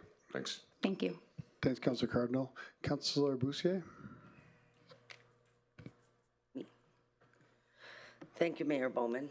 Thank you for the presentation. I have a lot of questions. I don't know if I just take the next hour and a half and y'all can listen to me or what. I'm going to start with, I'm very happy to see you on the board, Terry. I have the utmost respect for you. And I deeply appreciated your comment about we didn't do this alone. I'm just going to be real blunt. That's how I am. I have, from afar, in my role in the nonprofit sector, also as my role as past president and president with the Ball League, made a number of attempts to reach out to economic development. And I am not alone in the opinion that you have not been good collaborators or good partners. The nonprofit sector very widely felt dismissed by economic development. Your FAM tours that you have was something we brought forward or tried to bring forward to ECDEV for free, in terms of right down to if you're trying to get a doctor to come here and they have an autistic child, let us individualize the package, tell you what resources there are, what school is the best one, offer not even a return phone call. So when I see throughout your application that you're partnering, very happy to see that. I take exception to one of your explanations about you're the only one who could put on big sport events. That's in your application. You're the one to do it. You're the only one. And that's just categorically false, which I think you'll agree. We had minor ball here earlier, and we have municipal staff who have knocked it out of the park in terms of doing applications for various games. So that's not true. When you say, Terry, or both of you, the $40 million spend that Home Depot is bringing here, that's great. I like that you said you didn't do it alone. But the flip side of it too is a whole bunch of money was invested into customs, a whole bunch of money was invested into the airport for Tucson, and that was lost money too. So there is a flip side to it. I struggle with the inconsistencies in the budget. I emailed you, Lisa, and asked, like, how much do you get? Like, how much do you anticipate getting for grants? You said 500,000. One of your slides has 500,000, but your breakdown on your grant request only shows like 250. So where does the other 250 come from, or why isn't it reflected in your revenue? So the 250 is what we have confirmed. The other is, the other 230 or the difference is what we've applied for. The applications are done? Their applications are done, they're submitted. We just haven't received confirmation of whether or not we're going to get that money, so I put in the confirmed amount. Okay. And when you, the sport tourism, and you're partnering with Buffalo Sport Connection, I think it was 150,000. Is that money you give to them? You give them 156,000, or how does that work? No, we have a partnership agreement. Part of that money is we apply for Travel Alberta, so the agreement is pending funding. For this year, Travel Alberta, we are requesting that 100,000 come from them, and then the other is in partnership. So they will be the ones that attend the different events. Like we can support with some marketing materials for bids and bid packages and getting collateral, things like that. But those groups being, the Sport Connection, they already have those relationships. They're already going to those, they're the ones that build those relationships with the different, provincial and national sport leagues. And they meet regularly with all the different organizations that put off sport events.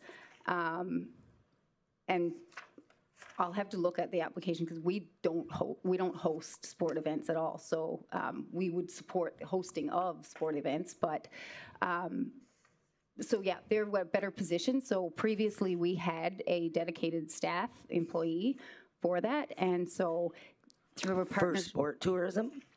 Yep, as well, we had multiple tourism positions previously, and just for that in particular, there's a partnership that's better off making that partnership because they're 100%. already doing that and so we're being strategic that way, and we have a strategic partnership agreement in place. I'm really glad to see that. I like the shift. I deeply struggle based on history and based on spend, and I don't know, Terry, if this is a question for you. I'm incredibly confused. I went back a number of years and followed the money, and it was like accounts open. That was pre-you, I know that, but accounts open, money moved, new accounts open, and then you have this EDIR account that not that long ago had 7 million, and as best I can figure now, it's got 2 million or something left. And I don't know if this is a question for you or Tony, Janelle, and Melissa, but in your grant agreement, you're allowed to just give money away to other entities? Like, you've become a funder, which I have a problem with as a counselor because it's our job to steward tax dollars, so we give it to you and then you decide who it goes to. I don't understand how that happens. Tony, can you? Okay, maybe I can jump in here.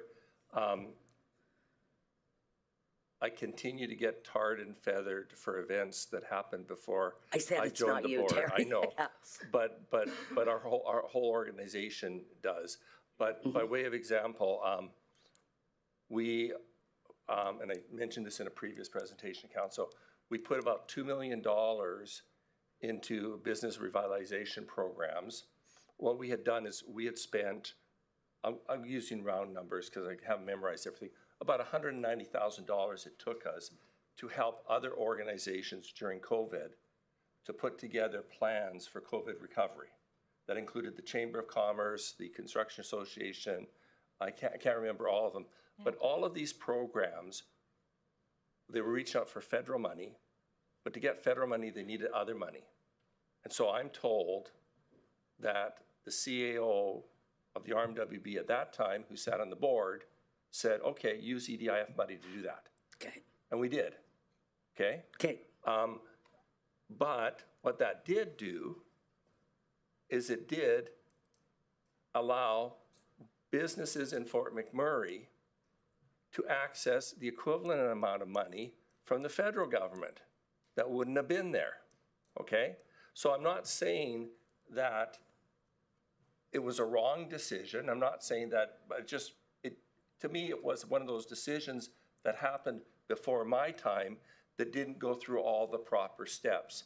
There wasn't the business plan. There wasn't what are we going to get on this and all that kind of analysis. It was kind of, okay, oh, you've got money in your bank account.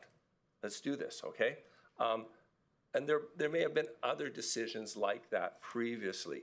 About $2 million of the EDIF money went into the building on Biggs Avenue that we're leasing from the RMWB to renovate it. Apparently, it was Yeah, I full of think it was asbestos. 1.2 or something, right? Yeah, 1.2.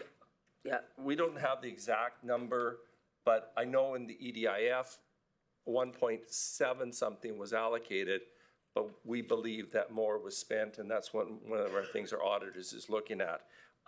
And so we did spend money on with the airport. You did or didn't? We what? You did. Yeah, we did. Yeah, It's in the financial statements. I see 'em. And part of that was to fund, help fund the customs ability, border crossing ability, that kind of stuff. I believe we did some advertising there. Why? But I'm not sure, but we did some advertising there. Was that part of our COVID recovery? I don't know where that came into, but we've done advertising there. Not sure, as I say, I'm not sure why we did that. Maybe wouldn't have been my decision, but I haven't seen the business plan, okay? So yeah, of that money, I think there is, once we get through all our final analysis, because what was happening, so we previously had a service agreement with the RMWB, and they provided us with IT and financing and HR, which means all of our finance stuff was embedded in theirs, which I understand created all kinds of headaches for them because their system wasn't set up to have little sub-companies in it. So that shared service agreement ended in October. We've now switched over. During that whole process, we discovered that what was happening was we were paying, so RMWB was paying our bills, how generous of you, and then at the end of the year, we would pay RMWB, but it seemed to be that we were always doing it 1 year behind. So what we discovered is that there was a small deficit in operations each year that wasn't showing up as such because we got all this money in the bank because the new grant came in. So we now have to, we've gone through, we sat down with the RMWB people. They went through their analysis. They figured out, okay, some of our EDIF money was, our operating money was used to cover things we'd authorized for EDIF. They gave us a number. We moved money around to cover those expenses. They determined that some of the spend of the previous year was capital expenditure, not operating expenditure, which if we had applied for a capital grant, we could have maybe got the money for that, but we can't pay for capital out of operating. So we cut a check for that $370,000 to give back to them. But at the time that we're going through all this thing and getting signing authority, because our board had to have signing authority to cut checks. Of course. I think the number was we owed you $3.9 million. You know, but we sorted that out, cut the check. I'm hoping it's been received and it's not just in the mail, Lori.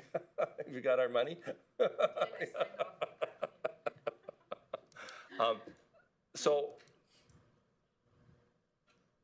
in my analysis, once we cover all of that, we might have $1 million of that EDIF left. But that's one of the things our auditor is supposed to be looking at, because we'll have our financial statements in March, and he's going to go through and figure that out. His number about what we spent on capital and Lori's number or the CIP people's number that we spent on capital was different, but he accepted theirs. It was a little bit higher. It's $200,000 difference, so he accepted theirs. So I don't know if that means he restates his original audited statement or just makes a note in this year. But we're sorting out those numbers. But I agree with you 100%. There wasn't, when I looked, I was made the chair in January of last year. By the end of January, I was in front of council, and I commented that we had failed the RMWB because we have to be fiscally responsible. We're using taxpayers' money. And I wasn't saying someone stole the money, but we just didn't have good records that we actually follow. Like, they might have done everything right, but the record wasn't there.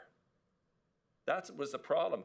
There was a systemic problem with the record-keeping system.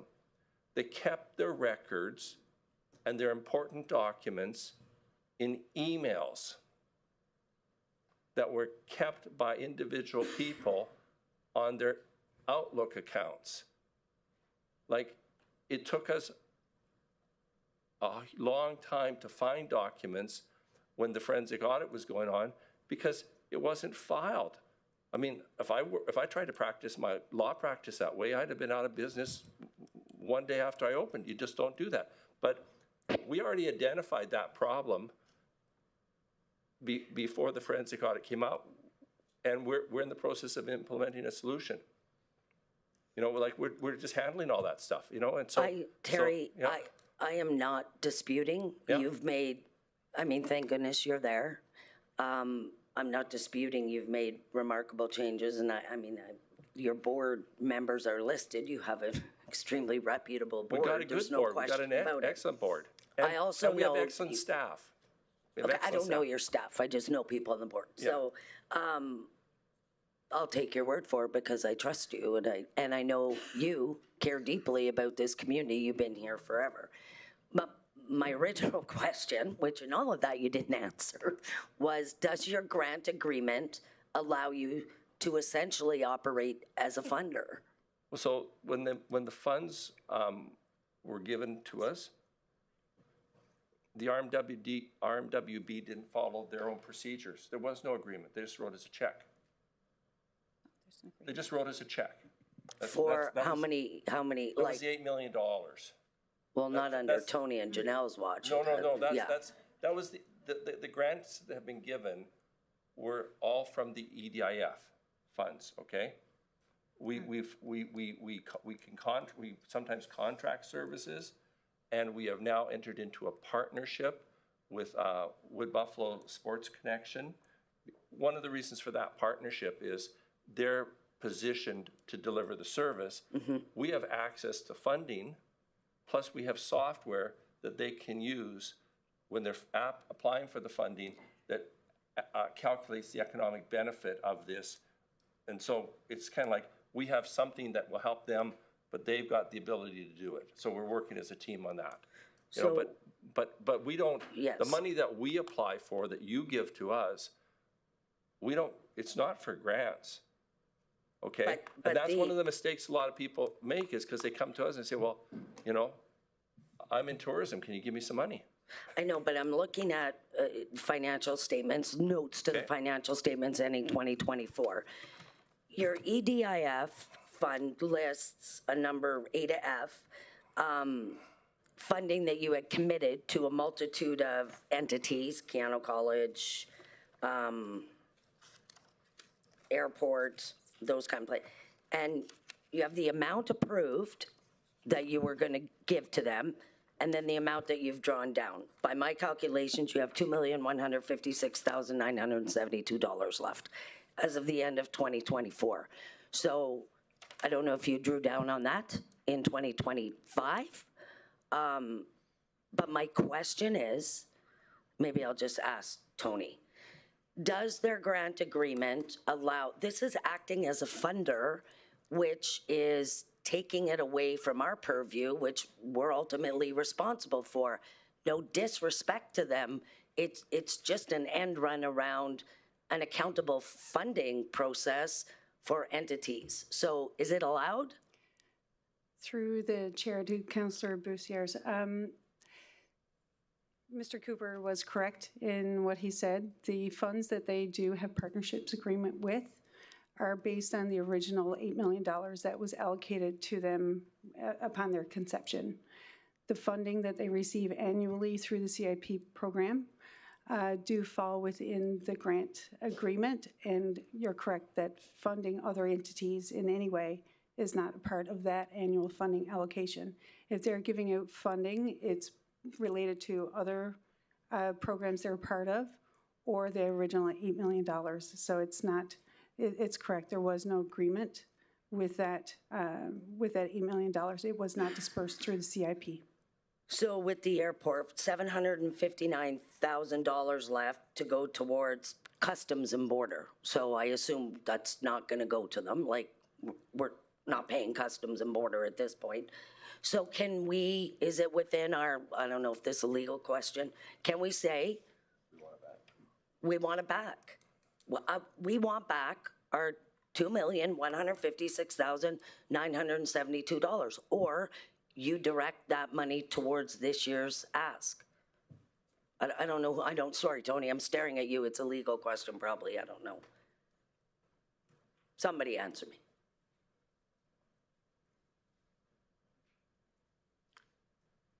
So, Councillor, the amount, as I said, is not $2 million. It's my best calculation. We're looking at $1 million. So you did draw down on it on 2025. We drew down on it to pay back the RMWB and to cover the deficit, operating deficit that we had. Okay? Okay. Because last year we had, I think, a surplus. This year we have a surplus. We're going to be giving money back. We can't carry forward surpluses. We can't fund deficits. Right. Okay.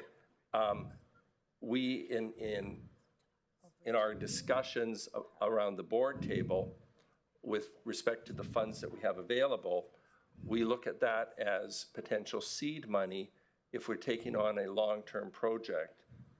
Like for example, I mentioned the grant that one of our directors has written that's a 3-year grant.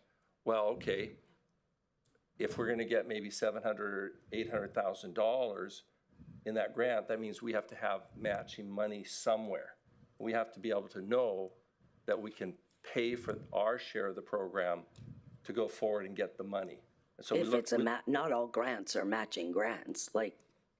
Yeah, that's true. But I don't write the grants, but I've been told an awful lot of them. It's if they'll give you some money, not many of the grants are fully funded. They don't fund, no, okay. Never. Or okay. Staffing often, right? Never staffing, it's projects. And so we've considered that money our seed money to cover those kind of projects and also situations where, okay, we've run over this month. We're not planning, as I said, all the decisions made previously with respect to the use of those funds. Before my time, would I have made different decisions? Probably based on what I know now. But you know what? I would have bought an $80 million lottery ticket based on what I know now too, okay? So hindsight's 20/20. But it's not part of our mandate going forward to say, oh, how can we give this money away? Great. It's not. It's a cash reserve to cover operating deficits and seed money so that we can deliver on services that we're trying to do. Okay, I get it. Yep. Okay. Sorry, Caitlin. So my last question then is for you, Terry. Can you tell me 3 policy changes or that you're most confident about making that will strengthen the organization moving forward? So we immediately changed the designation of authority is the term you use, what a person could sign for. The CEO used to be able to sign for anything. Like the threshold was unlimited? Anything. Unlimited. Okay. That'd be problematic. Yeah, okay. Well, so we've changed that. I can't remember the exact number, but it's also dual signatures. Okay. So it used to be that the policy was so it wasn't the RMWB procedures that they were following, I believe, because I think their procedures are different, but the policy was the CEO could approve and sign off, okay? And so that's not there anymore. Okay, so if Lisa needs some approval for something, because she's our interim CEO, it has to come to me, okay? And I have to have the justification for it. So, for example, if there is a business trip planned to, is it ICSC? Anywhere. Or anywhere. It's not just, hey, we're planning this trip. It's just, this is the business plan. This is how it fits in. This is what we plan to do, okay? I'm also told that after these trips happen, there's the data that's collected about, we met this person, we met these people, we had these calls. It's not, well, we went and yeah, we talked to some guys in a generic sense. So we have changed our procedures our banking has changed. We've got that. So a lot of the policies and procedures all relate to governance things. Like there were big holes. We're in the process of redoing our employment contracts because we see big holes there. We made a policy change insofar as hiring. What we said is, okay, our existing employees, we can't change their compensation, but our existing employees were getting their salary and the living out allowance, okay? $12,480 a year, okay? We said, going forward with the new contracts, new hires, no one gets the living out allowance. I can't tell people, move your business to Fort McMurray because it's an economical place to live, when I have to pay $12,000 for the high cost of living in Fort McMurray. Those are the old days. Now, we can do that because we're a small organization. I challenge the RMWB to try to do that. You probably have strikes and walkouts and all that kind of stuff, okay? So we made that change, but we grandfathered everybody else. So they're not going to lose salary, but their increases in compensation will depend on the new pay bands we adopted. We also made that policy decision, again, in keeping with the direction we got from the RMWB, and I cut costs. We talked to the consultant. RMWB provided a consultant to us. They went out and they said, this is what people doing this kind of work get paid, and they made a recommendation to us that we should compensate at the P75 level. All of this language was all foreign to me until we went through that whole process. We decided, no, the group wasn't a broad enough group. We want you to bring in not-for-profits because that changes this. And we say, why are we at P75? We thought P70 would be enough. So I think we were at P75 because maybe that's what the RMWB might be at, and they were trying to provide consistency, but we went down, okay? And so our pay bands are different. So that was the policy, and then the policy we decided was, for the foreseeable future, new employees would be on term contracts without benefits, because we were finding the benefit package was 40%. Now, a lot of that was the cost of living allowance, but we're trying to get those costs under control. So I think that's more than 3, but you know, it's all about controlling the money, tracking the records, and having procedures in place. And, you know, we're very cognizant on making sure we follow the right rules. And that's, you know, it just, we saw it wasn't happening before. It's got to happen. And there's holes in the rules where some clarity needs to be in there, and we're going to fill that. We've got a contractor working with us right now doing all that kind of stuff. The recommendations on the forensic audit were all identified before the forensic audit came out. by us. Not the WISP issues, because we weren't even thinking about WISP, okay? But all the procedural things were all identified by us. We already were working on them. And the last ones that remain for us to deal with are all the rewriting of the policies and getting the approvals of all that kind of stuff. And in the course of that, we're having a discussion about the articles that give the rules for our organization, because the last time they were amended, they built in some inconsistencies. Like, no. I met my match, and who can talk just as much as me, attaboy. Yeah. I know you said that last time you presented when I was watching. I get paid by the word, though, right? Yeah, I know. Yeah, you do. Yeah. I appreciate your as a citizen, and it's no surprise to anybody what you guys have heard on in here on the street about economic development.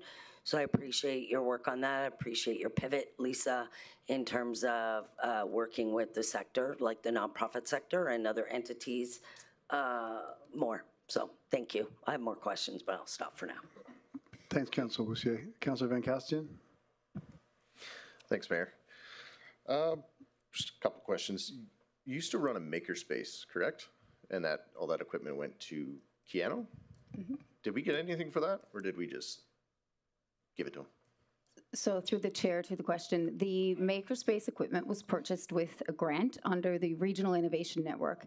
The Regional Innovation Network, Wood Buffalo Regional Innovation Network, so there's 8 regional innovation networks, or 9 RINs across the province. They're funded through Alberta Innovates, and all of the 9, they operate together, like they work together, but they also bring innovation and business support and technology into communities. So we work, right now we manage that contract. However, in the past, Keanu's managed it, and it's not just us. We partner with the local organizations as a governance committee. So Pathways is on it, Keanu's on it, Community Futures involved, the Chamber was involved at some point. Like there's other business communities, support organizations that are involved.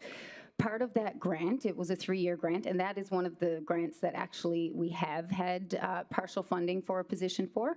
But way back when, I think it was back in 2020, we were able to purchase some equipment, which we call a makerspace. And so there's a laser cutter in there, there's some 3D printers, and through that, that equipment was purchased and used by the community to build prototypes and work with entrepreneurs on innovation and like a whole bunch of different things.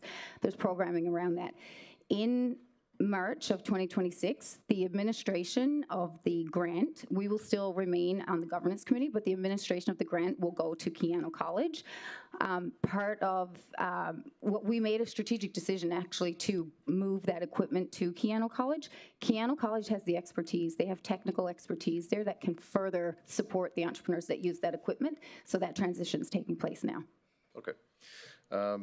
You'd mentioned, and I hear it from all over the place about industrial land, shovel-ready land, all that fun stuff.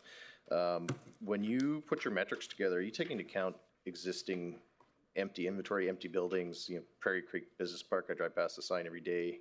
It seems to people out in the general public that we have a ton of empty space and a ton of empty ready land. Mm-hmm. Is that all factored in when you? Yes, to the question, that will be factored into the scope of work. It'll look at where the land is, but also what's under the ground to service like an industrial development on that site. So all of that will be part of the scope of work to identify what pieces of land make the most sense and where they're located and how they should be serviced and et cetera. Yeah. Okay. Now, just with respect to your programming and your engagement with rural communities versus urban, are you tailoring that specifically? What I mean is, we may have franchise opportunities that are applicable to the urban. That might not be something that's going to be successful or even required in the rural. Are you tailoring that programming, those engagements to location you're going to? Yes and no. So part of the conversation, specifically around franchise, for example, there's a lot of franchise brands that want to come to Fort McMurray and be in the region, but they need operators. So one of the programs that we're trying to work with, and actually we have something next week, a franchise group that wants to do a presentation, and we're wanting to share that out, but we want operators that want to work with franchises. So 468 is the perfect example. When we do talk to our franchise owners, we do talk about opportunities elsewhere and different things like that. So we will connect if the opportunity, when the retailer has interest, but we also want those operators. So there is more work to be done in finding local investors to operate some of those franchises, for example. When we look at some of our industrial projects or investment attraction, we do meet with a lot of the business entities for the First Nation and Métis corporations. So Acton, for example, or Métis or Infinity Métis and Mikisew Group of Companies and Fort McKay Group of Companies. Like, we talk to the business arms and look at where we can make some strategic connections and partnerships, and what investment opportunities we can collaborate on. Okay, and yeah, that's all I've got here. I'm excited to see how the business retention expansion program rolls out. I know I watched the presentation, and it's pretty good stuff. So can't wait to see what happens there. Thank you. Thanks, Councilman Castian. Councilor Boussier. Yeah, thank you, Mayor. Through the chair to the presenters, thanks, Terry and Lisa. A couple questions. I guess I'll start with you, Terry.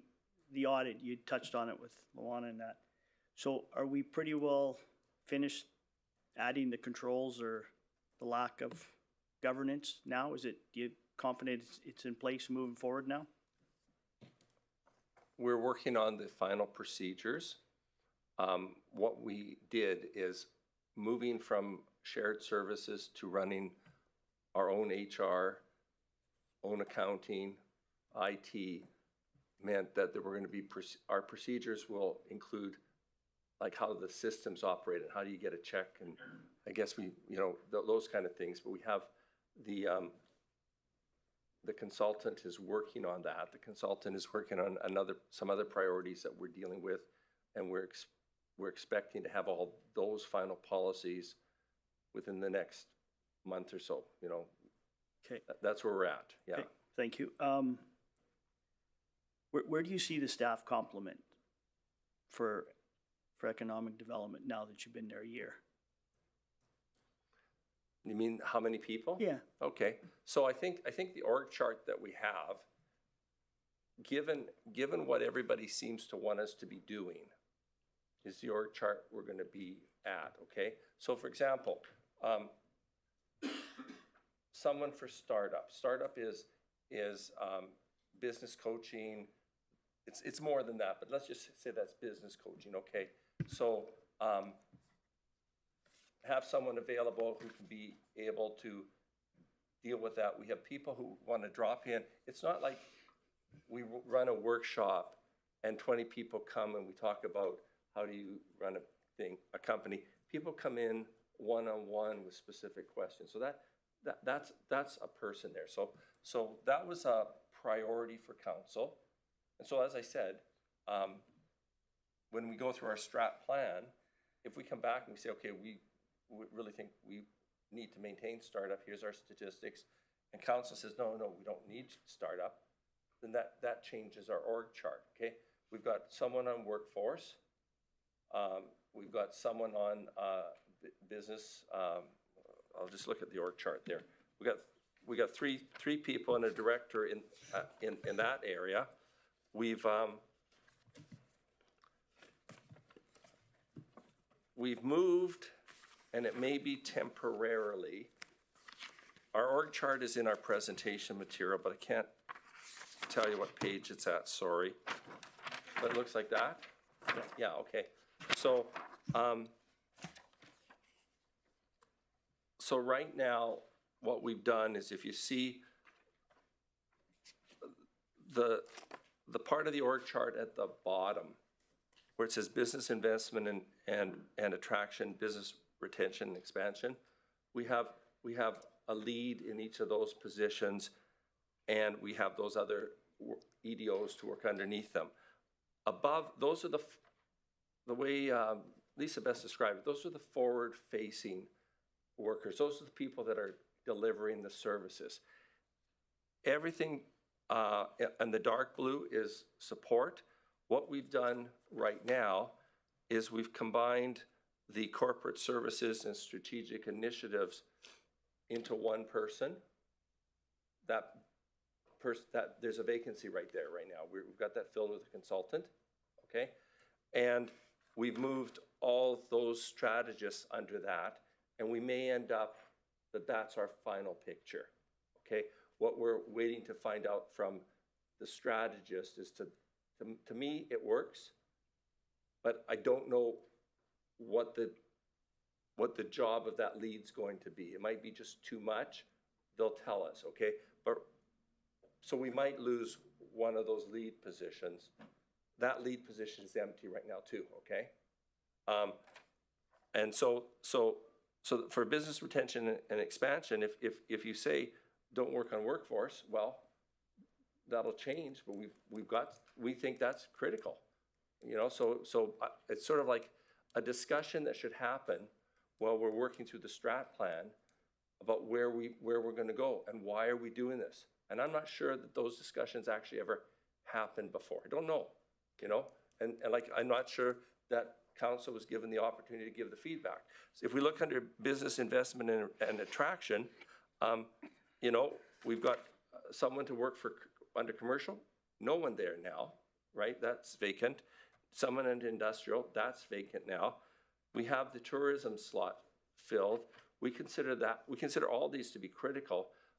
We filled the tourism spot first because we said last year, we want to get that DMO explored. We want to get it up and running if we can. We want to get a destination marketing fee in place if we can. So we're getting money from people who visit here to help us promote our area. So that was a priority for us. So we got that. That was our first position that we filled as we were doing our recruiting. And so, yeah, so again, it's, you tell us what you want us to do. You know, what we're going to come to you with is, we have a vision. We're going to put together a strat plan. We're going to talk about what that should look like. In my own personal view, and I don't know, the consultant probably will say this isn't what goes into a strat plan, but part of my thinking is, okay, well, where's the money coming from? And is part of our strat plan that we have to say, okay, we have to pursue a bigger chunk of grants. But if we do that, it might mean that we've got a grant writer who's added to our, you know, if I want to raise 20% of my revenue from grants that fit with what we're doing, we don't want to go out and get a grant that the government's going to give to us to do something that's not going to benefit our community, hey? You know, we want it to be purposeful, but right now, that's where I see us being, unless someone says, no, let's get rid of this. I have seen a proposal that's been floated around about setting up a separate tourism board. And that's got a CEO, a couple of directors, and 9 people underneath it, and the strategy was to go out and get $3 million a year from the RMWB to start it off, and then maybe they'll reduce that when they get a DMF off and running, okay? My strategy is to use this one individual, work with Tourism Alberta Resources, see if we can get that DMO up and running and bring that revenue into this organization. Or again, I said earlier, it might be that the stakeholders say, well, we want to run this ourselves, or we want to run it a different way, and get it up and running and let them run with it. But let's get it up and running. Okay. A couple other questions and probably directed to Lisa. Lisa, just following up on Kyle's questions, like shovel-ready land, like you have an idea of how much land we need? Through the chair, one of the gaps that we have identified is the fact that we don't have that large scale. So 50 acres plus yeah, say like that set of land that would be 50 acres plus. I know there is the Prairie Creek, which is out there, it's 980 acres. There may be something announced on that in the near future, but for right now, what else do we have? What could we have? We get a lot of the Invest Alberta, when they have an opportunity that comes in, they send out a request for interest, or like, they send out all of the information on this is the site requirements for this type of project, and they send it out across the province, and they give you a couple of days to respond. We haven't been able to respond on any. We're not there. We don't have the land, and a lot of it is about land and infrastructure ready to go. Last year in June, we had a site selector conference here, and the conference wasn't, the main attraction. It was the fact that we had 9 site selectors from across the United States that work with large-scale companies and projects to identify sites. And so those 8 or 9 site selectors that came, the opportunity was after the conference was over, they stayed in town. And we did a tour. We took them around, showed them industry, had a networking event. We did a whole bunch of things with them to really showcase the community and the assets that are here and the opportunities. So creating that pipeline of ambassadors for potential projects down the road. A data center, for example, needs a lot of land. It needs power. It needs everything. One of the keynote speaker at that conference that we had, it was the gentleman who is Kyle Reeling from Greenview County, and they have a project, the Wonder Valley. It's going to be the largest data center campus in the world. 10 years ago, they've invested, so they've been working on a project to get a piece, get that industrial land ready. 10 years ago, they didn't know it was going to be a data center project, but they started getting the land and getting the studies and getting the infrastructure in place. I think they spent $70 million, and they're going to come, it turns out that it was going to be a data center, but 10 years ago, they didn't know that. So we need to start getting all the things ready to be investment ready. And so that's been the gap that we've identified now.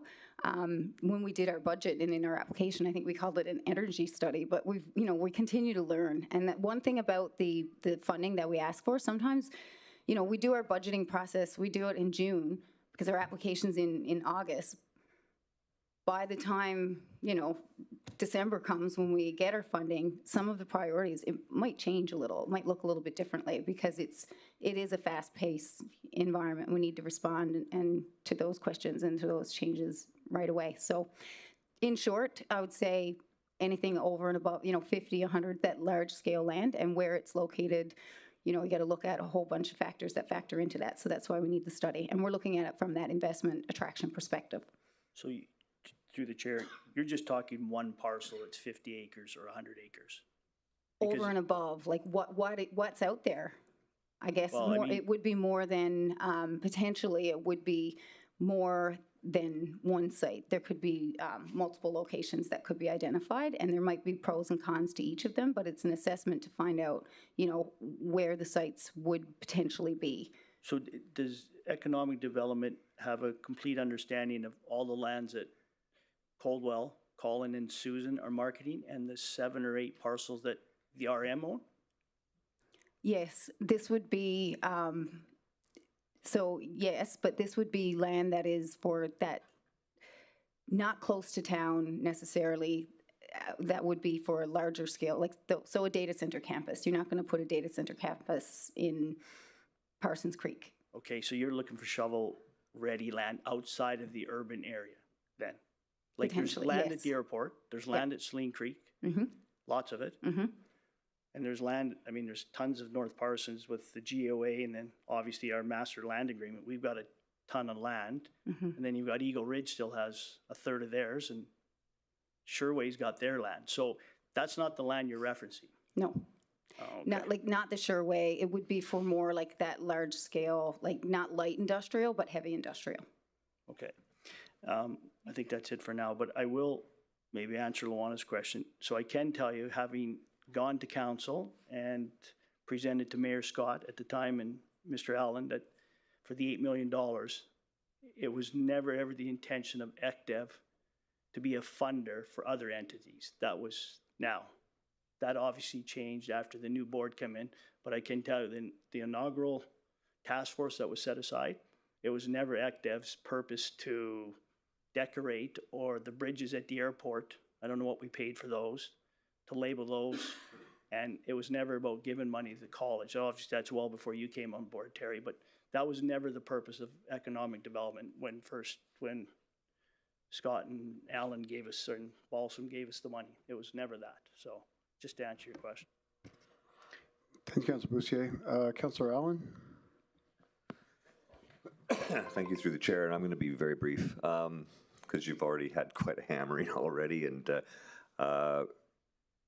Terry, you made a comment earlier about being tarred and feathered quite a bit, and but I got to tell you that I learned personally as well that just because it says so on Facebook does not necessarily make it true, and a lot of people have based a lot of their opinions on economic development through things that they hear in hearsay out there. So, but I also know how thick your skin is, and your integrity and your love for and passion for the community. So I thank you for taking on the challenge.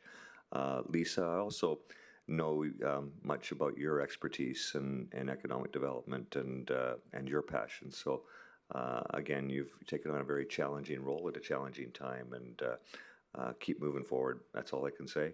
Every time I drive by the building, I want to stop in and have coffee and say hi, because I think the last time I was in that building, I played the piano. So I'd really like to see what it looks like inside now. You're welcome anytime. Yeah. Anyhow, but I think about the past and where we were and where we become today. So, and there was a time back in when you talk about different models of economic development, I think back in the 90s and early 2000s, Chamber of Commerce was the economic development arm of the city, let alone the region then. And then the municipality adopted a regional economic development position that was with RETA provincially, and we had Fort McMurray Tourism as a separate identity. So, and I did a lot of work as well with the Edmonton Economic Development Authority. We've never developed a World Trade Center here, but they've also changed their model there. So these are always evolving. I was super excited when we decided to put together the Fort McMurray, or the Regional Wood Buffalo Economic Development Authority. And I'm going to say the same thing that we said back then, or that I said back then, is the most effective thing that council can do, because there was a big move for council to get in there and run and operate this authority. And but the best thing we could do is appoint the board and do an annual review, and then get the hell out of the way and let you guys do your job.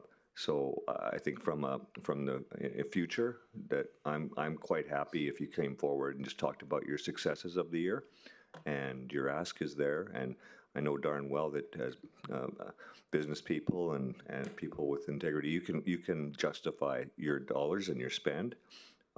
So I haven't seen anything in this particular budget that raises an eyebrow here. What I do know is that the worst thing we can do is nothing. And just some of the successes we have had since this has come forward, I don't think it's measurable. I don't think you can really truly measure it in a quantifiable and effective way. So, all I can say is keep doing what you're doing. We're going to have successes and we're going to have some failures, but we'll learn from those. And just the worst thing we can do is nothing. So thank you, and carry on. Thank you. Thanks for the brief question, Councillor Allen. Councillor Brandt? Yeah, admittedly, I didn't know much about HackDev to begin with, but we were looking through, we've been going through this for a few weeks now. Under your strat plan, your number one goal, grow local business and entrepreneurship, and then under your plan, partners and contributors, local business owners and operators. I'm curious, for something, we'll use Home Depot, for example, that's what you brought up. Do we have a package that we give to companies like this when they come in, explaining who our local contractors are and things like that? Because I know for Home Depot, they used a crane company out of Edmonton. They used an earth moving company out of Edmonton. When there's tons of local companies here available to do it. Do we encourage that, or do we give them a package like that to showcase the local talent and businesses that we have here to accommodate them for these things? Yep. Through the chair to the question. Very good question, and a very good, it's interesting because I just had conversations about this a few weeks ago. We're going through this process now, so we haven't had development, commercial development here in more than 10 years. So we are going through that process. I know that we do talk to the developers about the local, you know, the local services here. They actually ask. Some of them might have had history before. You know, there's just like trying to attract the retailers here to begin with. We had to change their perception because Home Depot still thought that, you know, there was no workers and that they didn't know the bridge had been built because when they were looking here before the bridge wasn't built. Land prices were high. They couldn't get the workforce. They needed to provide housing for workforce. Like that was still the perception in their minds. And that still exists today in terms of, oh, we can't hire local because they're going to go off and go out to site and work. So we need to change that narrative. And so now that we do have those shovels in the ground, so yes, we do encourage that local, you know, connecting in with the chamber, connecting in with NABA, connecting in with the construction association. And something we were just talking about, we've had even businesses, like local businesses, I know I talked to one group of companies and encouraged them, introduced them so that they got on there, like they reached out to the general contractor themselves to tell them the services that they could offer and the things that they could provide.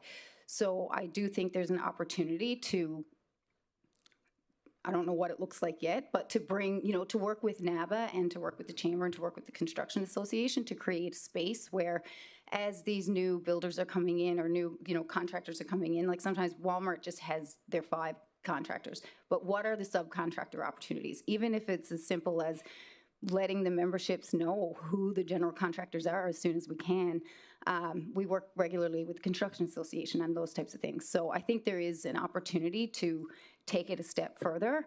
And, you know, what that looks like right now, I would love to, you know, have that conversation with those organizations to see how we can do that better, to have more local involvement in that procurement process.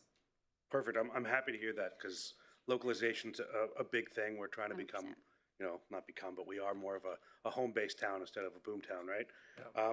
So I was happy to see that was your number one goal.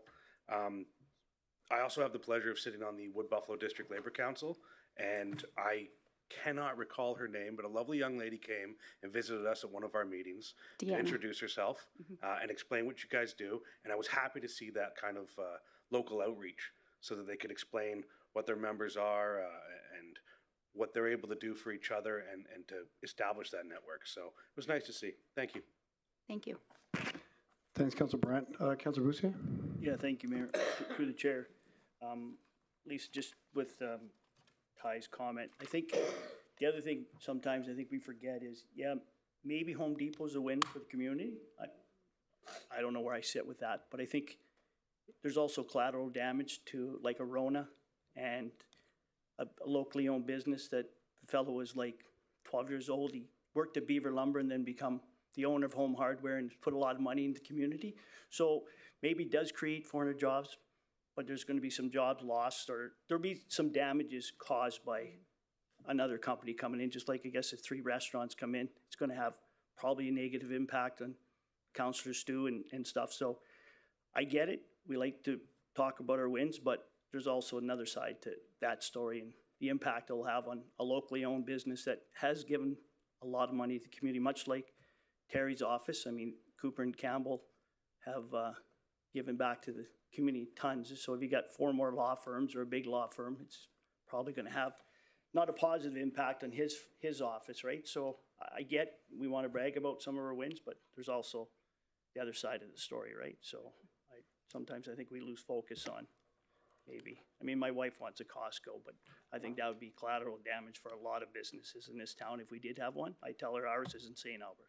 You just got to drive 4 hours. So, you know, so it's just, yeah, it's more of a point, not throwing bricks at ECDEV or anything, but it's just something that we need to consider when we're going out there, you know, what's it gonna do to the locally owned? And I don't know if Home Depot's gonna give, you know, into the community like maybe Home Hardware has and stuff like that.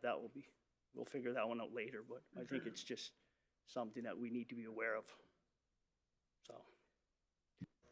Thanks, Councilor Roussier. Councilor Van Castian, question? Yeah, just a quick question. So you'd mentioned you're doing better with tracking your calls, your interactions with proponents and people at conferences.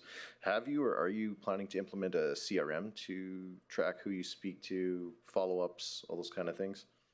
Through the chair. Funny that you mentioned that because, well, like I can date back to when we first started going, and I have post-event briefing notes to them. And what our board chair was referring to is that some people in the organization did do things that way, and then, but it wasn't a policy, it wasn't a procedure. So that's what we're putting in place, is that procedure of, you know, doing the ask and writing the business case and then following up with the post-event notes and things like that. So just that point. But then to clarify, to answer your question, we were just speaking of this. It's like we need to budget for a CRM for 2027. It's very difficult because the investment attraction is different than BRE. It's different, so it's hard to find the right CRM. But yes, that is on our radar for sure to implement that. Just please don't use Salesforce. That one's too expensive. I guess last question for me, and this is something I've noticed common with a lot of our Part 9s, is they're almost a little investment bank. So in your 2024, and this maybe not in 2025, you had about 1.7 million in a GIC. Mm-hmm. Do you plan on keeping that, or is that something that's going to be leveraged for, as Terry, you'd both mentioned, you can't get grants if you don't have some cash in the bank? Is that your collateral? So those funds, I believe, have been moved entirely out of the GIC. They were left in the GIC during the period of time that we still owed RMWB money, and we couldn't get it out of the GIC until we could change all the signing authorities, okay? So we managed to do that. I can't say categorically that there's $0 in that, but that's what I thought was happening, that it was being moved over, because we then had to pay back the RMWB. We had to cover the deficit because we can't have an because we have money in our bank account from our last year's funding, we're not overdrawn, but that money's going back. We have to cover so that we start off the year with money in the bank. And as I say, I think that amount is going to be down to about $1 million once we get our financial statements from our auditor in March, and that's what I call our seed money. Yeah. Okay, thank you. That's all I got. Thanks, Councilor Van Castian. Councilor Scott. Hi, hopefully last question. Could you confirm whether this is the kind of budget that's going to give you stability going forward, or is this just a bare bones budget, so to speak? And I would encourage, if it's the latter, that you might want to consider coming forward later. If I anticipate that this council is going to want to see stability myself. I certainly do. So I would just throw that question out there. Okay. So for the budgeting process that we went through, based on my understanding, this budget represents funding for the positions that we have budgeted for, which we have not filled completely yet. And so it's not a situation where we're going to not be able to hire because we didn't ask for enough money. Because the hiring process, any delay in that may result in us having a surplus again. We're hoping to fill those spots as quickly as possible so we can start delivering on the programs, but there's an onboarding process that's involved. So we can't deliver the programs and spend all the time onboarding. So there's a balance, but it's intended to be a realistic budget to cover our costs. Okay. Thanks, Councilor Scott. Councilor Boussier. Thank you, Mayor Bowman. And Councillor Scott's absolutely right. I would like to see stability at a cost of about 2.5 million a year. That's what I'd like to see. With the WISP program, that was paused, right? Through the chair, yes, it is paused right now because AAIP, so Alberta Advantage Immigration Program, there's been a lot of changes that's come down as a result of federal and provincial so stipulations. So the way the parameters around the program is changing. Yeah. So we paused the program because we knew those changes were coming and we need to implement new processes. So we've paused it until that we were clear and how we're going to deliver it moving forward. So did you realize any savings in the budget from that being paused? So through the chair, what we have done, we know there's continuous work that has been, so even though there's changes in it and we've paused it, I believe in December. We just had a meeting. December 25?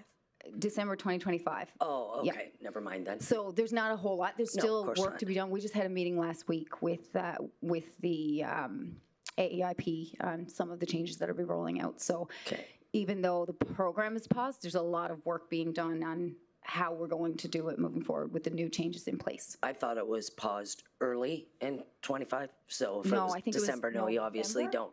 Yeah. No, but yeah, no, There just would be very no end of December or end of 2025. Sorry.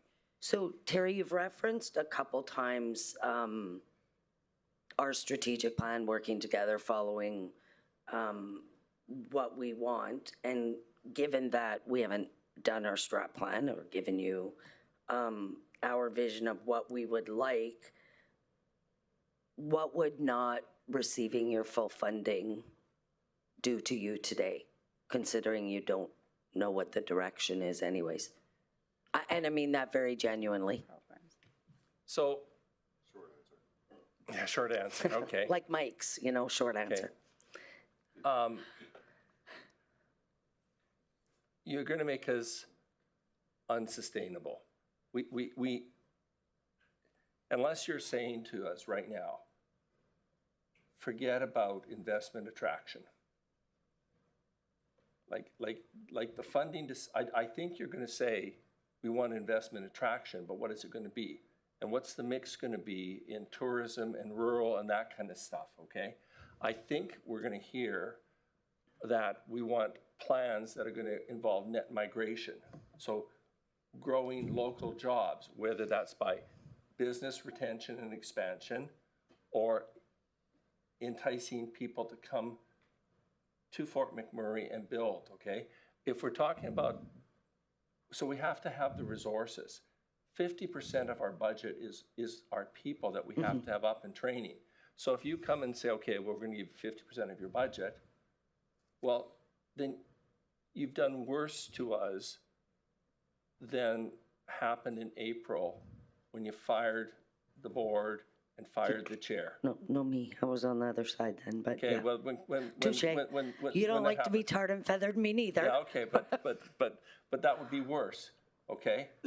When that happened, there was a lack of direction because no one knew where we were going, but there was money because the budget for that year had at least been in place, and we lost a lot of staff because no one knew where we were going. To come and say, well, we're not going to fund you without saying we disagree with what you're doing.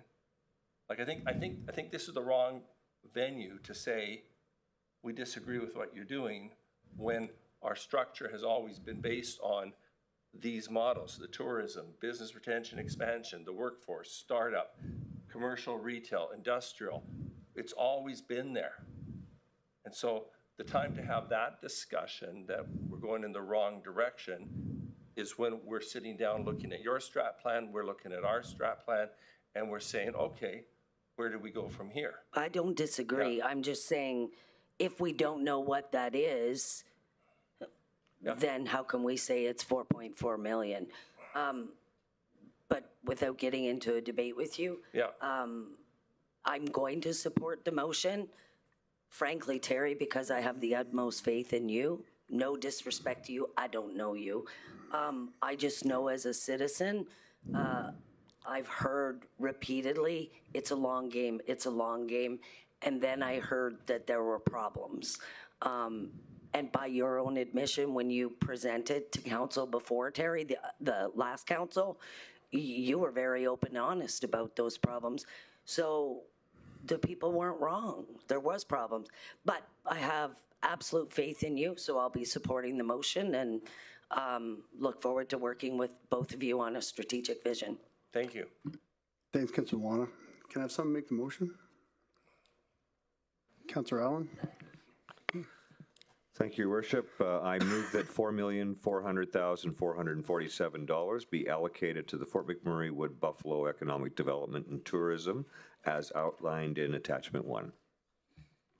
Thanks, Councillor Allen. Thanks, Councillor Boussier, for the second. I don't know if we have to go to debate, discussion, and comments, because I feel like we already did debate, discussion, and comments. If anybody else have any... Councillor Scott? Yeah, I would just encourage everyone to support this motion. It's one thing to talk about economic development, it's another to put it into action. Supporting this motion sends a signal not only to the employees in this room, the folks who are running economic development, but the wider world who we need to attract here. And we definitely want to be, as Mike just whispered in my ear, open for business. And we're a better place to live than any other place, so let's get people here and really encourage it. I encourage you to support the motion. Thanks, Councillor Scott. And I echo your words of supporting this motion. One of the things I'm super proud of that ECDEV's done is worked with the RMWB and with industry on localization. We can see that in the community that people are here. We see it in our population growth. My final question for the delegates are just what, to both of you, what's the most thing you're most proud of that looking forward in the year forward and the year past? What are you most proud of? Through the chair to the mayor, I'm most proud of our team, the team that stayed. We've gone through a lot of uncertainty. In 2024, in April, we had 18 employees, and we've averaged 8 since then, and we have not stopped working. And we've done that. The team has been dedicated, resilient, and professional, and they've stepped up without hesitation. They've expanded their responsibilities and continued to deliver on critical programs and projects for this region. I'm just really proud of the work that they've done, and they've stuck with it. So, perfect. Thanks, Lisa. Mr. Mayor, I would share that sentiment. I'm the chair of the board, but the board we have is an excellent group of individuals. I've said this before. There isn't one member on our board who's there trying to build up their resume or CV. They're here for the right purpose. They're here to help our community. And I've had the pleasure of getting to know not all the staff at ECDEV, but the leaders and Lisa, but the people that I've come into contact with, you know, it's not just a job for them, okay? They're dedicated. I get stuff at 3 o'clock in the morning from Lisa. You know, I have to put my text messages on silent if I've asked her to get me some stuff. You know, I mean, she's, and I see the chain of emails, and she's getting stuff from her team, and everyone is just working really hard. And the knowledge, like when they come in, they sit down in the board room and they have a discussion with us about what this is and how they're going to implement it and whatever. It's just like eye-opening, and I'm just so grateful, proud that we have that kind of talent. I wish we had more of that talent, but I'm confident that we have the raw resources to train that talent, you know. Perfect. Thank you. Thank you both. Councillor Cardinal. Thanks, Mayor. Well, thank you for coming here today and fighting for the organization. When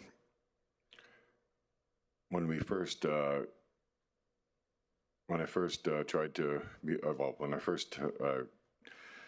requested and wanted to be on the board, and you know, fought for, along with this council as a collective, to make sure that the right people were in place to sit on that board.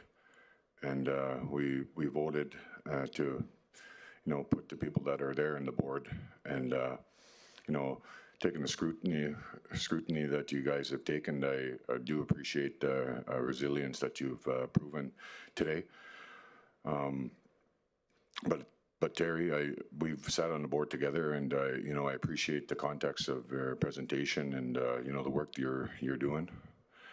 And I strongly believe that there's a good path forward. I'm going to be supporting the motion, but I did want to say that when I request some of the rural stuff, it's because I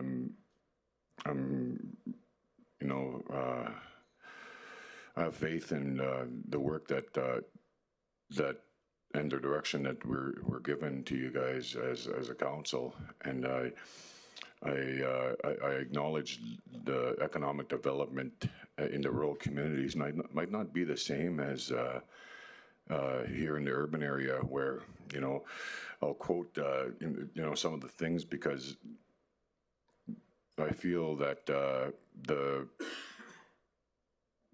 the communities in the rural are not being recognized as much as the urban areas, because the sentimental value that you get with communications with residents, it's just the more people that you talk to, is you get there's a feeling you get from talking to more people and stuff, and sometimes maybe that feeling's not there in the rural communities, but the path that we could create together will get there. I remember George W. Bush had said, who cares about the darn goddamn caribou up north, and we're trying to build a pipeline, and he slams the mic,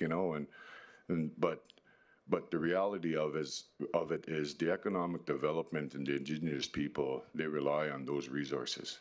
They rely on the fish, they rely on the animals, and that's their economic development. And I've been trying to pitch this from day one about how important that is. So I'm going to leave you guys with that, and I'm going to support this motion. And I'm glad that the public actually got to see the questioning that was around us today in this horseshoe, but also they needed to hear it. They needed to hear that there was a past, there is a vision for the future. There's also a path that we're creating together. And I did want to say, keep up the good work, and you guys stick with it, and I'll support the motion as it stands. But I did want to say, don't forget those rural communities and those rural residents, because you guys will be coming back again next year. Thanks. Thanks, Councilor Cardinal. Councilor Scott? Yeah, thanks again. And Terry, you've already received a lot of praise, so I don't know if you need any more. But Lisa, I just want to thank you for all the work you do with economic development and steering the ship. This is a new day for economic development, I believe, and with your leadership, with the tutelage of Terry Cooper, I think we're in great shape and a great board, and I'm proud to sit on that board. So, thank you. Thanks, Councilor Scott. So with that, I'll call for a vote.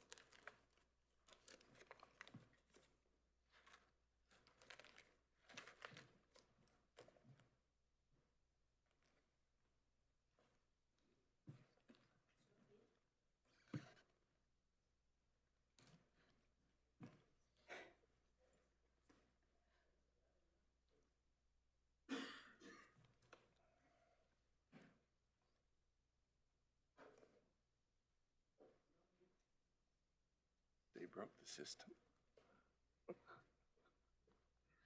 Don't take it off our budget. Good job, Lisa.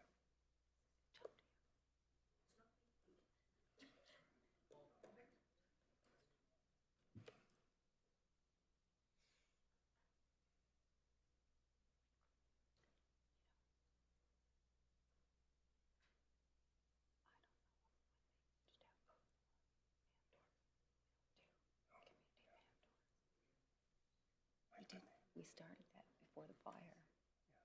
And it was, that was what, 2015, 2016 or something. Because we used to start doing, So as technology is awesome, the program's frozen, so just go to show of hands in favor.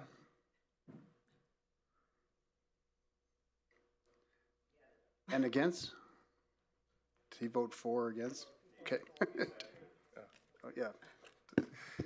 Well, it's unanimous, so it came a long way since 2021. We're 0 to 11, so this time it's unanimous votes. Congratulations. Thanks, everyone. Right now, we're going to take a 10-minute break, so we'll see you all back here in 15 minutes. Thank you. 10-minute breaks to see you.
Thanks, everyone. Welcome back.